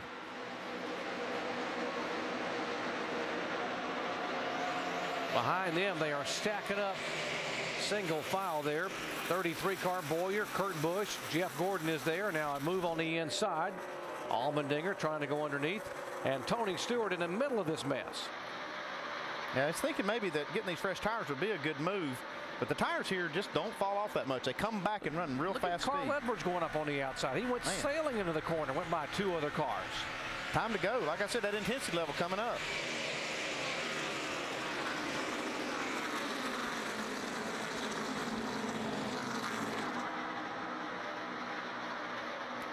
Yeah, see Ryan Newman up there. He only took 2 tires. See if that fixed some of his problems. He battles Casey Mears. They try to go underneath or around the 33 car of Clint Boyer for position. That's a 7th, 8th, and 9th spot.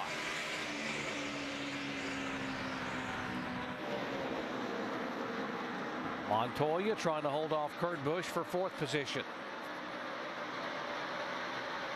Yeah, looks like Montoya is another one that his car waits a while before it comes in, so he didn't want to see that last caution that we had as Kurt Busch tries to make that inside work. Look at Casey Kane working this outside. Got a couple of Caseys on the outside, Mears and Kane, and Ryan Newman on the inside. Look at this. Look at this move. He's trying 3 wide on the outside. Casey Kane is on Casey Mears. Right side of your screen, Kurt Busch trying to move on the inside of Montoya for 4th, and right behind him with fresher tires is the 24 car of Jeff Gordon. Man, we got racing all over the track. Here comes Stewart now on the inside of Allmendinger. Yeah, diving down there. Well, he nearly got in the back of that 44 car as he dove down across the racetrack. See Allmendinger make the pass on Casey Mears on the high side, though. Been a really good day for him. He's wanting to make it better. Look at Carl Edwards on the left side of your screen now. He's going to try to look underneath Tony Stewart, and Tony holds that bottom line.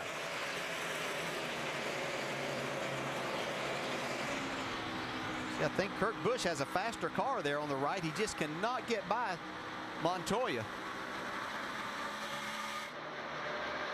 Montoya knows that he's going to have a hard time passing. That's why he's not giving up that outside part of the racetrack. It is Jimmy Johnson, the leader, Kenseth in 2nd, Martin 3rd, and here is a good battle now shaping up back here. We're showing you Montoya, Kurt Busch, and Jeff Gordon 4th, 5th, and 6th. And here comes that 5 car now beginning to inch in on the 17 car of Kenseth for 2nd position. Yeah, Dale, you predicted this 5 was going to finish 2nd. He's coming. Well, you know, we saw Matt Kenseth pull over a little bit ago and kind of give Mark that spot. I don't know that he's going to pull over at this point in time of the race. We only have 19 laps to go. Mark's going to have to work a little harder for this.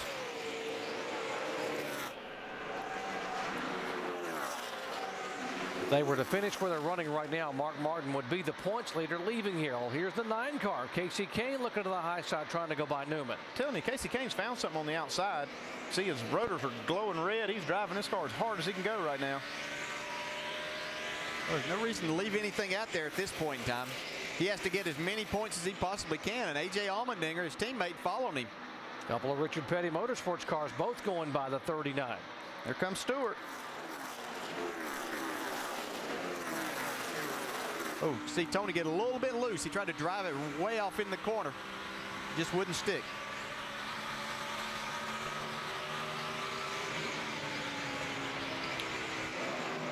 Tony Stewart trying to go downstairs on the 39 car. That's for 9th spot. And here's a battle for 2nd position. It'll be 16 laps to go this time by. Well, Mark really got in the gas hard and slides right up in front of Matt Kenseth. That was a close one right there. Nice to have good friends sometimes when you're racing hard. Now Martin just pulling away from Kenseth. The question is, does he have enough time and enough car to run down that 48 car? Well, he's hoping he has enough car, but he doesn't want to see another caution because that's going to put him on the inside of Jimmy Johnson and probably lose spots. So he'll just take his chances on trying to run him down. As we look just behind this, Montoya is able to pull away from that battle he had with the 2-car of Kurt Busch. Couple of Stewart-Haas teammates trying to battle for a top 10 finish. Stewart had the advantage that time by on the scoring. He's in 9th spot. And now Newman will get it back. Or will he? Probably get him clear right here. And not quite. Oh, I would think Ryan Newman's racing another driver right now, not so much the boss. He just sees Tony as another competitor. And Tony Stewart will get up in front of him and take that spot away. 9th position. Couple more teammates here. Richard Childress Racing teammates, Casey Mears and Jeff Burton. I tell you, some of these guys that we saw that were running up there, Clint Boyer's falling back, Casey Mears is falling back. Some of these guys that didn't take tires are seeing the effects of these other guys that did take the opportunity to come to pit road and make that change. No, we only got 13 laps to go, but the last lap, Mark Martin was a full 1/10 of a second faster than Jimmy. That's not going to add up when he's 2.3 behind. So that's why I qualified it when I said it. Double zero in there, David Rudem, and he's being shown 2 laps down in 21st position. The position on the racetrack on the lead lap is a 31.07. Now let's check the speeds at the line as they come by. Here's our leader, Jimmy Johnson. Let's see what he's running and also what Mark Martin is running when he comes by. See Jimmy a little faster that time by. Montoya, the second fastest. Actually, Stewart that lap.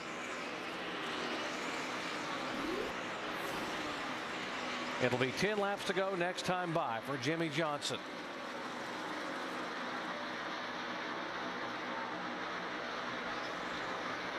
Of our top 11, only 2 guys that aren't in the chase are up there, and that's Matt Kenseth and A.J. Allmendinger. Coming up next, except on the West Coast, stay tuned for ABC's World News or your local news over most of these ABC stations. Final laps coming your way here. Race number 2 in the chase for the NASCAR Sprint Cup, Dover International Speedway.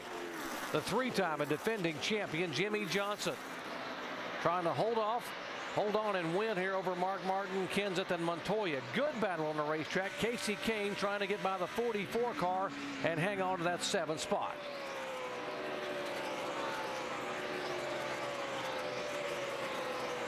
Couple of teammates. Kane needs the points, but Allmendinger right now just wants to be able to get the best finish.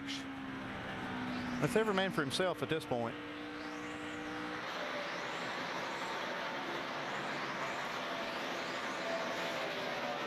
Now Mark has trimmed the lead a little bit on the 48 car, but Jimmy Johnson still has that interval right there with just now 7 laps to go.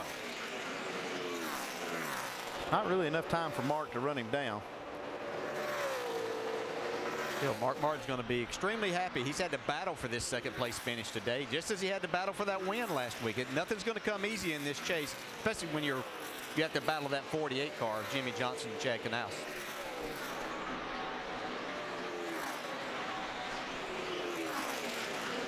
Jimmy Johnson has 14 chase victories. No one has as many as he has in the chase for the NASCAR Sprint Cup. He has won 7 times in the last 16 chase races. We mentioned 3 consecutive titles, tying the great Cale Yarborough as the only other driver to win 3 in a row.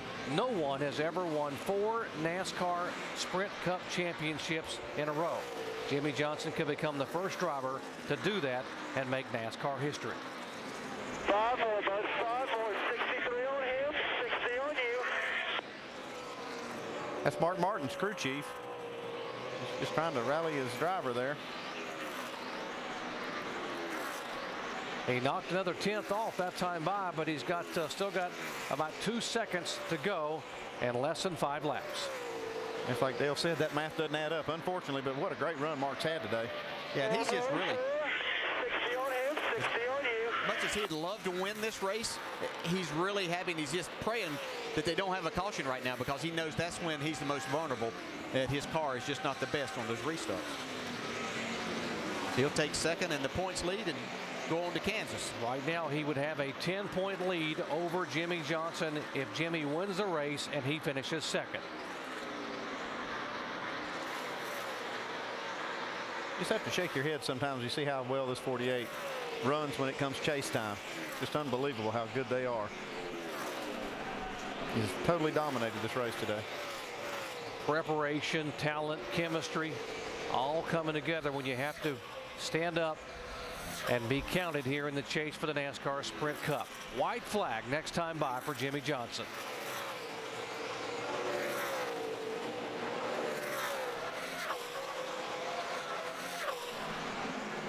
Jimmy Johnson is a 4-time winner at Dover International Speedway. And he is a lap away from collecting his 5th win on the Monster Mile. One more time around. He came here as a rookie driver in 2002. Not only did he win both races that year, he led the most laps in both races, serving notice that this young man was going to be a factor in NASCAR Sprint Cup racing. And here today, he has led 3 times for 271 laps, and Jimmy Johnson wins it at Dover. That's right, boys. Maximum points. Thank you. Oh, nice work, Johnson. Nice work. So Johnson takes the win. Martin in second. Kenseth finishing third. Montoya fourth. Kurt Busch fifth. And you saw that it was Jeff Gordon sixth. Allmendinger did finish in front of Casey Kane, who finished 8th. Tony Stewart 9th, and Ryan Newman in the top 10. By the way, Carl Edwards finished 11th. Let's go down to Shannon. Well, when the weather cools down, it's the 48 team that gets hot. Chad, how bad did you guys need this win, your first of this chase, for momentum into the next 8 races?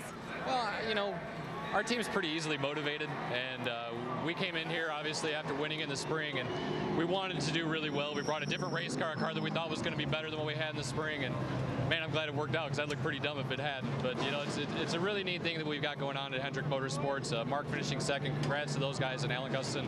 They're great competitors, a lot of fun to race against, and you know, Lowe's has got Racing for Relief on the back of the car for everybody that's struggling down in Atlanta, and that's a pretty neat deal as well. So we got a lot of neat things happening at Hendrick Motorsports right now. It's just a pleasure to be a part of it.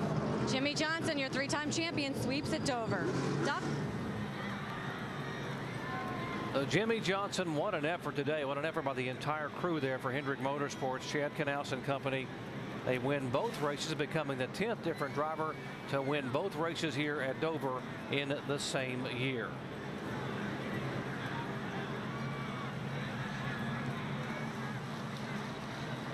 Don't forget to watch the 2-hour season premiere of Extreme Makeover Home Edition tonight, 7 Eastern, 6 Central.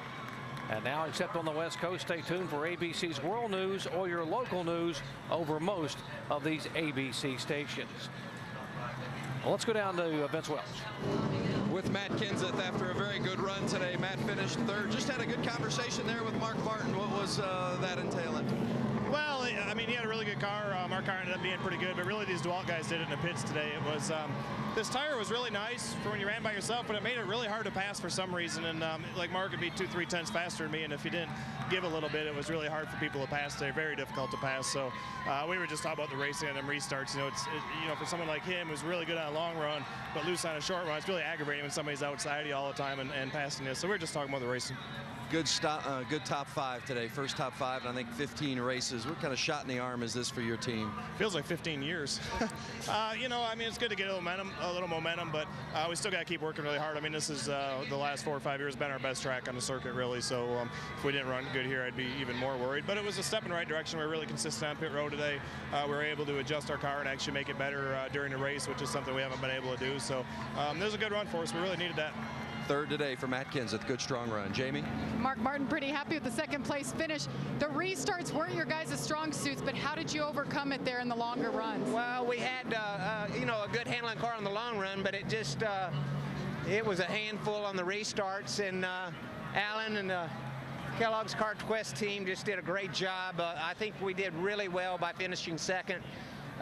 We were just off a little bit, and it really showed itself on the restarts, but we were off just a little bit even on the long run, even though you know, we would get where we could beat almost, you know, most of the crowd.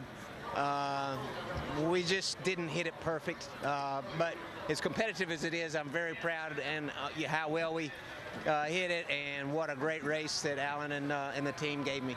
All right, Mark, you remain the points leader by 10 over Jimmy Johnson. Shannon? 4th place finish for Juan Pablo Montoya today. Can you describe your race out there? You know, everybody, you know, this Polaroid Chevy did a really good job. We just got too tight there at the end. And, you know, whoever would restart 3rd or 2nd always would, you know, it was, you know, being in the outside was the way to go. And, you know, we were 4th with 2 restarts to go, jumped to 2nd. Then we restarted 2nd and dropped to 4th. And just the car would take a couple laps to get, you know, to get going. And on scuffed tires, it was a lot harder. So I lost too much ground and we just too tight at the end. But, you know, another top 5, so I can't complain. Yeah, it was a great run for Juan Pablo Montoya, who is 3rd in the points now, Vince. Standing here with Kurt Busch and Pat Trison, the crew chief, as they're discussing the race today. And if there was something that you could have gotten better today, what would it have been? It was a pretty solid run, all sold. Yeah, we'll take it. The Miller Lite Dodge was solid. We led some laps, and I felt like we had a nice rhythm to today. And maybe where we could adjust and be better is during the race, as the track rubbered in. We couldn't turn as good on corner exit, and that'll hurt you a little bit down the straightaway too. So all in all, though, good run for our Dodge and everybody that's running with us. You know, we had to borrow the 12 guys right front tire changer today because our guy got hurt. So, you know, we're just piecing stuff together. Pat's on his way out. I'm with this program forever. Love these guys, and nice solid run for us today. 7th to 4th in the last 2 races in regards to the chase points, guys. So Doc certainly moving in the right direction for the 2. Indeed they are, as there you see Jimmy Johnson has now pulled that 48 Chevy into victory lane, gives his wife Shanny a kiss.